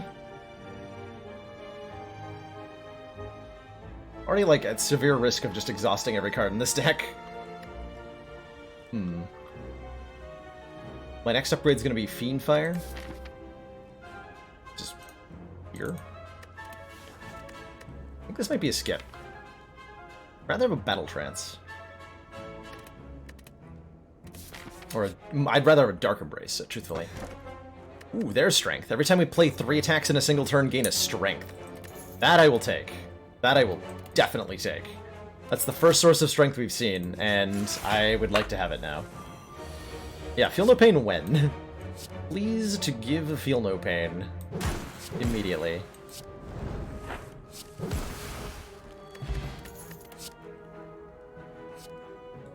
Rage Plus. Hell yeah, I'll take a Rage Plus. I think. When you play an attack this turn, gain 5 block. Is fun. We could also take a Twin Strike, which will scale nicely with our strength. I'm kind of excited by that Rage, for a lot of reasons. Our block consistency is not quite there yet. Not quite there yet. Oh. Trigger... Oh, this also helps trigger Letter Opener. Good times. Good times. Man, Carnage and Headbutt are best friends.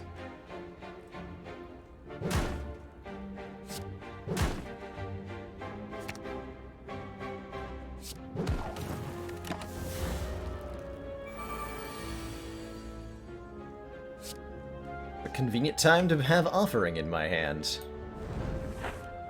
We just draw all of my cards. Would you still like to be attacking me? Or have you realized your mistake? Oh, this is what, 12 per card? After Bash? I can go like Bash. Yeah, that's just a super lethal, right? 1, 2, 3, 4, 5, 6, 7, yep.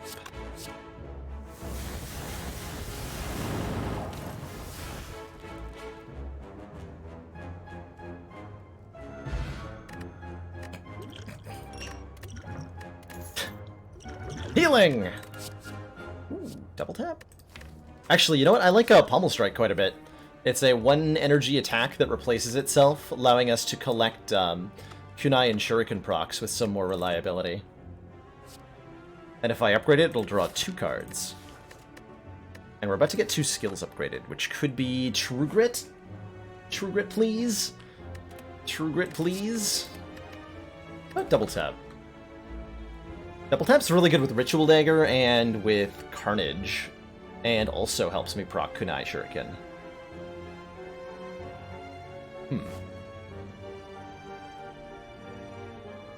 Doesn't work with Fiendfire, though.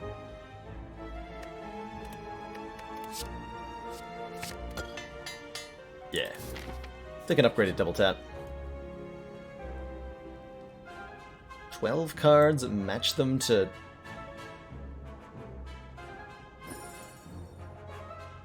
Do I want the Hold on. Do I want a Clumsy?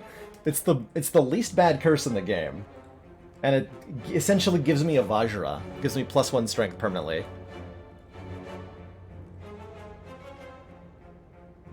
I guess we want that? I am also taking a pummel. Don't want a berserk. Not even... we have too much energy for me to want berserk.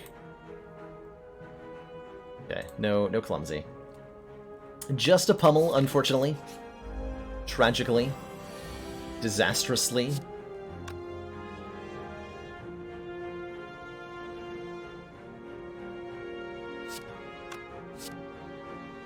No way I'm getting this guy killed, am I? By double tap drop kick, I end up with 4 energy.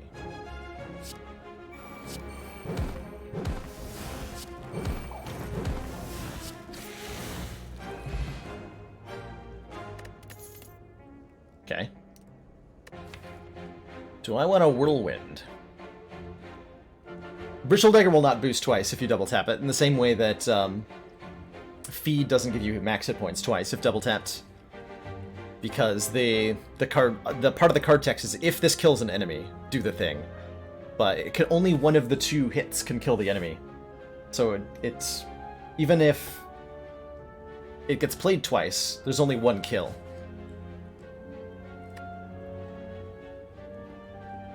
Thinking about that whirlwind. A little bit worried about my block ability. But it helps proc the things.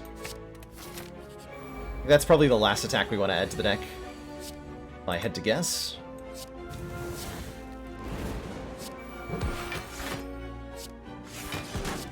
Order. Slight misplay there. But only a little bit.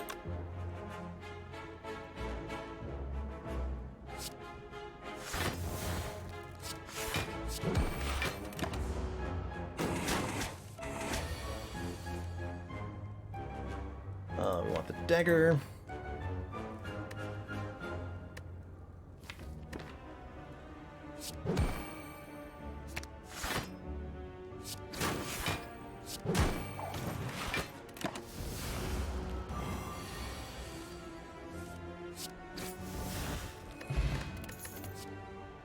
Oh, Iron Wave? Okay, I'll take an Iron Wave. That's a block card and an attack.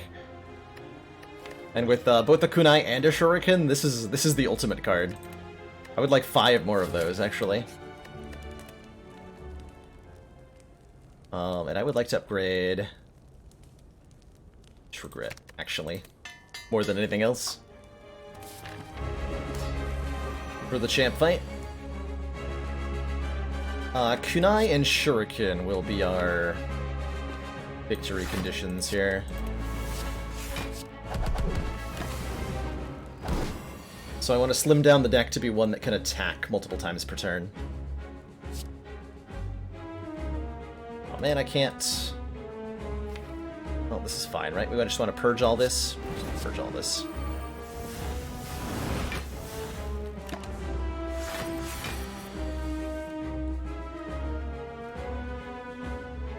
Oof.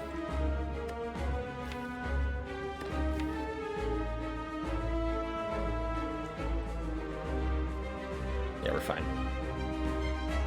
Still a bit of an oof, though.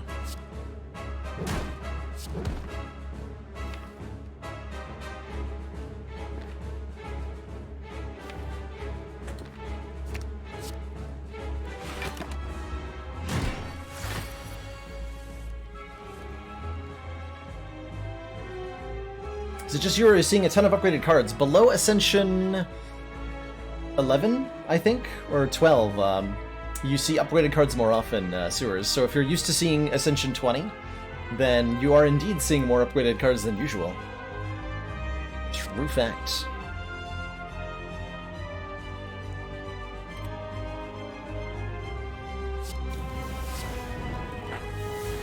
Okay, perfect.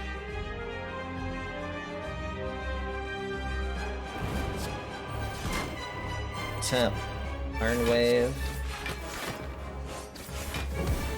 back, double tap, and Iron Wave. Get rid of Drop Kick, because we got rid of our vulnerable source, so we should probably lose that too.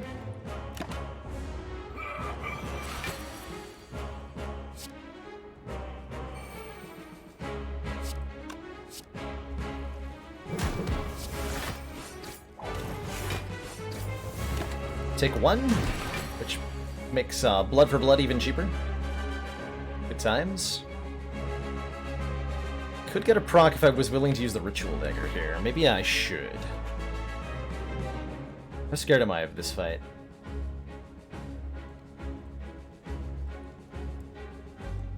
Scared enough, I think.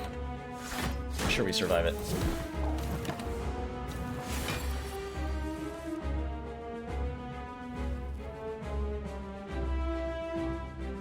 So half health for champ is 210. So this does not split champ.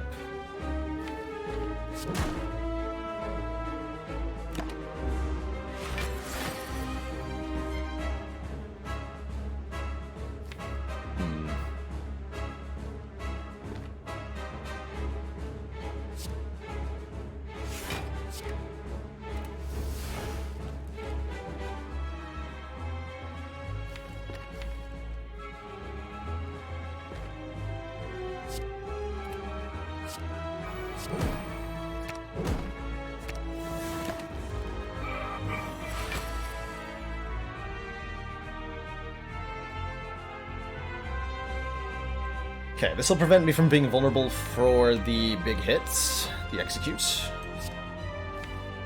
Perfect.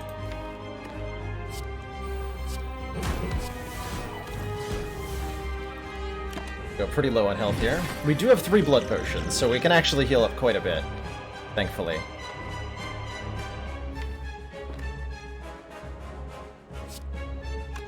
Alive.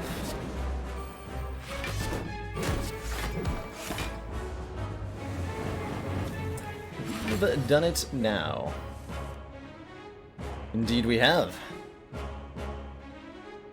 Indeed we have. So I can do, what, double tap, Carnage, Iron Wave. That's not going to kill him. Looks like we need to use at least one of these blood potions here. Because we are not blocking this hit entirely. That's okay. Yeah, that is okay.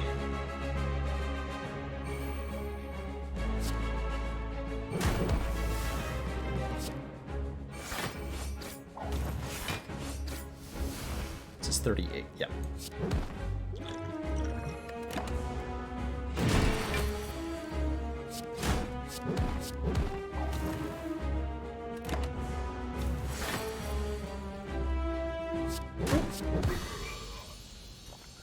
Hey, Free Wolf. Yeah, I am doing excellently. Hope you're having a good one as well. There's the Dark Embrace! Whenever a card is exhausted, draw a card. You know how long I've been waiting for that? We can now double tap Fiendfire, although doing so is very risky. Brutality's not bad here either. Start of your turn, lose a hit point, draw a card. Makes Blood for Blood more playable.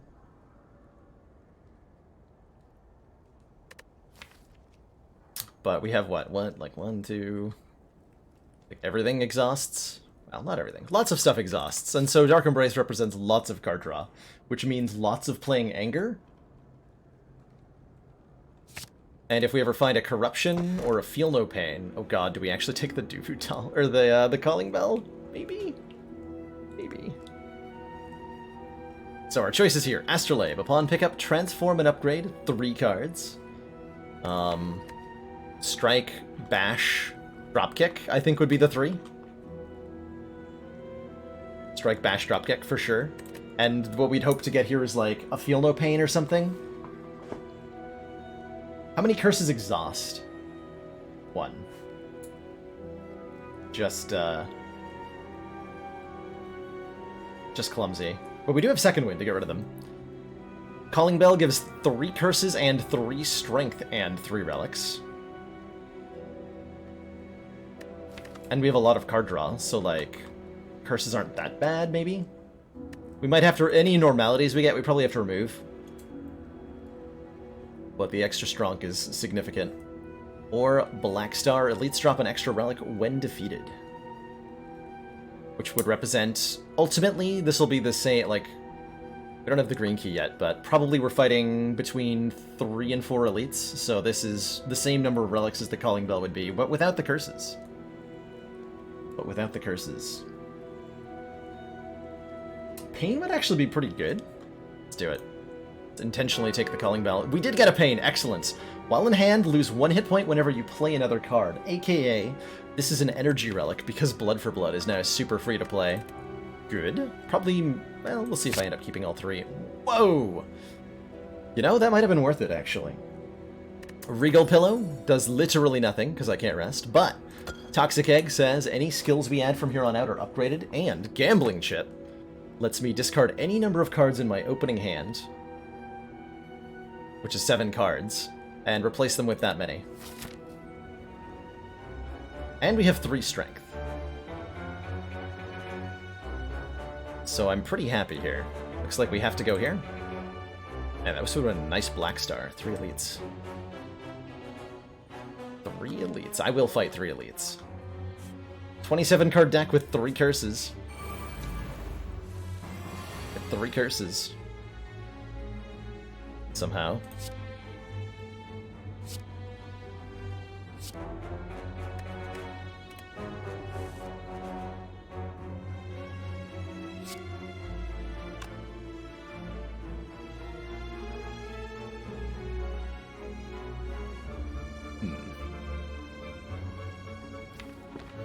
Taking damage. Not much. A little bit.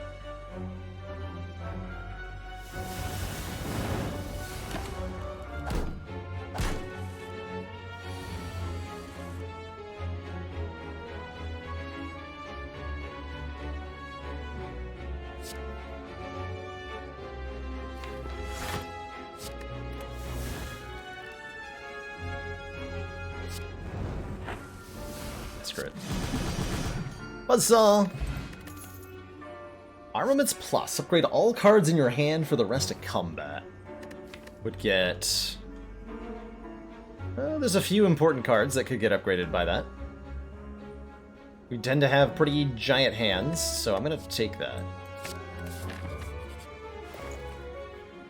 Ooh. Oh, these are fun. Still no Feel No Pain. But there's a Lee's Waffle here. Upon pickup, raise your max health by 7 and heal all your health.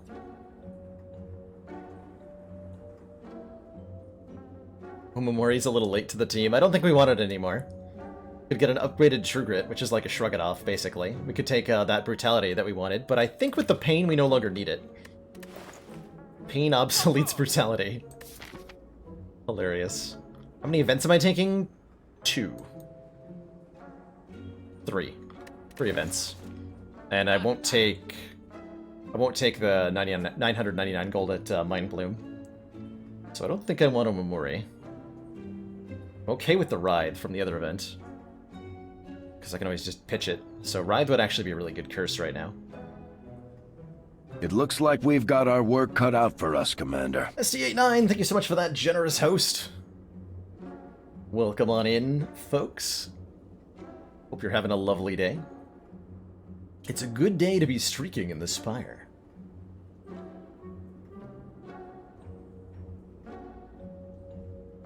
Purity is a powerful card, right? That exhausts a lot. Although it mostly is inferior to Second Wind.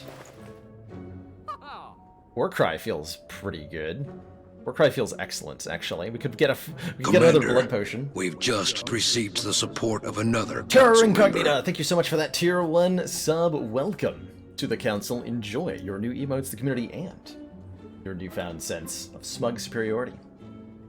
Thanks for contributing to the stream and helping me get just a little bit closer to bonus streams every week next month. How many white blood cells do I need? Look, I'm hemorrhaging a lot. I'm also getting another store, actually. I think I want to go to that store. And violence is really good, bro. I want to feel no pain. I want a self-forming clay. And I'm not going to do anything that prevents me from buying either of those things. Good talk. But I will take that Warcry.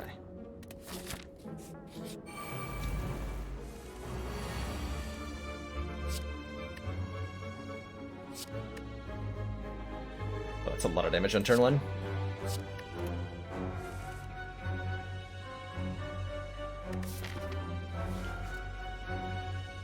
Pain.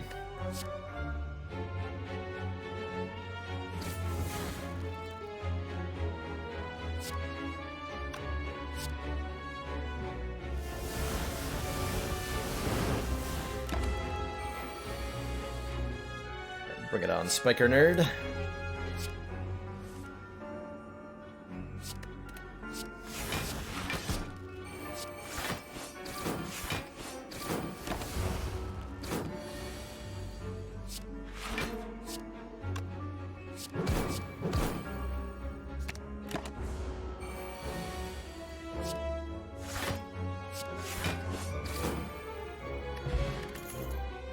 Second win plus? Yes. Definitely yes. With the Dark Embrace.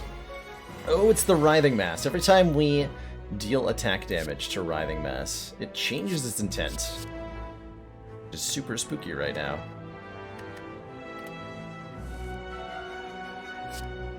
Oh, I should have raged before I did that. Whoops. Hey, Jin.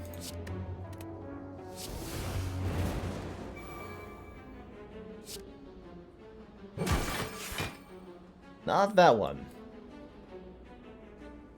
Not that. Wait. Do I want this? I don't want this, do I?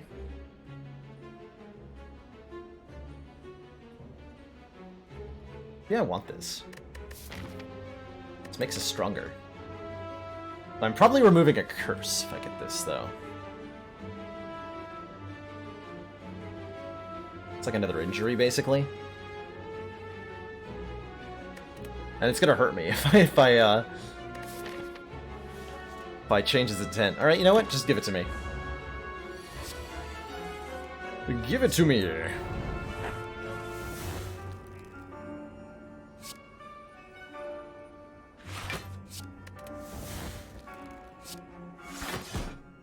Demand it.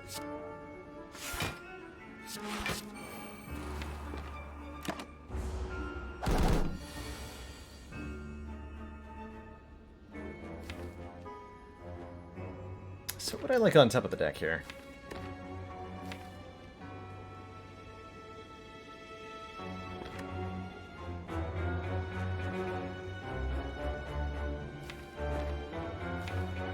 Probably Ghostly Armor? No, Second Wind. Ooh, but that's the attack intent I want you to have. Oh, this could go badly. It's fine. Actually, no, this is fine. Aha! Got him. Got him.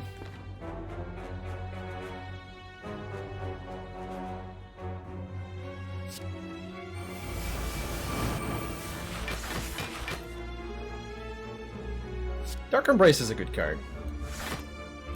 I like Dark Embrace.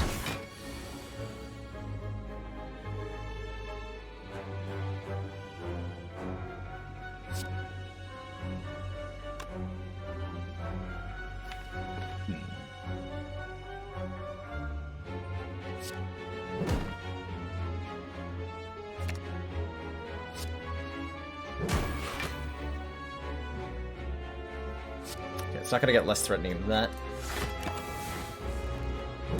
Take my damage to get a kill.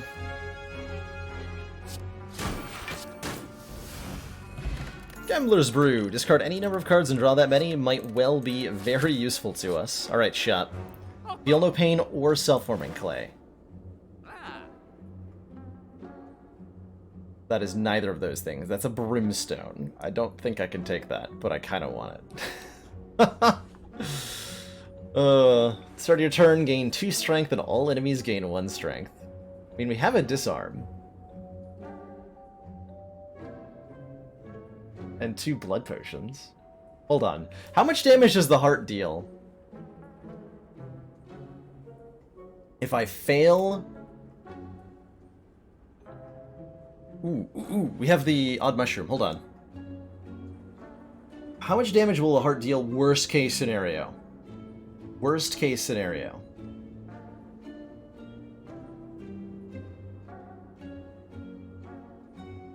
Turn 3 multi-attack. It'll have 3 points of strength. That's hitting for a base of 5 times 15. And we're vulnerable. So they'll become 6 times 15. Which is 90. I will die. I will die from full.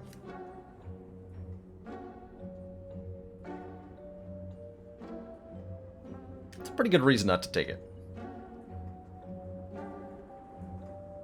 It's not about Brimstone's shenanigan shmoo. I think there's a chance that Brimstone is literally the best option for win rate from here. As it gives us we scale up in power high enough that we just kill the heart very quickly. And if we land our disarm, which we're pretty able to do because we can look at 14 cards on turn 1 with the gambling chip, and then draw 3 more with Centennial Puzzle.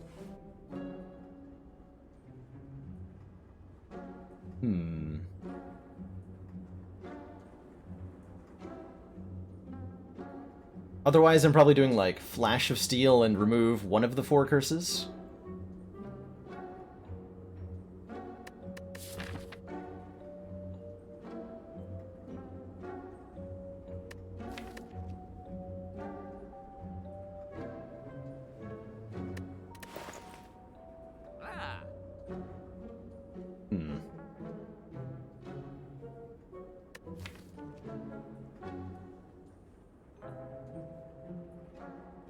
We have not found any natural source of strength scaling. Heart only has 750 health.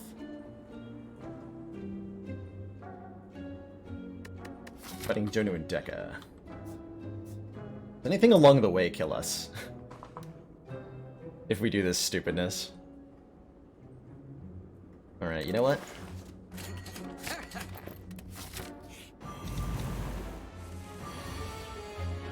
We're doing it. We're doing it. So every turn, we gain 2 strength, and all enemies gain 1 strength. Which is terrifying.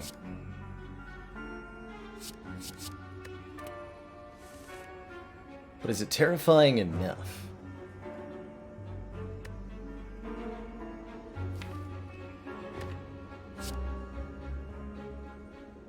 Commander, regrettably, our briefs have recently been contaminated with alien Obviously, we are extremely impressed. Captain Oblivious, thank you so much for those 5 generous gift subs, soaking the crowd with unmentionables. And bringing into the council Nemesis Dragon, Heroes, Radical Hippo, Daedalus Animus, and Akaru. Welcome to the council. Enjoy your newfound smug senses of Brimstone. And welcome aboard. Welcome aboard.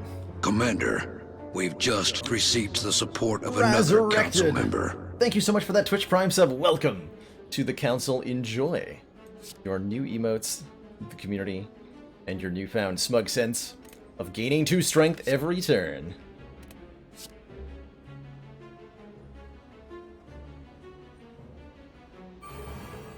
Double tap, finger, headbutt. Give me back Fiendfire and double tap, I think. Then we draw all of the cards.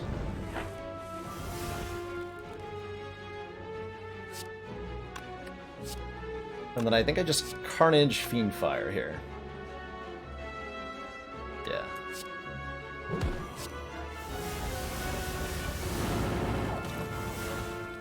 Okay.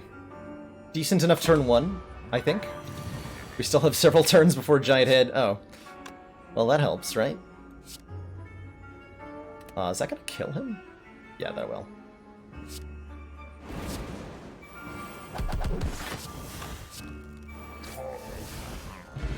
Preserved Insect. Enemies in elite combats have less health. Actual strength? Give me that. Iron Wave is pretty good there, too. Okay. Should definitely upgrade Dark Embrace now. We're very heavily dependent on that card.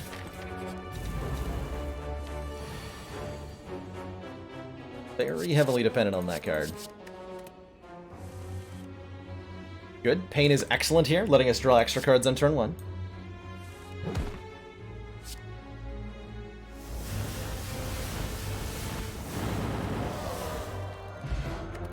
Potion Belt lets me hold 2 more potions, and that increases our odds against the heart hugely. It means I can almost assuredly have this Gambler's Brew for the heart fight.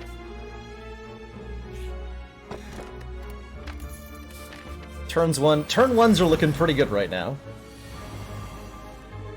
Oh, beautiful.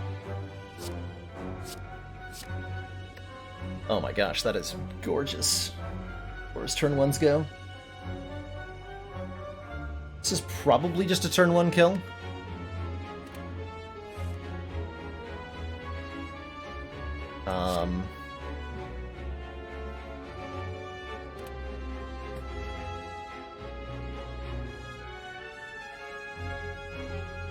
I can't math.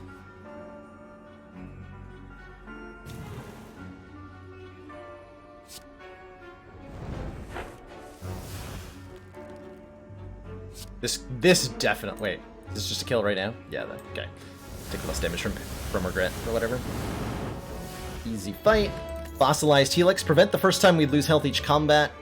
Actually not that good. Considering, like, not... It's a super good relic, right? So I'm not going to skip it, but... It's not as good in this deck, because we are dependent on Centennial Puzzle to do stuff sometimes. Okay, we're fine against the heart. We have our second disarm. Let's go. Let's go. That's all we needed was disarm number 2. Now we're all but guaranteed. He said, famous last words. All but guaranteed. To do the thing. What upgrades do I need? I need to recall, and I need to upgrade...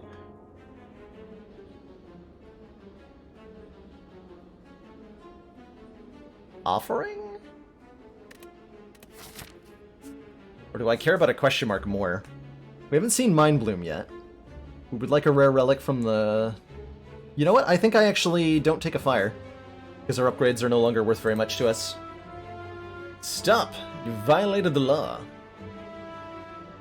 Okay, being weakened on turn 1 would be horrible, so I'm not going to take this. I'll take the small amount of money instead.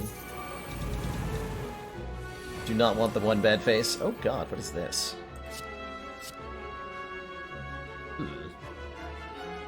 What is this? Okay, this is much better.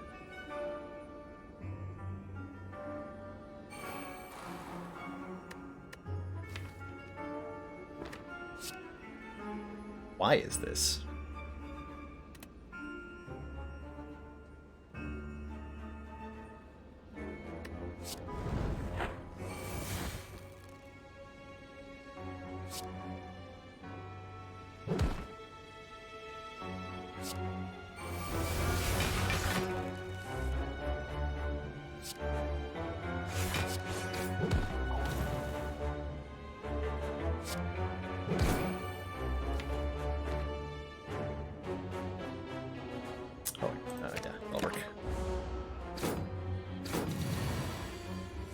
Strange turn. Oh, that was cool. Pain caused me to draw cards first, and then the second wind exhausted all the non-attack cards in my hand. Fascinating. Very fascinating. I'm gonna pummel the spiker now. Attack. More blocking stuff. This is our only source of weaken in the entire... You know what? Yeah, I'll take an Intimidate Plus. If we land it against the heart, it'll make quite a big difference.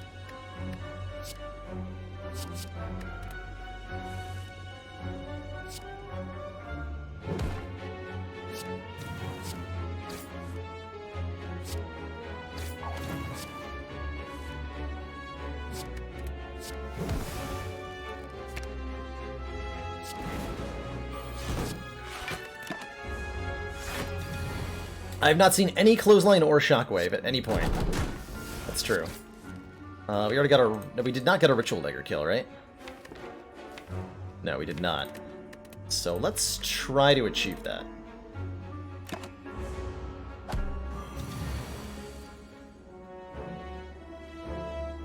Even if it costs me 6 health? Yes.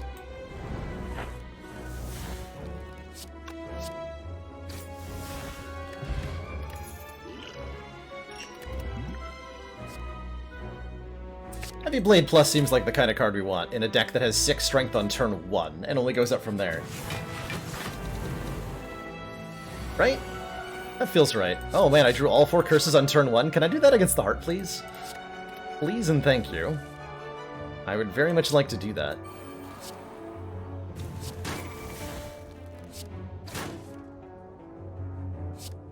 Very much like to do that.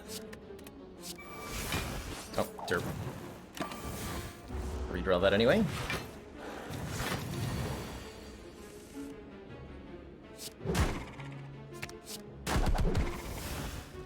Got him. Oh, a regen potion? Oh man. But these other potions are so good, and I don't think any fights are going to go on long enough for the regen potion.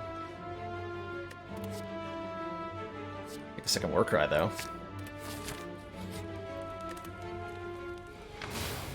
Okay. What's the ladder incident? The ladder incident was losing the ladder streak. A truly heinous crime.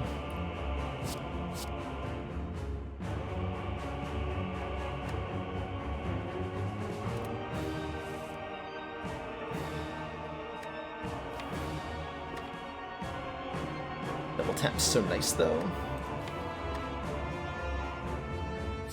Don't want a whirlwind, oddly enough. We're gonna take some damage in this fight. That's okay.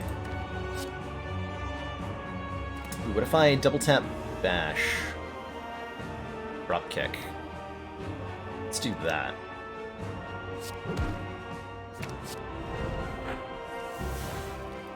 Beautiful. Rage. Spot weakness. Double tap bash. Wait. No, this. It seems better to do that, I think, than it was to do the other thing.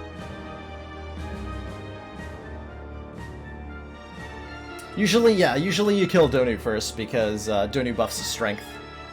I don't think it matters a whole lot in this fight. I think we got him. I think we got him.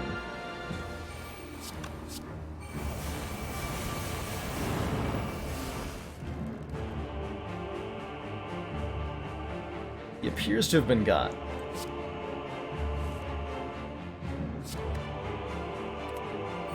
Wait, why are you fighting only Donu? Or only Dekka? Don't know what you're talking about. Dekka's not here either. I'm fighting nobody. There's no one here. And that's why I like Brimstone, by the way. Brimstone always does this exact thing. And it's beautiful, and I love it. It's difficult to make work against the heart. You need something like a backup plan, some way to survive the unholy monstrosity that is a heart with a lot of bonus strength. But I believe we do have that. I'm actually going to upgrade Offering now that we have the Fossilized Helix. I think that's the play.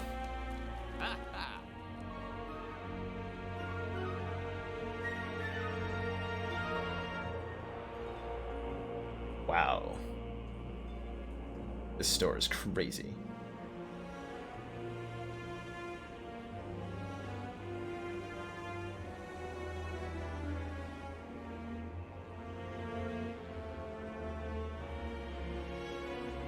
So, considerations. Paper Frog, enemies with Vulnerable take 75% more damage rather than 50% more. If I had, better Vulnerable in the deck, we only have Bash and Bag of Marbles, so I'm not going to take that. There is Offering and Master Strategy, and I can afford both of these if I wanted to, for all of the card draw in the world. Rupture lets us gain strength off pain. Clockwork Souvenir lets me block vulnerable, although with the Odd Mushroom that's not actually as important. Pain does work with Rupture, yep, it does, and it's very strong. We can gain 7 max health from a Strawberry. We can remove a card. I think I'm not going to say no to another Offering. That's just gotta be. And then from there I either take a Master Strategy or a Strawberry or a Rupture. I can do Rupture and a card remove, actually. I don't think I need the strength from Rupture. Like, part of the thing that Brimstone lets you do is you can focus entirely on staying alive. And this relic will just scale up your strength for you. So you don't need cards in the deck that make you do more damage over time. Like, we don't need the spot weakness. All we have to do is stay alive for 4 or 5 turns, and we'll win the fight. So in the interest of staying alive... Is Master Strategy better at that? Or is 7 hit points better at that?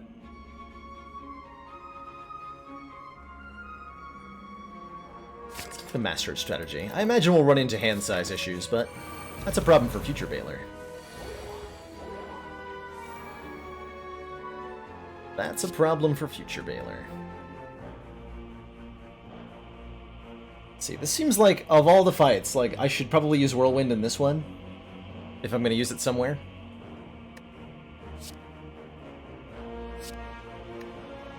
Let's try to kill this guy by turn 2.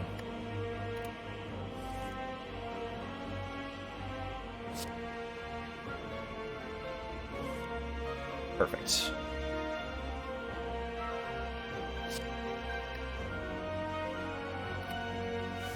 Yeah, that's perfect.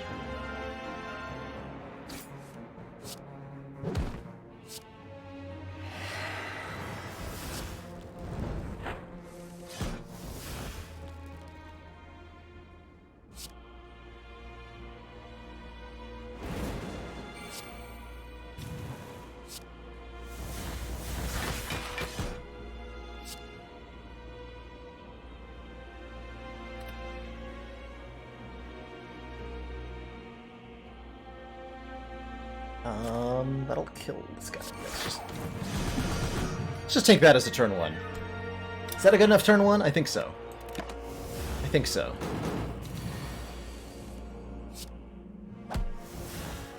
Fight. Oh, Red Skull. When we're at or below half health, we have 3 extra strong. And we don't need none of that. We don't need none of that. Alrighty. So, we take this deck. With a Brimstone, we throw it against the Heart of the Spire, who cannot kill on turn 1 because of the Invincible buff. How does it do? How does it do? That is, of course, the question.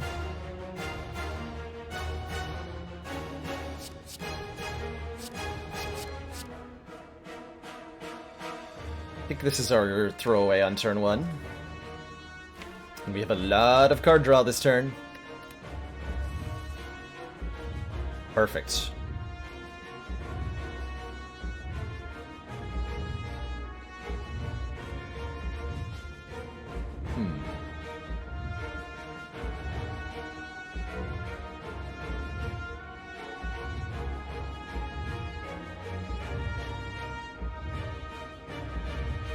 Pain procs first, I believe. Let's drink our strength potion. I could Gambler's Brew away the pain here. I don't know that I need to, or want to, or care to. Though, triggering a Centennial Puzzle on this turn is probably wise. So this is like True Grit the Pain, then Offering.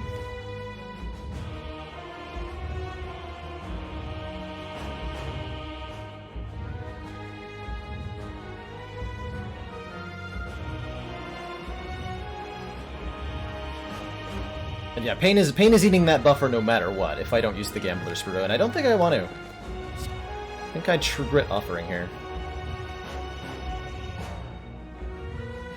Which is going to be too many cards, so True Grit, Disarm. And then Offering will draw 7 more cards. So buffer goes away, attempting to play anything. We lose 3 strength off the heart, so it's at negative, including the one it got on turn 1. Next turn it'll have -1. And if it's attacking us with the multi-attack, it'll only be 1 times 15. Uh-oh, this would not be a good time to lose frames. Frames? Hello. Looking normal-ish, normal-ish.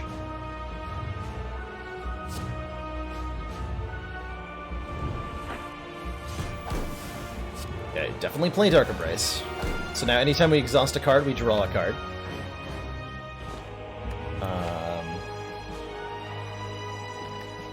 Let us set up some stuff here.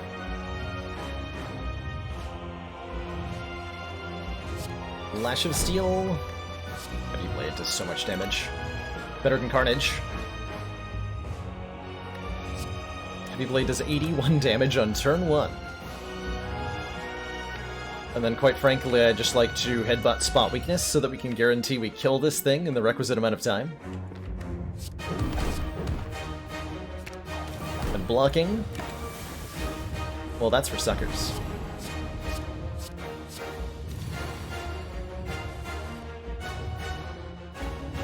Perfect. Actually, no, this is horrible. We really wanted the multi-hit to be on this turn, but this is okay. We drew a Void and a Burn.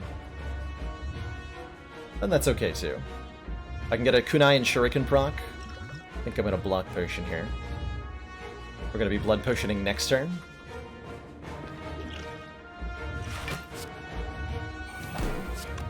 Go 1, 2. Gain a strength and a dex. Go below half health. We could avoid this entirely with Disarm. And I think our goal is to kill it before it attacks me again, so we should just disarm it now. We don't want to use the blood potions right now because it'll turn off the red skull. Gotta be careful about that. We are taking 1 damage every time we play a card here, so also have to be careful about that. I'd like to double tap a bash this turn, if possible.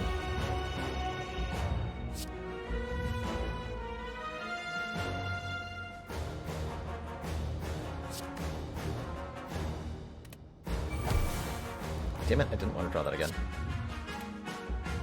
Right. Ugh.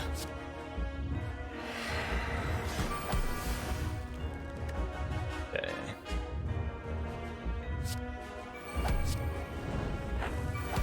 There's Bash.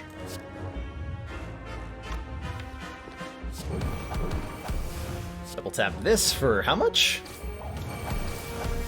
Lots. Lots much.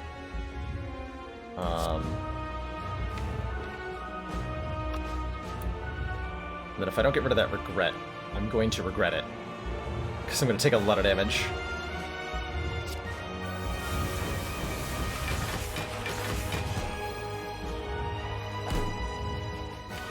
Okay, this is fine. This is fine.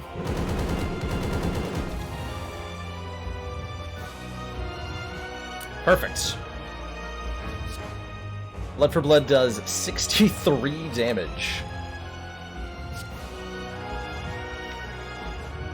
That's a lot of damage. That's right, 69 damage. Nice.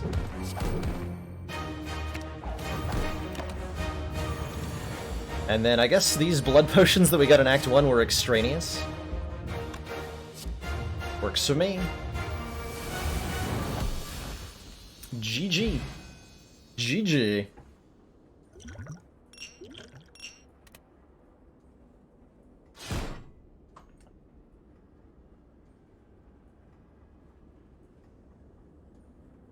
I'm pretty happy with that Brimstone take. You really need one, like, at least one disarm to, like, think about taking a Brimstone on a heart run. And the more card draw and hand manipulation you have, the safer that becomes. I think this was pretty... Because we had a gambling chip, a bag of preparation and 1 disarm, that brimstone was something that was going to reliably result in a win. But man, is it scary to do that.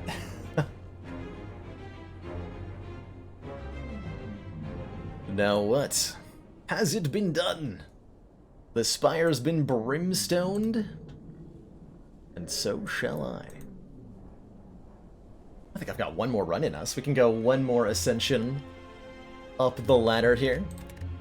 3 heckin' good wins so far today. Silent Pandora's box nonsense. Defect, which barely scraped by. An ironclad with brimstone. So good.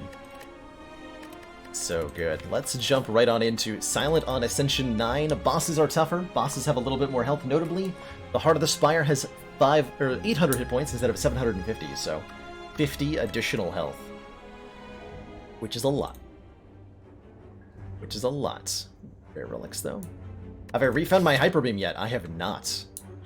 That Hyper Beam lives in parts unknown, currently. It's a really late Burning Elite. So I'm probably gonna wanna fight that. I'm almost obligated to fight an early Elite here. So maybe like 3 random potions helps with that. I'm also down to take a curse for a rare relic. I don't normally advocate curse starts, but I do advocate rare relic starts, and we can potentially get rid of said curse pretty easily at a store here. What is that spider thing after I beat the heart? Oh, that is this fella right here, Meow. As seen from the front, the 6-eyed ancient of resurrection that continually revives us in an attempt to slay the Spire, to carry out some sort of ancient grudge. So you're seeing the front profile of this creature here. Picked a really good time to ask me that question. So thanks. Does have a name, Neow, N-E-O-W, and is referred to as she by several events in the game. So she is got some sort of ancient grudge for some reason. Also known as Frank the Whale, showing off her nice F.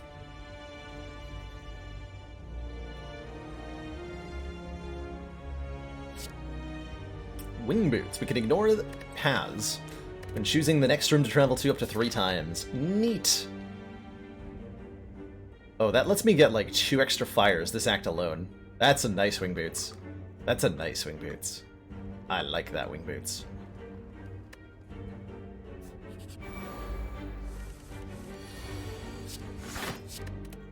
Stab, stab. Or not the greatest turn to be frail, huh? Like a little bit. It's the shame tax there. A little bit of damage from our curse. Like a price worth paying for the wing boots, though. Flex potion. Gain 5 strength. At the end of your turn, lose 5 strength. Do I dare take a slice? I do want an attack card here.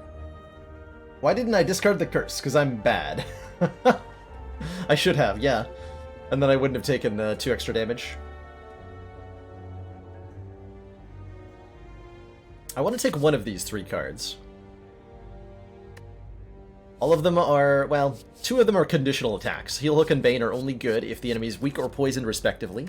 And with our starting deck, we don't have a lot of ability. I mean, we could upgrade Neutralize, I suppose, and the Heal Hook will be okay. Otherwise, we want to take the Slice for just the free 5 damage. Not thrilled with any of them.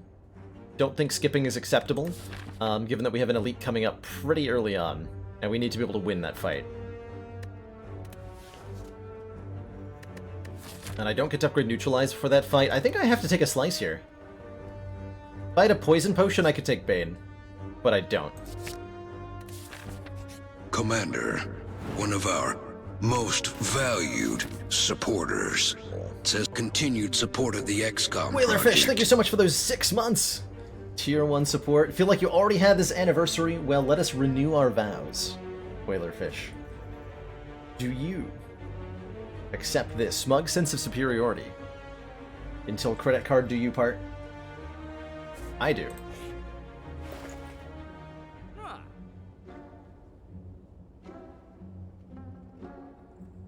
Shop sucks. I'll buy a fire potion.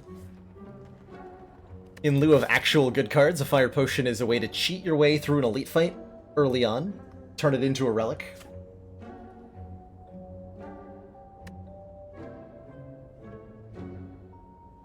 And that's fine, I guess. Or whatever.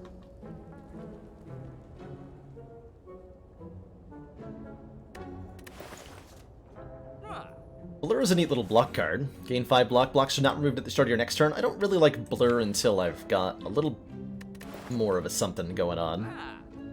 But it is on sale. Sure. We'll buy the on sale Blur. And I think I need to take 2 fights so that we can find like a dagger spray, or a dagger throw, or a quick slash, or a predator, or something. Something. To be able to beat this elite. Literally anything. How about? Oh, this might actually hurt me quite a bit.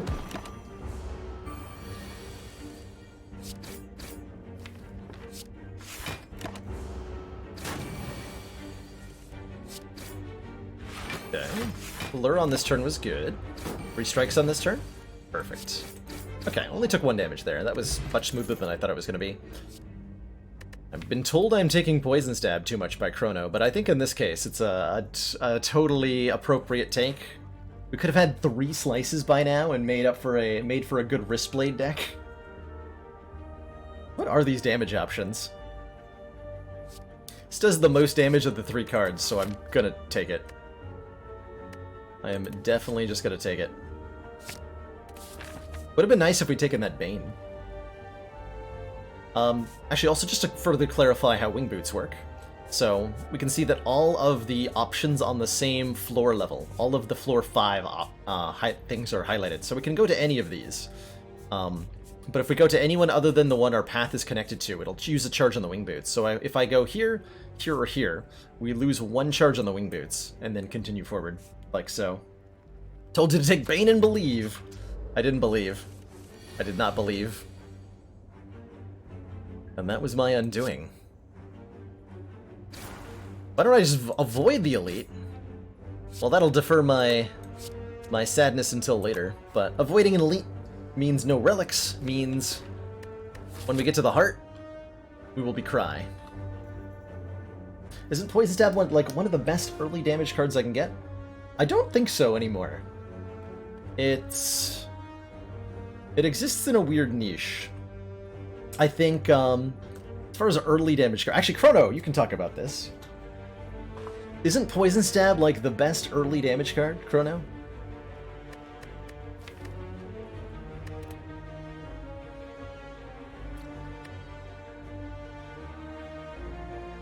Hey, Powie. Guess I'm full blocking. Want to.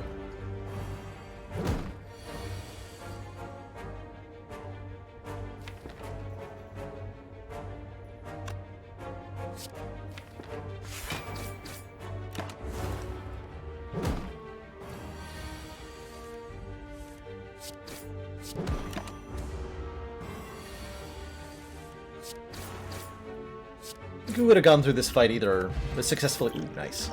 Pretty successful. There's a good damage card. Deal 15 damage. Next turn, draw 2 additional cards. Yes. Yes. Yeah, how often do I take Poison Dagger? According to Chronometrics analysis of my run stats, I take it too much. I am very happy to take Predator here. And that should be, especially with these 3 potions, we should be decisively clobbering this elite. You hear me, elite? Prepare to be decisively clobbered. Could have had 3 slices and a Predator. True story. Boop.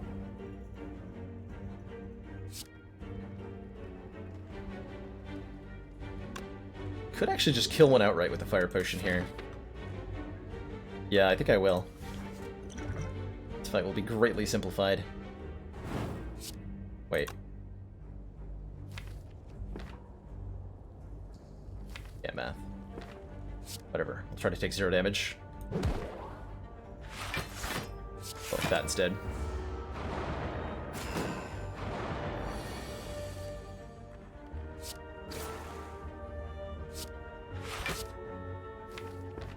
'21 next turn.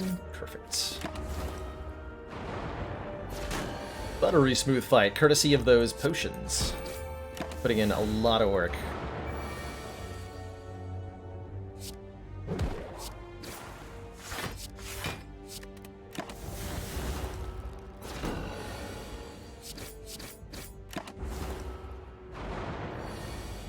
Oh, there, flawless. And our reward is a meat on the bone if our hit points are at or below half after combat. Heal 12. Could have had 3 poison stabs. I think I'd rather take a flying knee.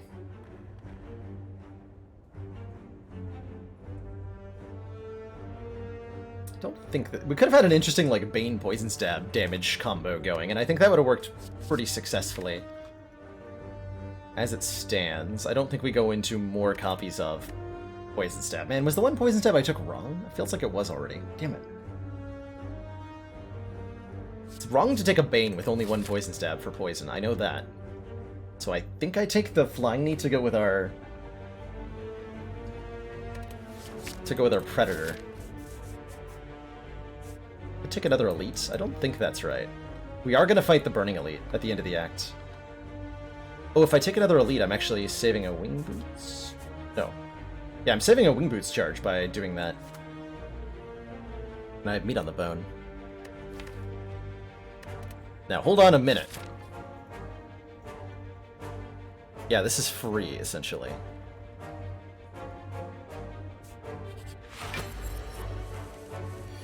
I'm going here now.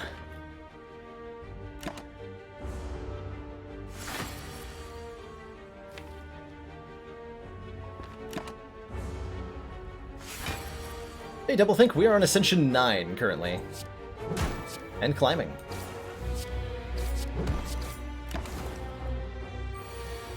And climbing. Oh, that would have been the steroid potion, huh? Damn it. Didn't think that went through enough. Dang it. Dang it, Bobby.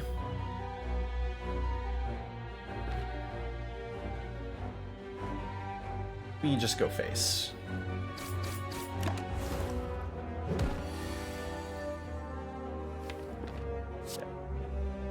Predator, Flying Knee, Neutralize, and then if we need to use the Flex Potion next turn, it shouldn't be too bad.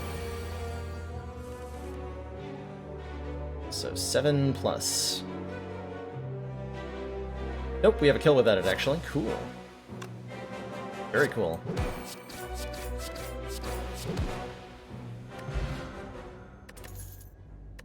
So we kept our potion. We didn't lose that much health after meat on the bone. We took 1 big 20 damage hit and then healed 12 of it, so we only took 8. Centennial Puzzle, the first time we lose hit points each combat, draw 3, and you know what? I would love another Predator. I love Predator as a card.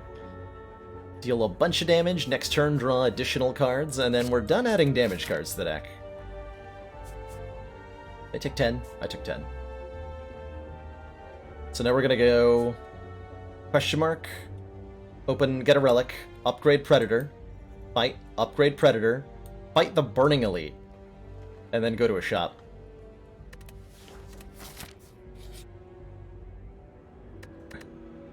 $275 gold for a curse that I'll have to have during this fight. I think we just take the 100 gold here. Seems fine.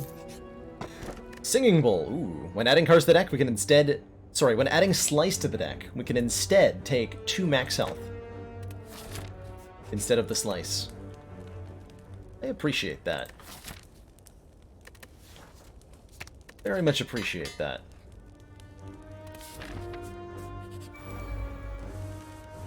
I also appreciate meat on the bone for what it's about to do for me.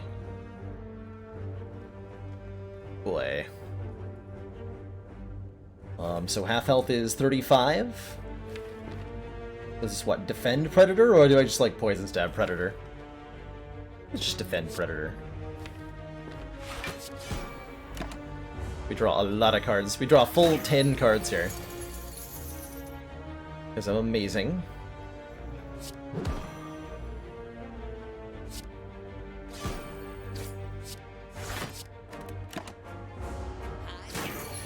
A little bit more.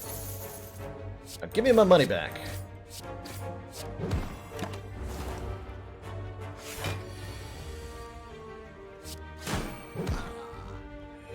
Thanks. There, we actually healed. Rippling Cloud, apply poison and weak to all enemies. I love poison and weak to all enemies. I really do. This is one of my favorite silent cards, and I will continue to take it at almost every opportunity.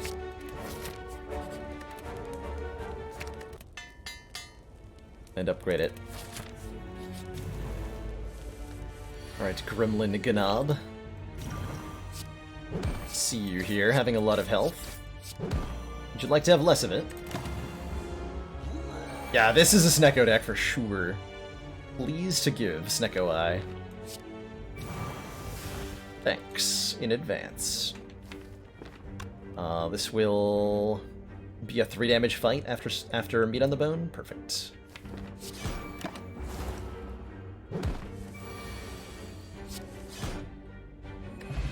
Pair! Upon pickup, raise your max health by 10. And some other cards are here.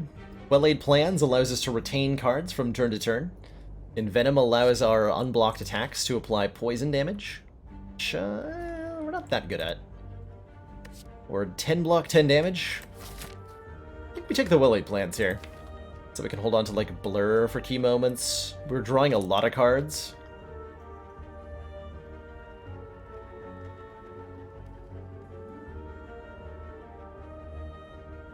87% of the cards in the game I value within 1 standard deviation of the demonstrated expected value. Which is saying I'm about 87% correct about how exactly how my choices will potentially impact my future. That is a pretty good number. That's a B+. I like that. I like that a lot. Full Snecko with the dash. I think even with a Snecko Eye, Well-Laid Plans is pretty good. Oh my god, I should have taken that curse. What do I get here? I have the whole store. Holy moly.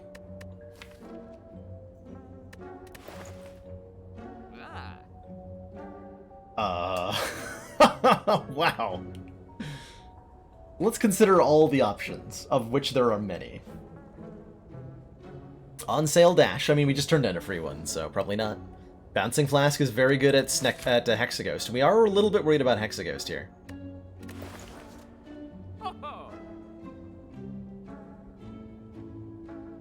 Footwork is Dex. Oddly, Smoothstone is also Dex. Preserved Insect makes all elites have way less health. The Bomb is a tremendously powerful AoE damage card. Sling of Courage gives us 2 strength during elite fights, although I think Preserved Insect's mostly better. Both of these together is incredible. And Ghost in a Jar, gain 1 intangible, and card remove. Like, holy heck.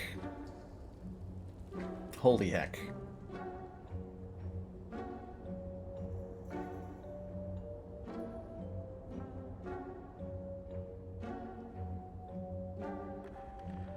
What the heck do I want? I kind of want this Smoothstone. 1 dex that's always in play is huge.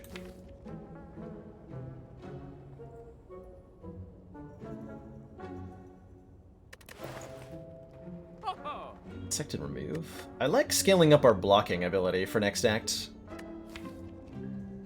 I'm thinking, like, I'm leaning more in the Footwork Stone direction. Like, we've added so much damage and so little block that it's time to swing that pendulum in the other direction. Maybe it's like Footwork, Preserved Insect.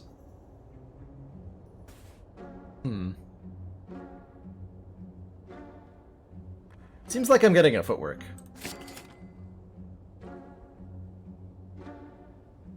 And I want one of these 2 common relics. Man, Insect is such a... Like, we'll be great at Act 2 elites if I take Preserved Insect. Let's take Preserved Insect. To make our enemies in elite combats have less health. And then we're going to upgrade... Before Hexaghost, I'm not going to upgrade Footwork. I think I need a little bit more damage for this fight. So that's either a Predator upgrade or a Poison Stab upgrade. Or a Well-Laid Plans upgrade. That'll work. Yeah, Well-Laid Plans is like damage, kind of, ultimately. Basically the same thing as damage.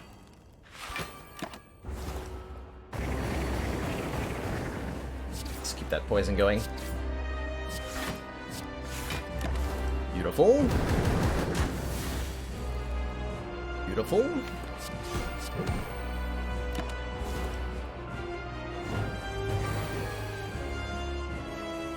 Me all the cards.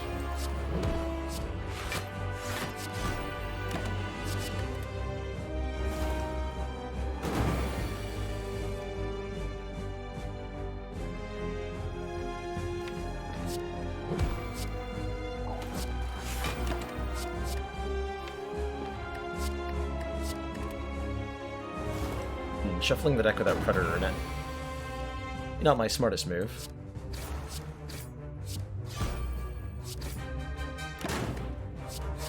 We're definitely going to have to survive the Inferno turn.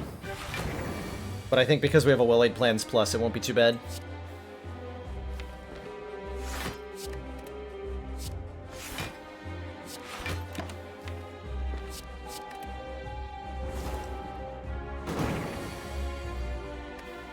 We get to blur? Perfect.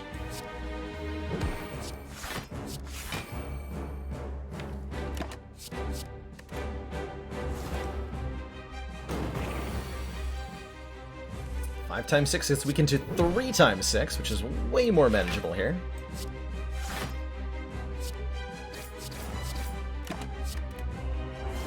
I swear I'll play this Predator, eventually.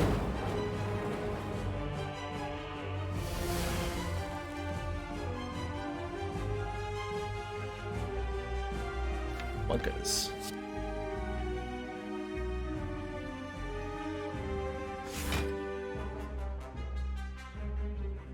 Makes me like Slay the Spire more than Dicey Dungeons. Spire to me feels way more... There's a lot more depth and complexity to Spire. And that one I am hopelessly addicted to. We need to end this fight now. No matter the cost, get hit points.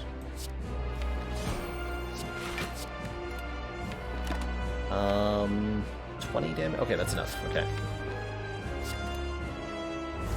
What's Dicey Dungeons? Dicey Dungeons is an awesome little cutesy roguelite we've been playing. I have heard about Grifflins. We streamed, we did a couple of runs of Grifflins on stream recently. Ooh. Malaise? Malaise feels pretty good.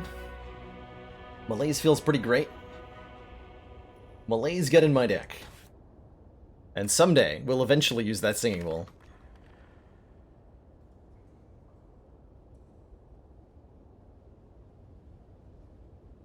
We will eventually use that singing bowl. This is so good against the Heart, and against Time Eater, and against Awakened One, and against Snake Plant. I like Malaise.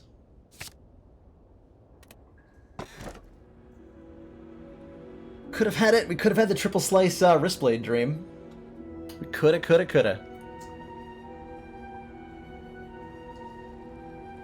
Do I think Slay the Spire uses percent where Dicey Dungeons does not?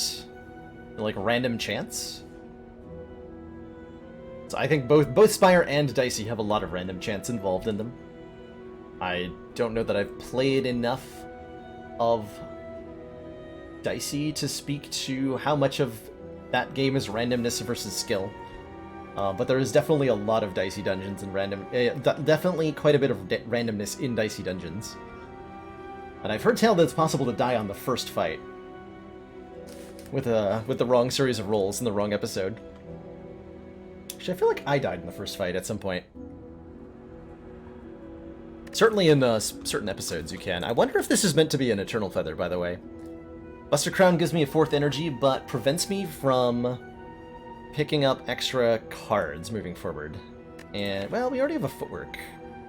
And a Malaise, and a Well Laid Plans, and a Crippling Cloud. Like, what am I looking for that I don't already have? I can take a lot of elites next act if I take the Busted Crown here. Yeah, like just some poison. And we have Singing Bowl, so we're getting max health for every card we skip? Okay, that's actually going to convince me to take a Buster Crown. Let's do it. Extra energy at the start of our turn, but future card rewards have 2 less cards to choose from. 1, 2, 3 elites. Could make it 4. We have meat on the bone. Assuming I need no upgrades, though. Is there a better path? Only 2 elites, but a lot more upgrades and a store to, like, buy something. Important upgrades include Footwork, Malaise. We're gonna need a Poison card to beat Champ, probably. Champ requires us to scale up our damage a lot. And I think Silent struggles the most with beating Champ. So this is 4 elites and no fires, or 1, 2... 2 elites and 4 fires. Okay. I think the fire-heavy option, because it also gives me this store. And this store is going to kind of determine whether we beat Champ or not. But we still have a Wing Boots charge. That's very true. Hold on. So I can do something like... Ooh, yeah. Yeah, we teleport from this store to this elite. And then we get 3 fires, 4 elites, and a store.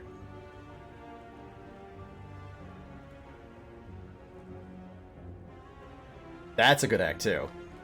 That's a really good act, too.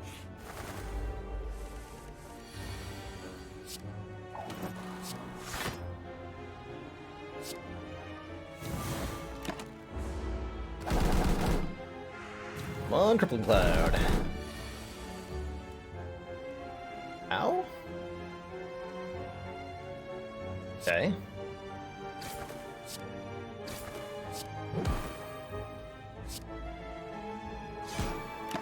My face.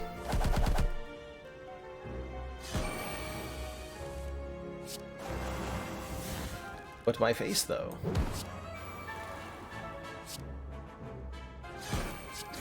And the one I'm amazed even did the did the big hit instead of the multi-hit.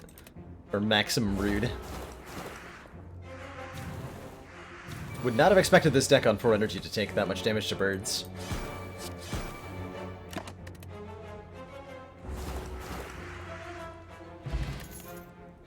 That's a note from me, thanks. That's a yes from me. Every 3 turns, gain 1 energy. With 2 Predators, I don't think there's a limit to how much energy this deck wants. Just unlimited. It's my opinion on taking an early Catalyst without having poison. Don't recommend, is my official stance. You can get away with it on lower Ascensions, but having a useless card on anything above, like, Ascension 10, I think is really the turning point when you get that Ascender's Bane. Having a card that you carry around for later becomes so much more of an onerous task that it's not really possible.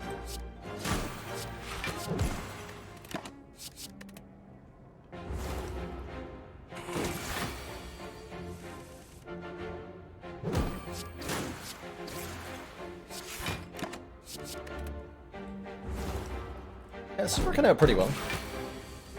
Definitely want to upgrade our footwork. For sure. Escape plan. Draw a card. If you draw a skill, gain 3 block with a footwork. This is an okay card to put in the deck. Will sometimes increase the amount of block we generate. It's fine. Mostly only has a downside against Time Eater and Chosen. And I'm not too worried about either of those right now. Didn't do anything that turn. That's fine. I accept this outcome.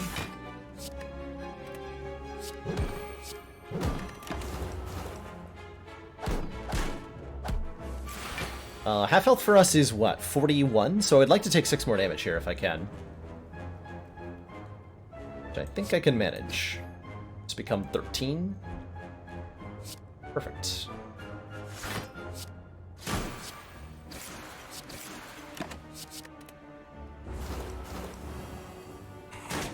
Exactly on the bone value.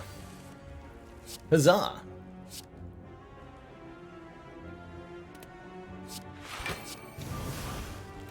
When I mess it up slightly, that's fine.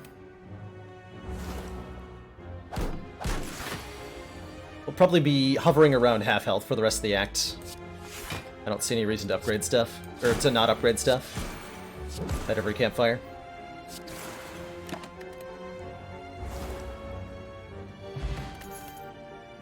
Infinite Blades with no synergies for this card. I really don't like it.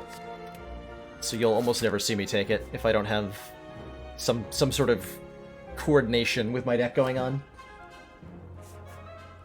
We want to go here. Yeah, I'm gonna go here. Perfect. Want another fight. So maybe I didn't want this fight per se.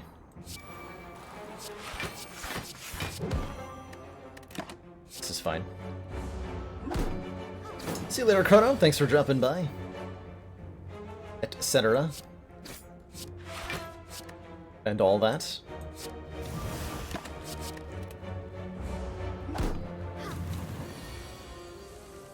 Now please stop buffing your friend. Crazy mystic lady.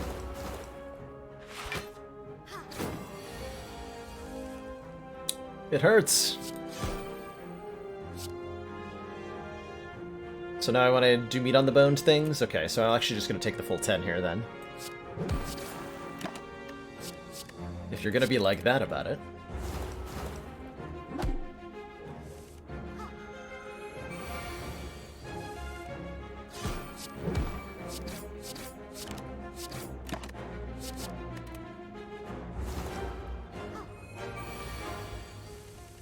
Attacking for 12. How do I take 1?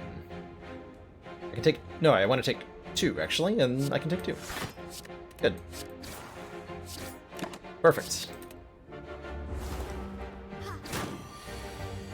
Perfect.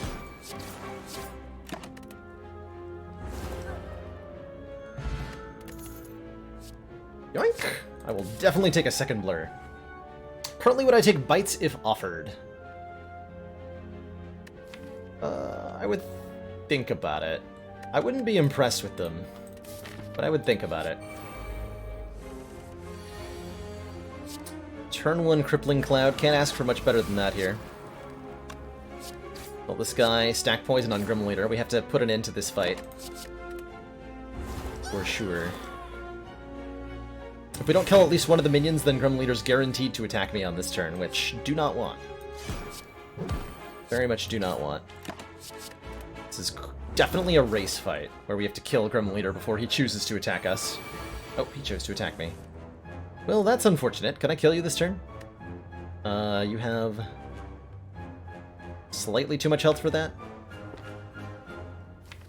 Well, that's not cool.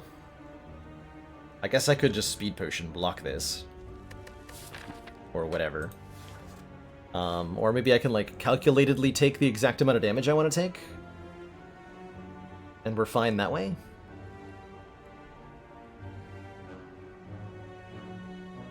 Yeah, let's set up Meat on the Bone. Can I take exactly 12 damage here? I can kill with 2 energy, I can kill Sneaky. This goes down to 21, you're already dead, so incoming damage is 26. So I want to block for 14 of that. I can block 13. Sure. Took 1 damage. My opinion, what's the highest ascension that a stable win streak would be possible?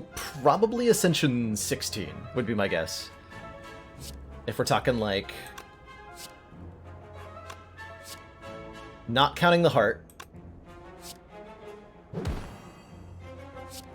And we're talking a win streak of like 20 or more games.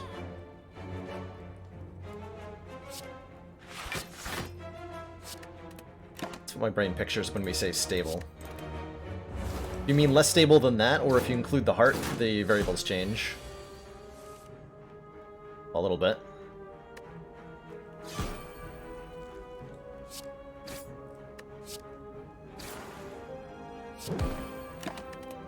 Cool.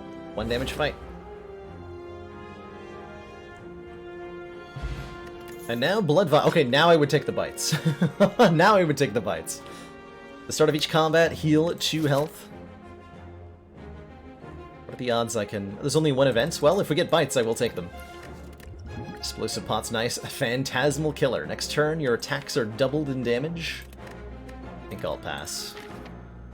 Like, more than 90% win rate? Okay, so... Yeah, Ascension 16, I think, would be the cutoff for that.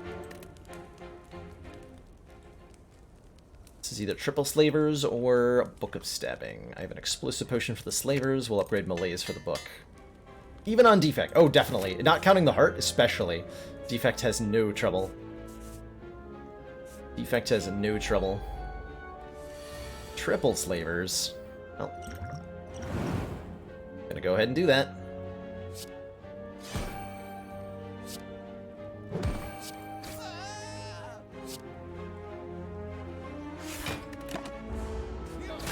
What does Blood Vial contribute to bites? If you have the Blood Vial, Fosco Dasco, the bites event lets you trade the Blood Vial instead of 30% of your maximum health to get the bites. So instead of lose like 20 max health, gain 5 bites, we're losing Blood Vial, gain 5 bites, and it's a much better deal. Because we get to keep our chunky 86 max health silent. The chunkening.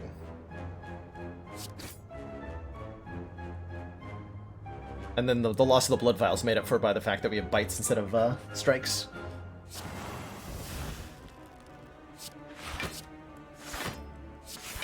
Or whatever. If I take damage on this turn, it's my fault. Nah. Wait, yeah, nah.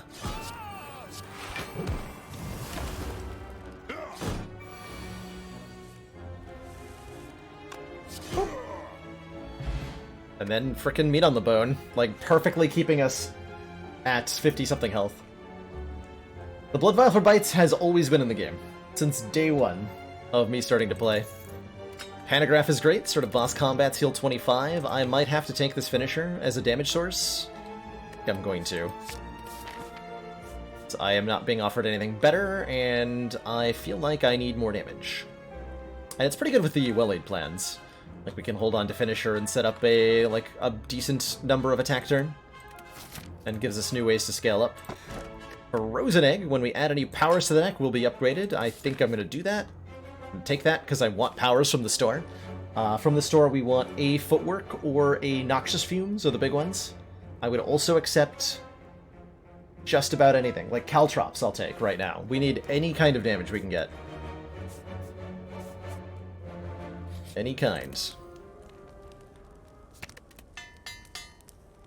Alright, store, I'm counting on you. Damn it. Infinite Blades? Ugh. It's better with the finisher, I guess. Do I take it? Infinite Blades so much.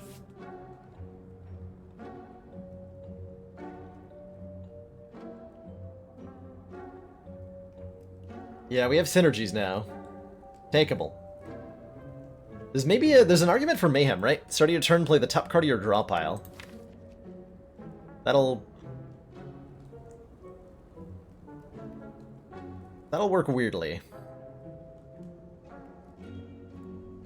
It's not bad.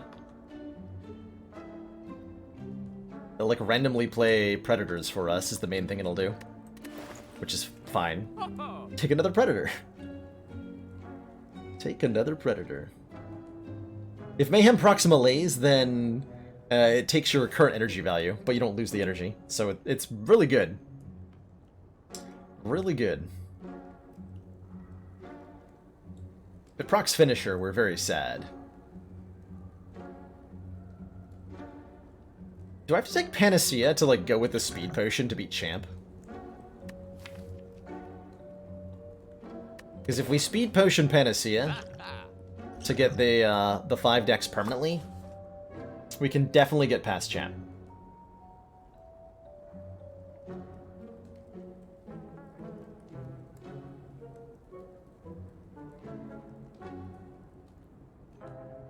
The Black Cauldron Relic is the Cauldron. We immediately gain 5 potions, which you can't hold all of. I've bought this relic like twice in my entire Spire career.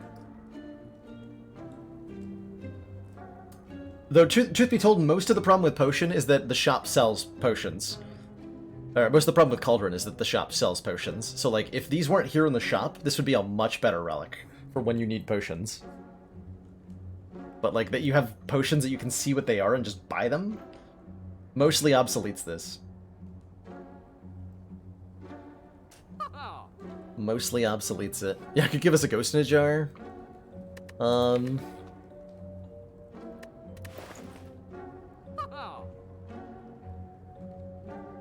Doing the Panacea thing.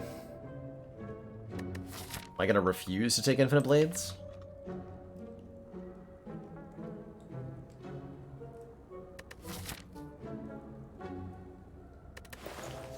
Thinking about it. I'm legit considering it. What would I remove? Strike? Bah. And then I'm gonna get bites. I'm gonna be very sad that I did that. I'm 1 gold short of being able to afford Infinite Blades and a card removal. I would believe that Infinite Blades is underrated. It's hard to rate it lower than I rate it. It's hard to rate something lower than 0. Fine, I'll give it a chance. Better not let me down, Infinite Blades. Or else. I mean, it is upgraded, I guess. Is that a good thing or a bad thing, is the better question.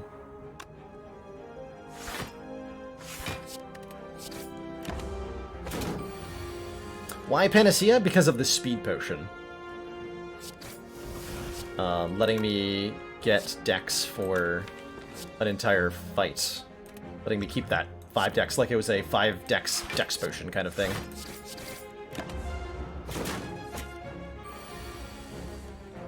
That's the reasoning behind Panacea. I actually want to do something really weird here.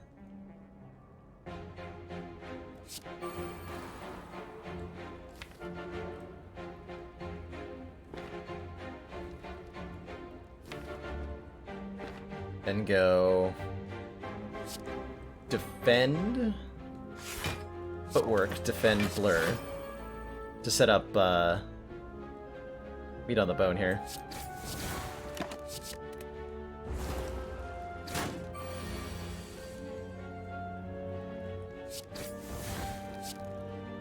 Then I'm going to take a little bit here anyway. I think this is -5. This would be 1 times 4. And if I blur first, it'll be 2 times 4. I actually won't take any damage if I just blur here. Okay. Cool.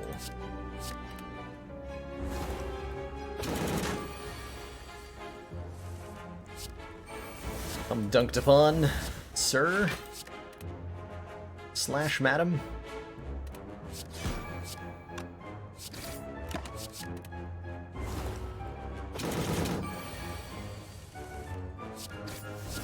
Beautiful.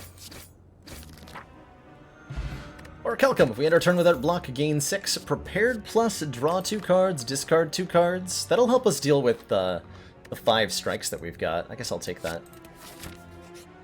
Alright. 1 more relic. Well, 2 more relics, actually, before Champ here. Re-relic. Runic Dodecahedron. If our hit points are full, gain energy at the start of our turn. And a final match against the Triple Slavers. We've gotten a lot of relics this act. Are they going to be enough to beat Champ? I don't know. Truthfully, I do not know. That's the sad truth of it all. And I'll let Orichalcum do the blocking here.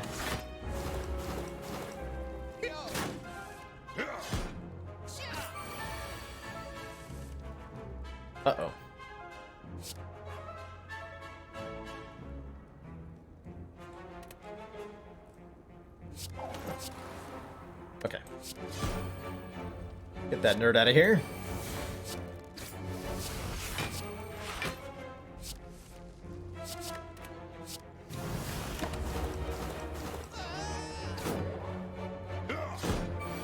There is a new character coming. Yep, Zero Max, and very shortly. Very shortly indeed.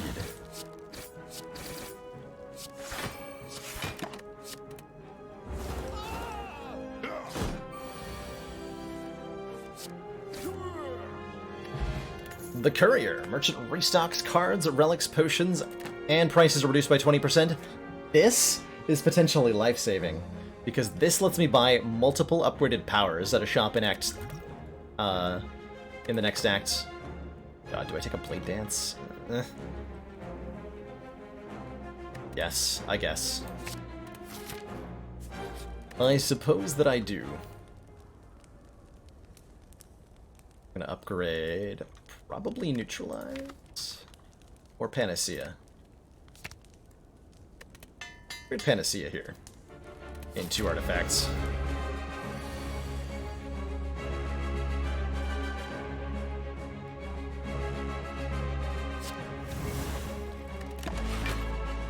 Okay, we're gonna take our sweet time in the first phase. Oh, he is immediately rude.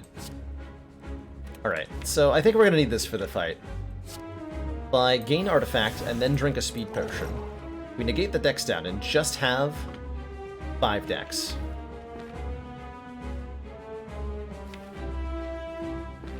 Just get damage in now. Now we race champ as hard as we can, pretty much. Damn it. That has not worked one time.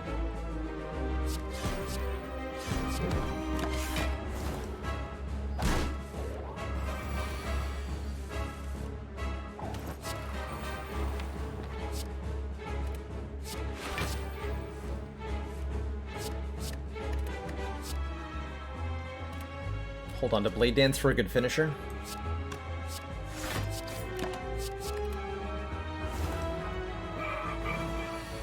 I'm gonna have to block many executes to win this fight.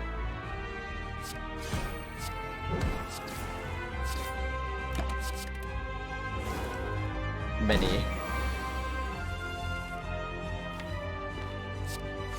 Damn it, finisher. Do that to me.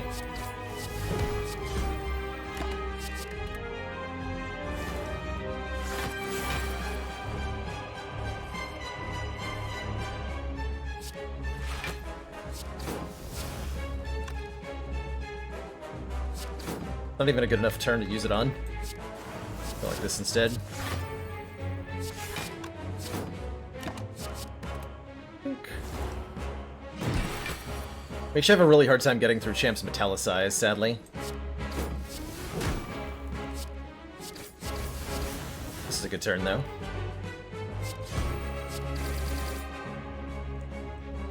Okay, that sent him below half. So execute's coming next turn. I'd better be prepared. Get it? Prepared? Haha! Huh? Huh? Huh?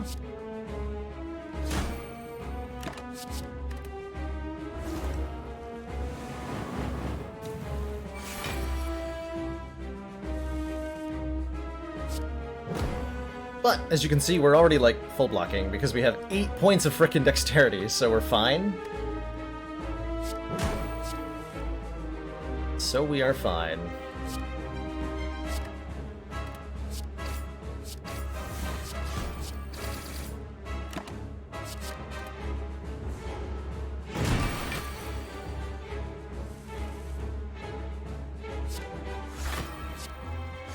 Two blurs means our block will last until the next execute comes, so I might as well really block up here.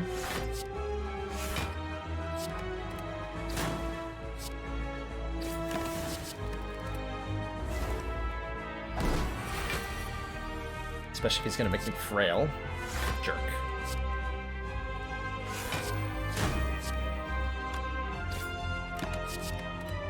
Shiv, in case we draw a finisher here.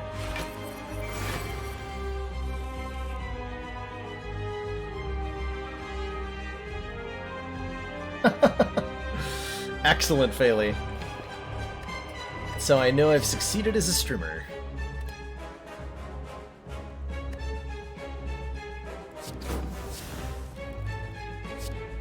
Okay, we want to just keep bluricating, I think. Blocking's the way to be.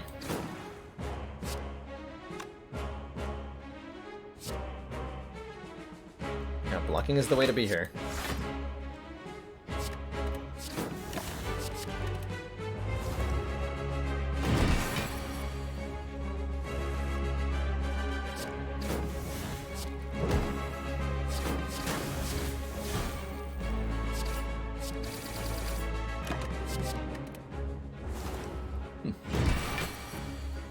Not gonna lie, I kind of regret our Buster Crown pick, but it's okay. So what I really would like as a boss relic here is either a Pandora's Box or an Astrolabe to make up for the fact that we have all of our starter cards intact, and the fact that we need more stuff. There we go. I don't know that we would have survived that without the Panacea and the Potion. But we're here in Act 3 now. We get an After Image Plus, and given Infinite Blades Plus, Blade Dance Plus, Prepared Plus, that's fine. When we play a card, gain a block.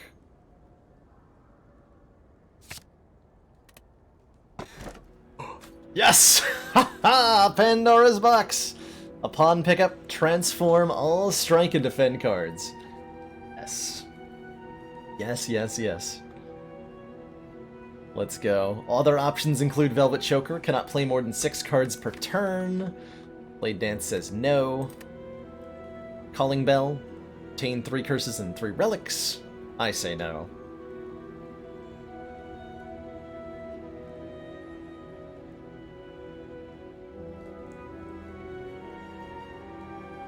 And because of Frozen Egg, both this footwork and this after image are already upgraded. We got a Piercing Wail, a Terror, another Malaise, Glass Knife, Choke, Masterful Stab, Predator. Look at all this stuff. We got excellent defense, footwork, Malaise, after image, Deflect, Piercing Wail, so 5 very good block cards to replace our 5 defends, and then 5 very good damage cards to replace our 5 strikes. Amazing. Totally amazing. So our starting hand is now After Image Plus, Infinite Blades Plus, and then 4 additional cards. Has there ever been a better Pandora's? Yes. Hold on. Allow me to show you a better one that I got one time.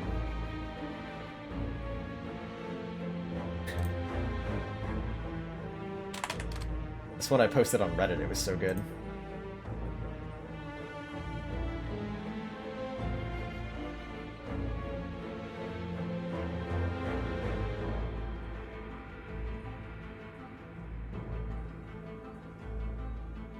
So here's a screenshot from the old Bail Alert screenshots folder.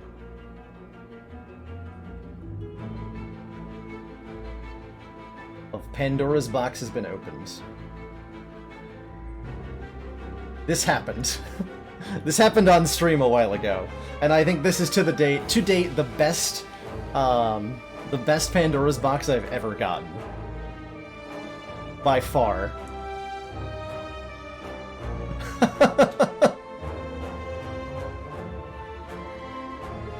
So that's a high roll for Pandora. This is like instantaneously game winning, and then this one is like slightly above average compared to or the one we just got on silent. You can't see. The one we just got on silent here is these 10 cards are like slightly above average if you compare to the high roll that a Pandora's can give you when it's truly synergistic and truly powerful. Fun times. What does our act look like? We have no more Wing Boots charges. We've already taken out our Burning Elite, so the path before us is ours to follow. And you know, late shop sounds great to me. Then we can do like courier things at that store. So let's get as much money as possible along the way. Maybe I'd take 999 gold. I would definitely take 999 gold. Certainly we want events, right? Regular fights aren't that good for us.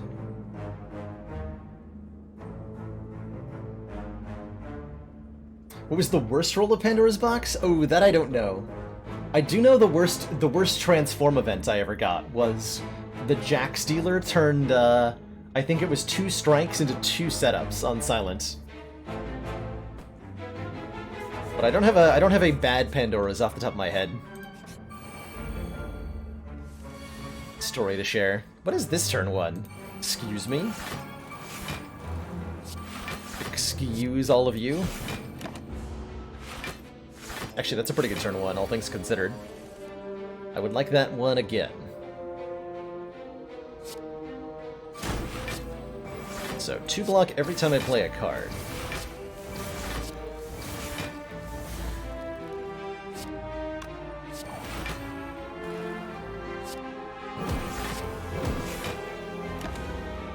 I had a good feeling about this choke.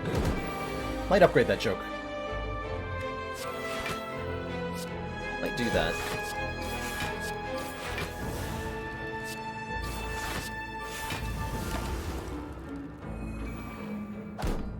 I didn't post it in chat. Let me post that link in chat for the one on Reddit. Here, copy image address. Nope, that's not it.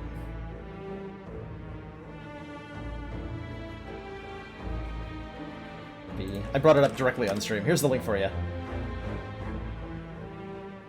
There you go.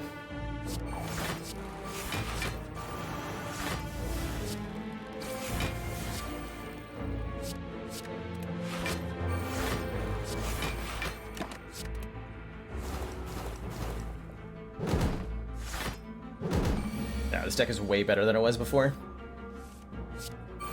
Like 10 times, maybe? Better. 5,000 times better.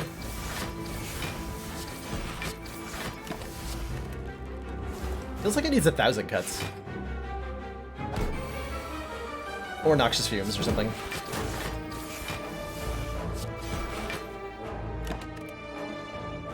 And if we find either of them, they'll be automatically upgraded. Yeah, I'll take a Backflip Plus. I will do that. Regen Potion's better than usual thanks to Runic Dodecahedron. We're actually going to be on full health shortly. We keep getting fights. Time to spin the wheel. Come on, money! Money, money, money. Relic! I'll take it. Got a lot of relics this run. And now, we're going to get 2 more. Matrishka says the next 2 non-boss chests we open will contain 2 relics. If we're lucky, we're going to get a chest in one of these 2 floors. If we're lucky.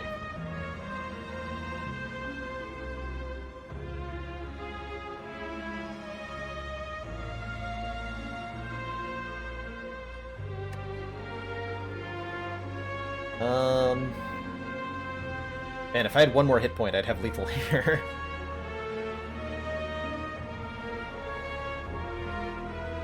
I think I take 3 this turn.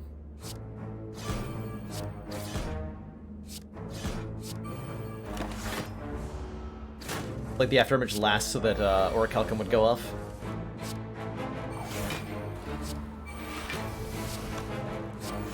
If you're wondering what the heck that was about.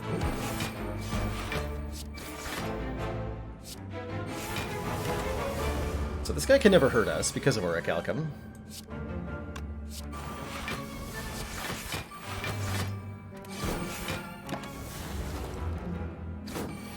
Question is, can we hurt him?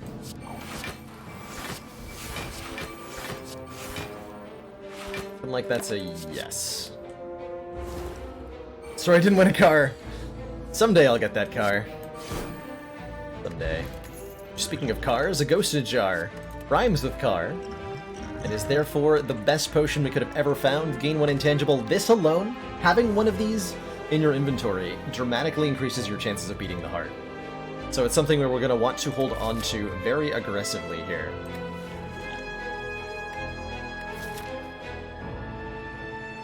Fighting this loot. I'm just debating how much do I need an attack potion versus Reptomancer. Purple fire spirits. You happen upon a group of what look like purple fire spirits dancing around a large bonfire. They ask you to put something into their thing. If we give a glass knife here, we're going to get 10 max health. This event rewards you with 5 points of healing if you give them a common card. A full heal if you give them an uncommon card, anything with a blue border up top. And then a rare card, glass knife, afterimage, malaise, will give you a full heal and 10 max health. And I think I want that 10 max health. I would give Masterful Stab here, if I just wanted to remove a card. But because I can gain max health, I think I want to lose the Glass Knife and go to 98 maximum health, which is huge. That is so huge. And yeah, you get a Poop Relic if you give them a curse. You get the Spirit Poo. See you later, Glass Knife. Not willing to devote an upgrade to you, so I'm gonna get rid of you.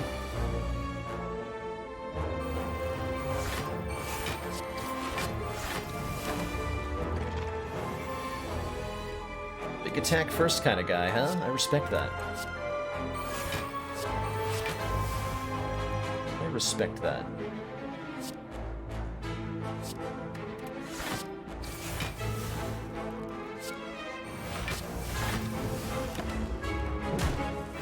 No, my Runic Dodecahedron. Sad face.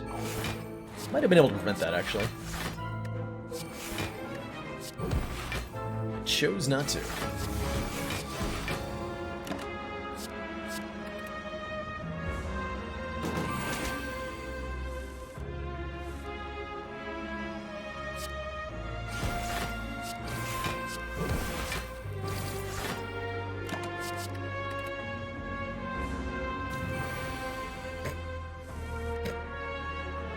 Got him?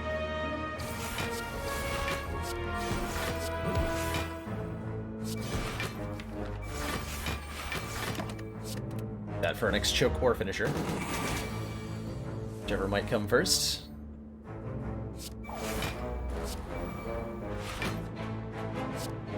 Looks like choke is the winner of that particular competition.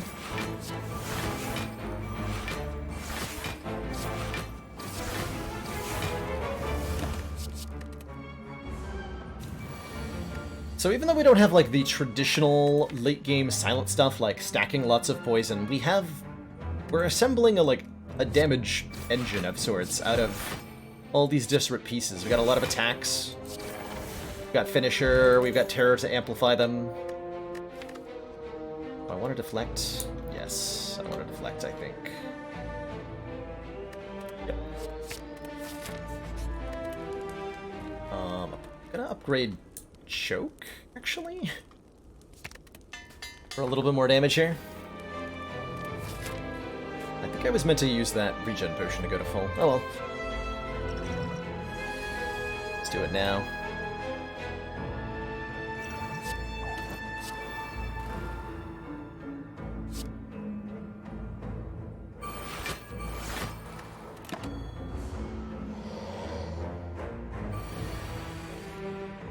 Seven times 3, you say?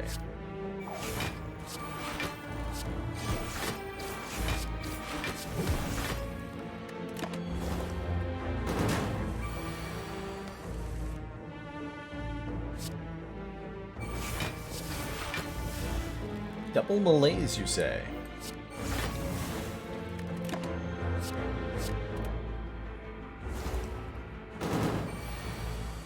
Okay, there's the big hit.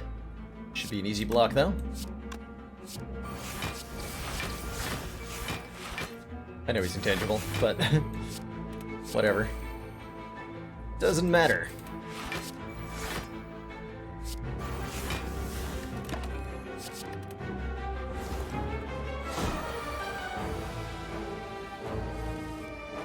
Doesn't matter, not. Whoa, this turn. I think we got like lethal here, actually. We choke, shiv, blade dance. Yep. Vajra, start combat with 1 strength. That's just a little bit more damage. We're gonna have a hard time against the heart, but I think we're gonna kill it with the amount of damage that we now have. And we have, you know, a little bit of time to find more. Pretty content to just take max health at most situations. Oh, that'll do it. Okay. Well, that'll do it. There's also a Dolly's Mirror here, which lets me duplicate a card in the deck.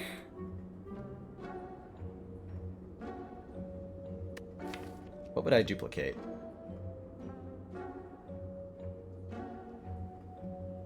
What would I duplicate? Like footwork, maybe? Footwork or after image, maybe? Acrobatics would definitely be nice. So would Master Strategy, any sort of card draw. I think we almost certainly want this Caltrops. This seals the deal against the heart. We have enough damage for everything up to the heart.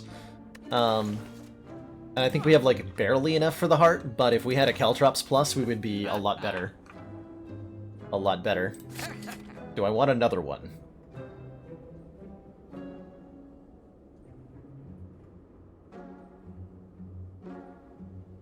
Yes. And I don't need any more damaging powers. We're now totally fine against the heart. So now we can start removing cards, which might actually include Infinite Blades, I'm sorry. Even with 2 after images, you're now polluting my turn 1. Could buy this, right? We would do... How much more damage? Like 5 damage per turn? 7 damage per turn with the vulnerable? And then a little bit more when you draw Blade Dance. Just not very much damage. Oh, not Masterful Stab? Yeah, actually Masterful Stab is probably worse. Get out of here, Masterful Stab. I forgot that was in there. You're a stinky card in Act 3. You're really nice in Act 1, but you are stinky in Act 3. Be gone from my deck. That escape plan as well.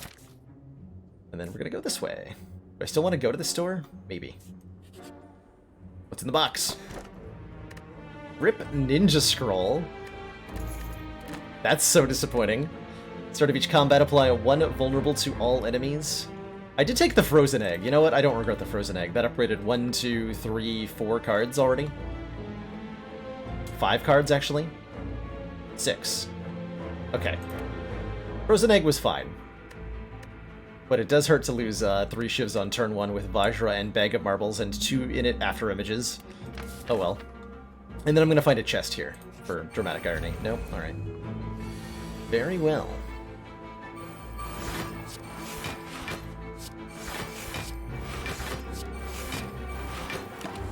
Writhing Mass is a big meanie who changes his attack intent every time it takes damage. Or attack damage, anyway.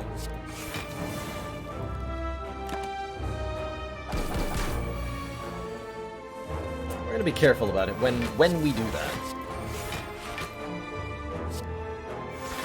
Mostly we just have melees, so it doesn't matter.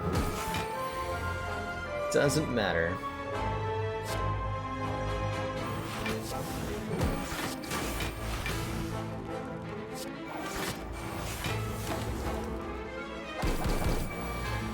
But the Caltrops is doing quite a lot of damage in a variety of different situations.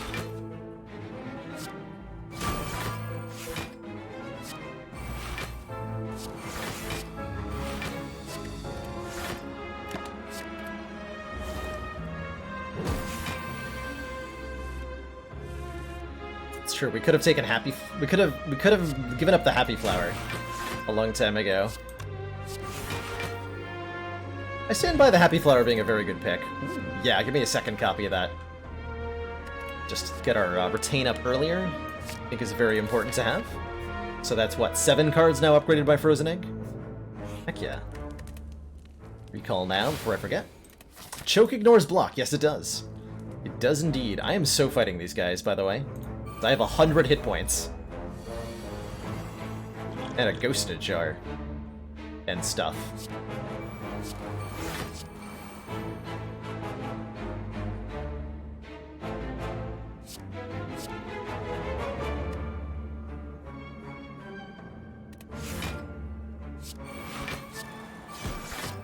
We're gonna take some damage in this fight, and that's okay. We're gonna be healed back up to full with Pantograph, hopefully. Worst case scenario, I might have to use my Ghost Jar here, which would be pretty bad, but no, this looks fine. This looks fine.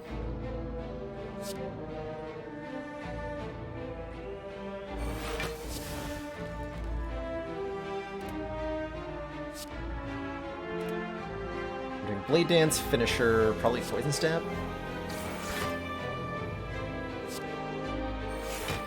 This is going to be 9 times 1, 2, 3, 4, 5. So that's already a kill, so I actually get to pump everything else to you.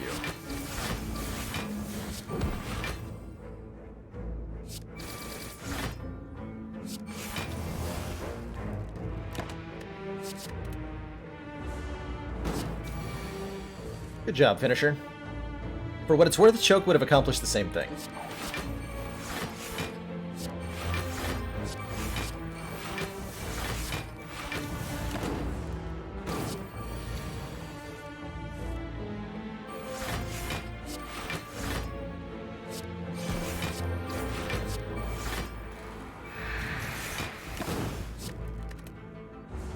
Blur up, I thought I had blur up. Doesn't matter none. Wait, does it? It might matter some.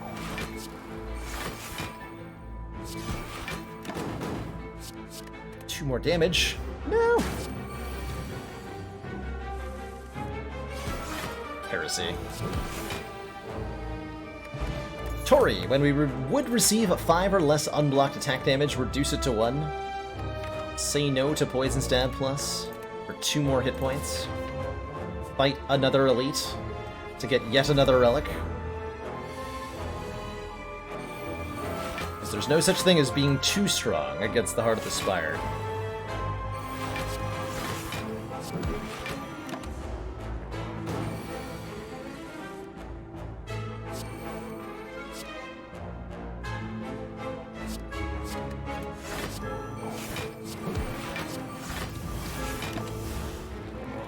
Sap his strength just a little bit.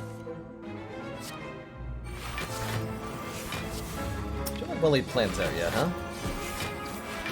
Definitely not getting optimal slow value in this fight. But I don't think it's gonna matter too much.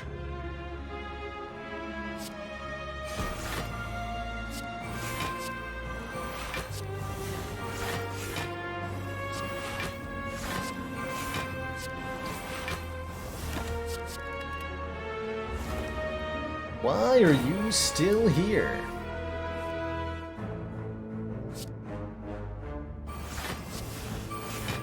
Age-old question.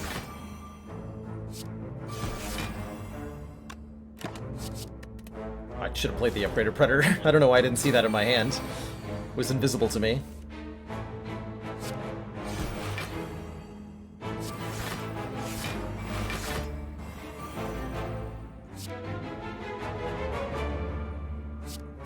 This one.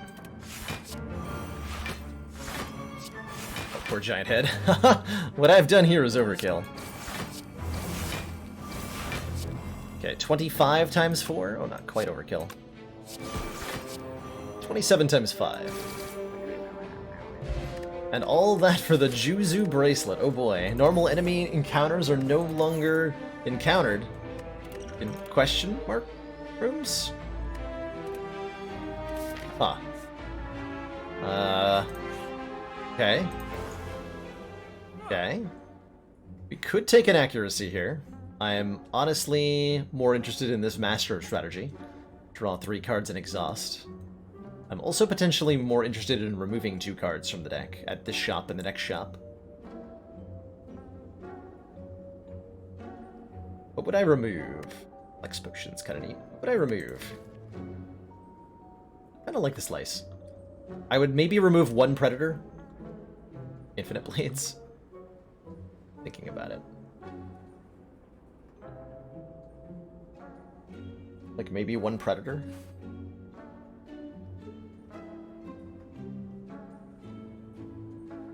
Yeah, that or Infinite Blades. Or Poison Stab. Poison Stab worse than Predator? Yes. Yes, it is.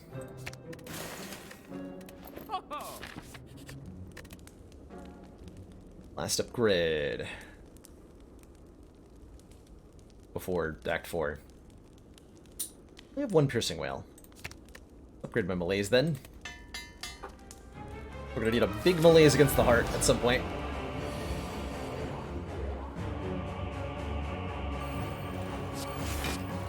Really big melees against the heart.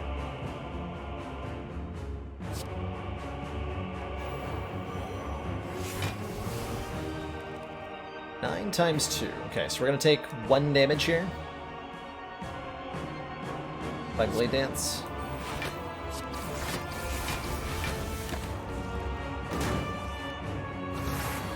So much for runic dodecahedron in this fight. It's alright.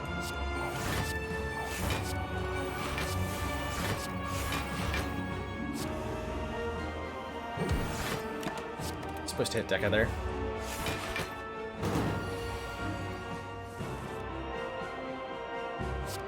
That's alright, we can melees Deca.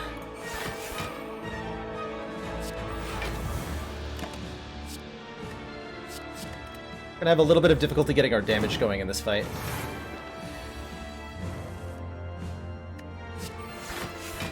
I think. Do I also melees Donu? Just like shut them both down a little bit? I think so.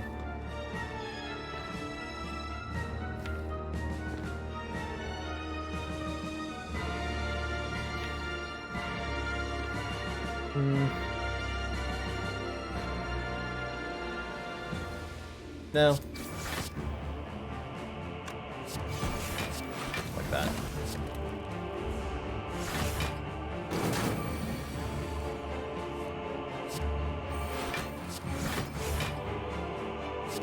We definitely terror Donu.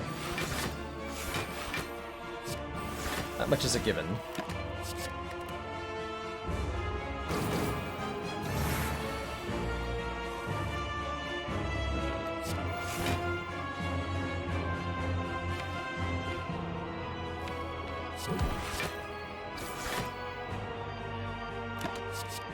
Big oof.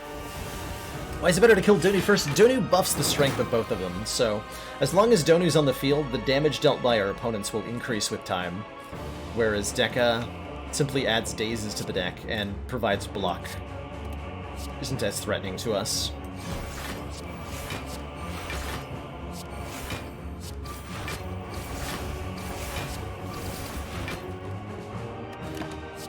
There we go, we found some damage.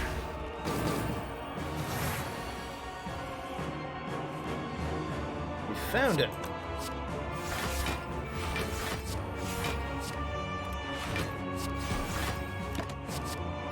Take 1 more point. Sorry?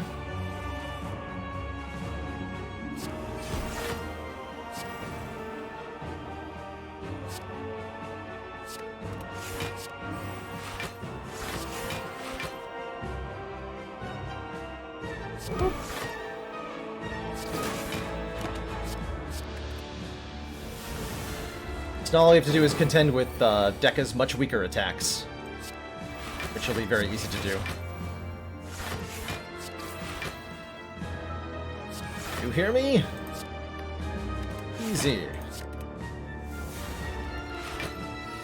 Turns out the real damage cards were the friends we made along the way.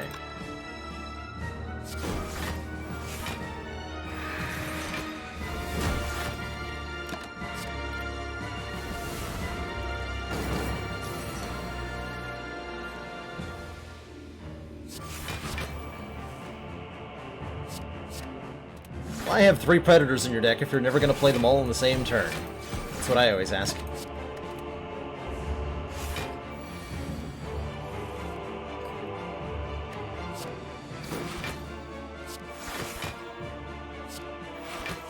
That's what I always ask.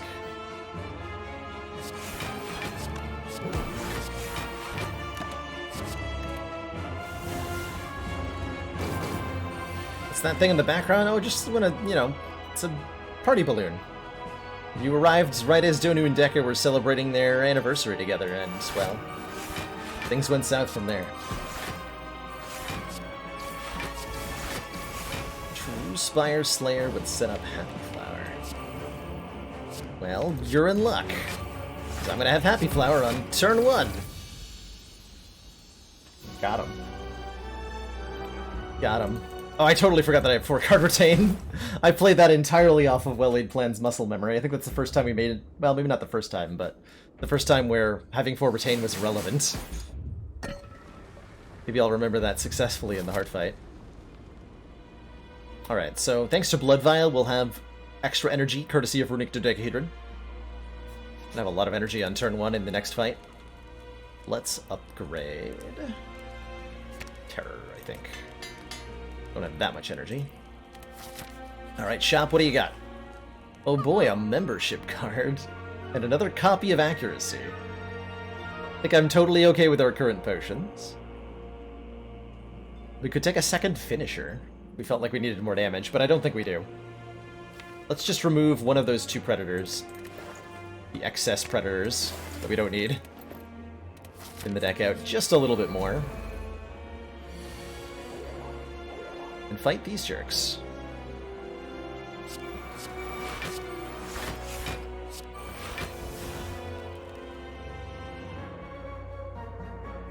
So you're attacking me for a lot next turn. Juicy Malaise is pretty relevant. If we Malaise for 5, it goes down to 3. That's relevant. Okay.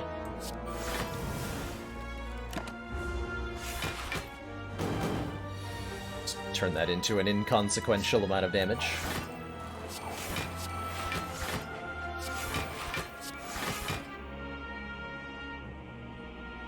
Let's go down to 14. This will become 5 times 5 again. So this is... It's about the same, regardless of which way I face. In this fight, we start surrounded, and so the enemy... An enemy that we are not facing deals 50% additional damage to us. We can turn around in this fight by playing an attack card or a targeted potion on either of our opponents here. So, like, Choke will turn me around, and then that 57 turns into the base 38 that it is. Yeah, that looks like it's pretty lethal. That looks pretty lethal to me.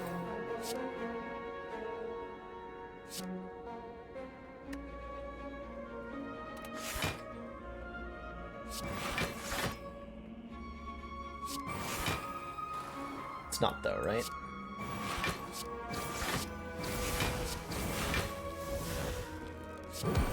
Not quite the way I chose to do it. It's fine.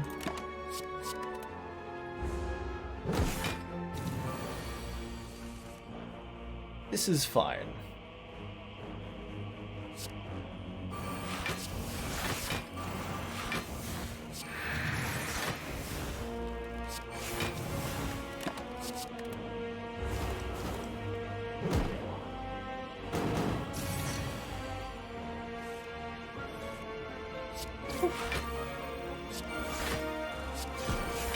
The big attack is 1 times 4, thanks to our malazing.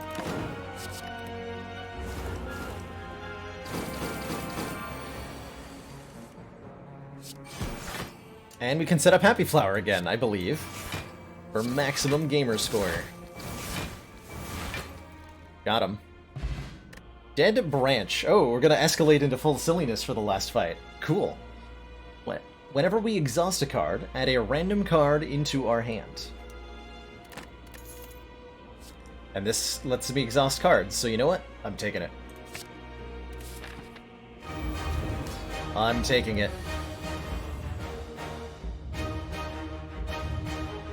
We even drew the Panacea turn 1 against the Heart. Incredible. Incredible.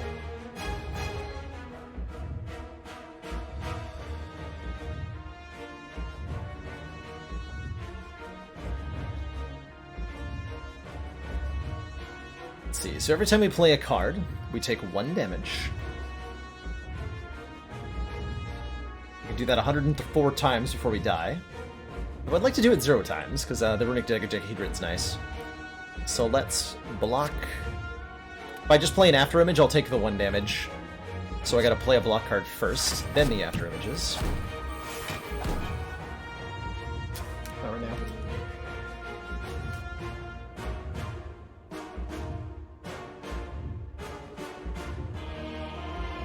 Damn it, I was not moving for that.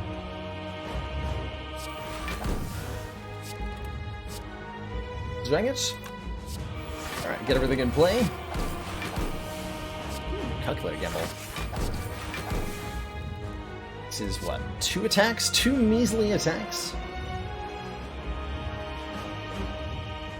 2 measly attacks.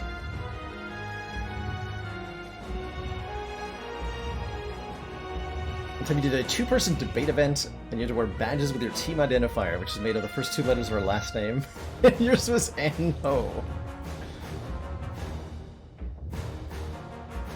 Yeah, and that sounds like the sort of early formative experience that you might have. I think I just keep the block cards, and we actually do play this for whatever mediocre damage we might attain from it. We block both weak and vulnerable, thanks to Panacea there. And now we've got 45 damage incoming. I think this is our Ghost in a Jar to maintain our Runic Dodecahedron throughout this turn. Yeah. I can actually play Footwork first, because we have After Image in play. So we're gaining block with every card. But I care too much, because Malaise.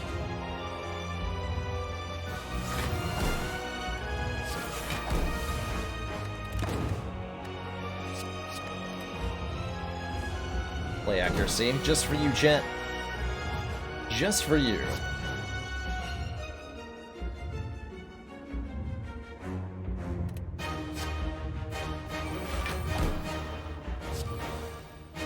Okay, we have both blurs. Caltrops is great.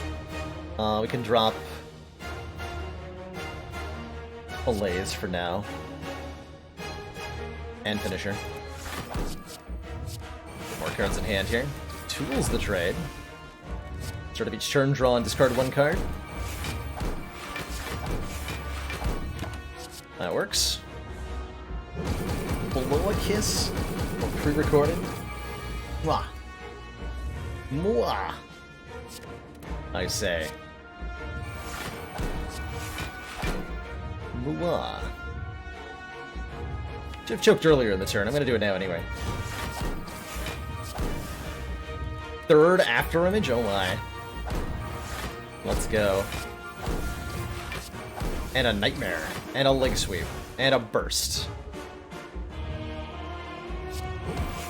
I'm gonna hold on to this Nightmare. And a Piercing Wail.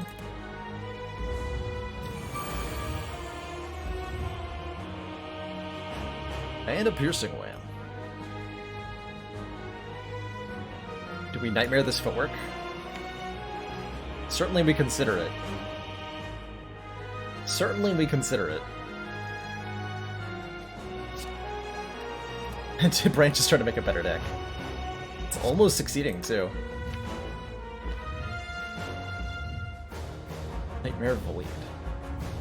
I don't think we would lose energy for that, because we don't draw it. We just add them to the hand.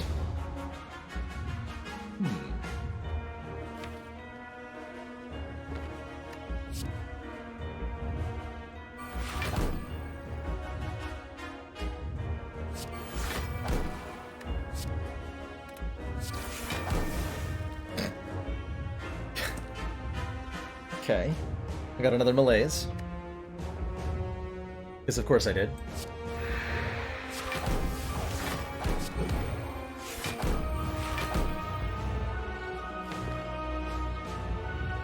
Yeah, I know where we're going.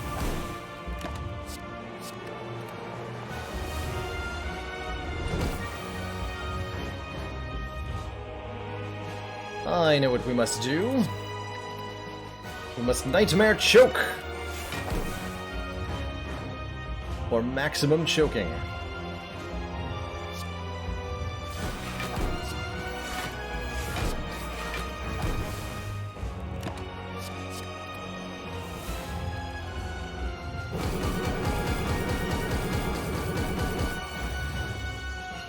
Fortunately, the heart's already taken a bunch of damage. But I do have 7 energy, so we can go choke, choke, choke, And then 15 damage per attack I play, or per card I play.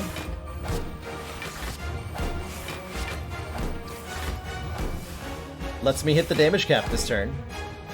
Easy peasy.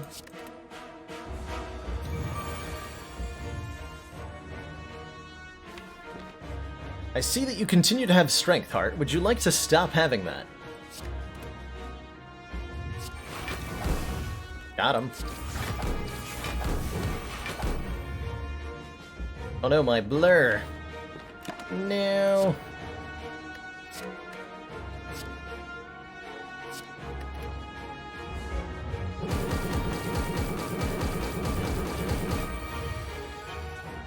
$30.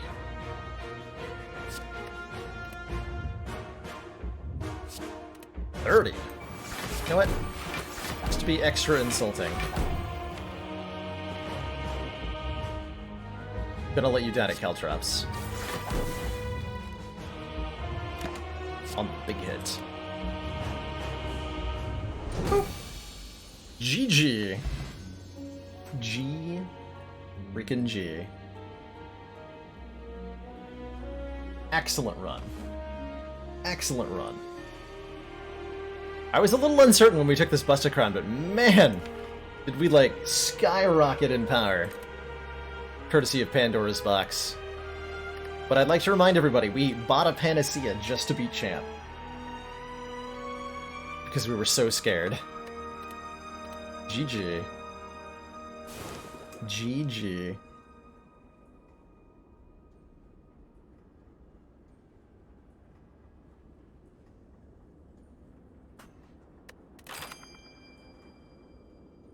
Your card art? My god. Finally!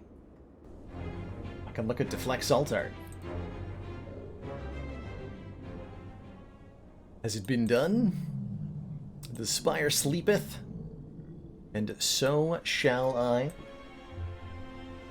It is in fact time for me to get going here, unfortunately. But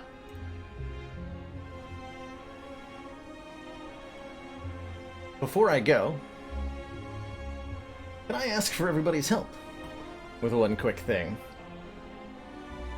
So, I've got this donation bar above the stram. It says if I can cover my living expenses this month, that I'll do a bonus stream every week. Next month, yeah, Hax has got it, it's bounty time. Do you remember that weird shoe ad from Dick's Sporting Goods that we saw earlier? We can watch the same one again to get money again. I mean, might as well. Like, it's 15 seconds long. So I'm gonna run a really quick bounty before I sign off here.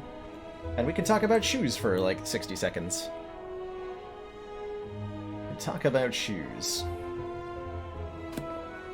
Alright, let me make sure I do this correctly. Watch the video here. Please don't autoplay.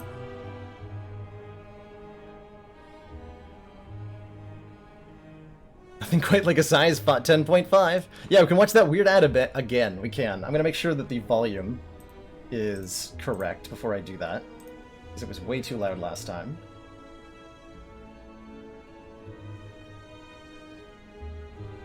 It was way too loud last time, so let me just activate bounty.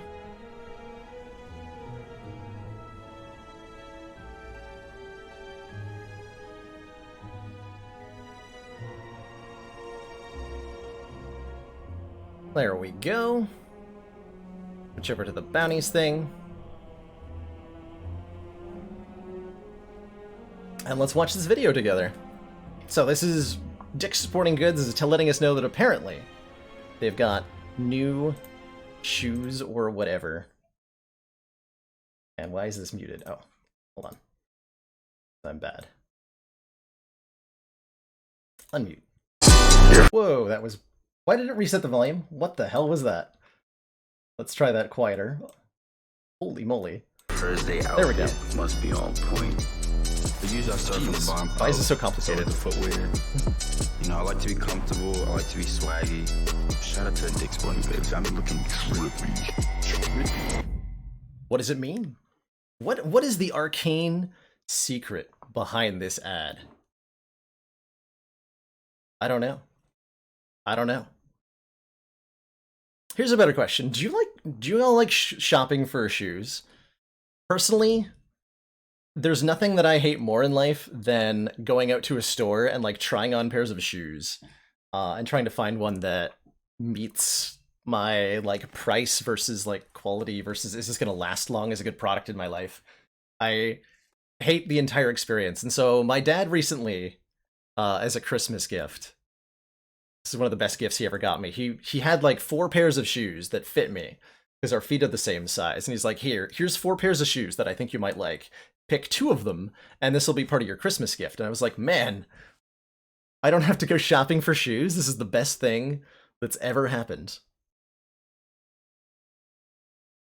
The best thing that's ever happened. Whoa, whoa, don't show that. There we go. Get so mad at buying shoes. You make friends with a shoemaker, and now your first bespoke shoes are being made now. Oh man, I hope that someday. I hope that someday I can afford custom-made shoes or get a pair of custom-made shoes. So something just send me sneakers. Choose your own way to sub to me. More like foot prisons. Oh, one of my best friends actually. Her name is Megan, and she's very hippie. She never wears shoes. She did not wear shoes to her own wedding because she'd rather feel grass under her feet. And she also ran a marathon barefoot recently, which I was just flabbergasted by. I don't know how you build up the foot endurance, the foot power required to do that, but I was truly impressed by her dedication to the craft.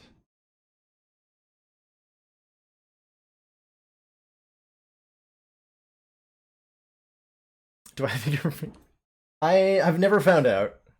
I think that I think she is pretty dang cool. Yeah, right, predecessor. I know I can run like 2 miles and then I'm just done. I can't imagine doing it barefoot. I can't imagine. Well, that'll do it for today. Bounty is complete. Thank you everybody for your help in accomplishing that. That was hecka successful. And I will throw some of those funds up to the bounty meter up top there, and I'm really looking forward to doing 6-day-a-week streams next month. Gonna be awesome. Gonna be awesome. Let's see, is there anybody? I'm sure I've got somebody I could throw a host to. Oh, you know who's streaming Slay the Spire right now? Is Chronometrics. Have you all heard of this fellow Chronometrics? Because did you know that not only is Chronometrics on camera, but they are also handsome and frequently seen wearing, like, not nearly enough shirt on stream? So let's throw a raid over to Chrono. Tell him to take off his shirt. That's our raid message. Take off your shirt. With an yeah, with the of, actually. The misspelled version is even better. Take of your shirt. That's your raid message. Post it in Chrono's chat. I'll see you all there. Thanks so much for watching, everybody, and have a great night.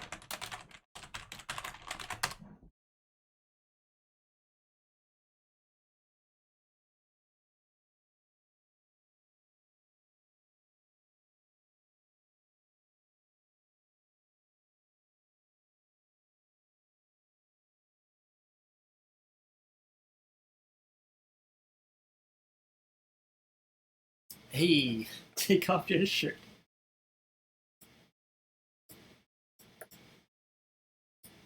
Hello, Baylor and Raiders. We are playing Magic Cuts. Take off my shirt. Take off my shoes. I don't have any shoes on. I'll undo a button though. There you go. You came here just in time for a crash while playing modded Slay the Spire. We are going to get right back up in just a second.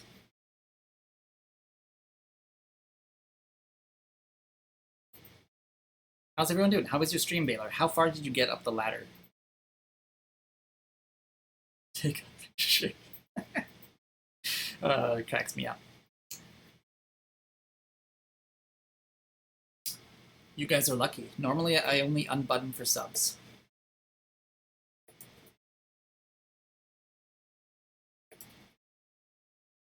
Alright. We have Slade Spire once again.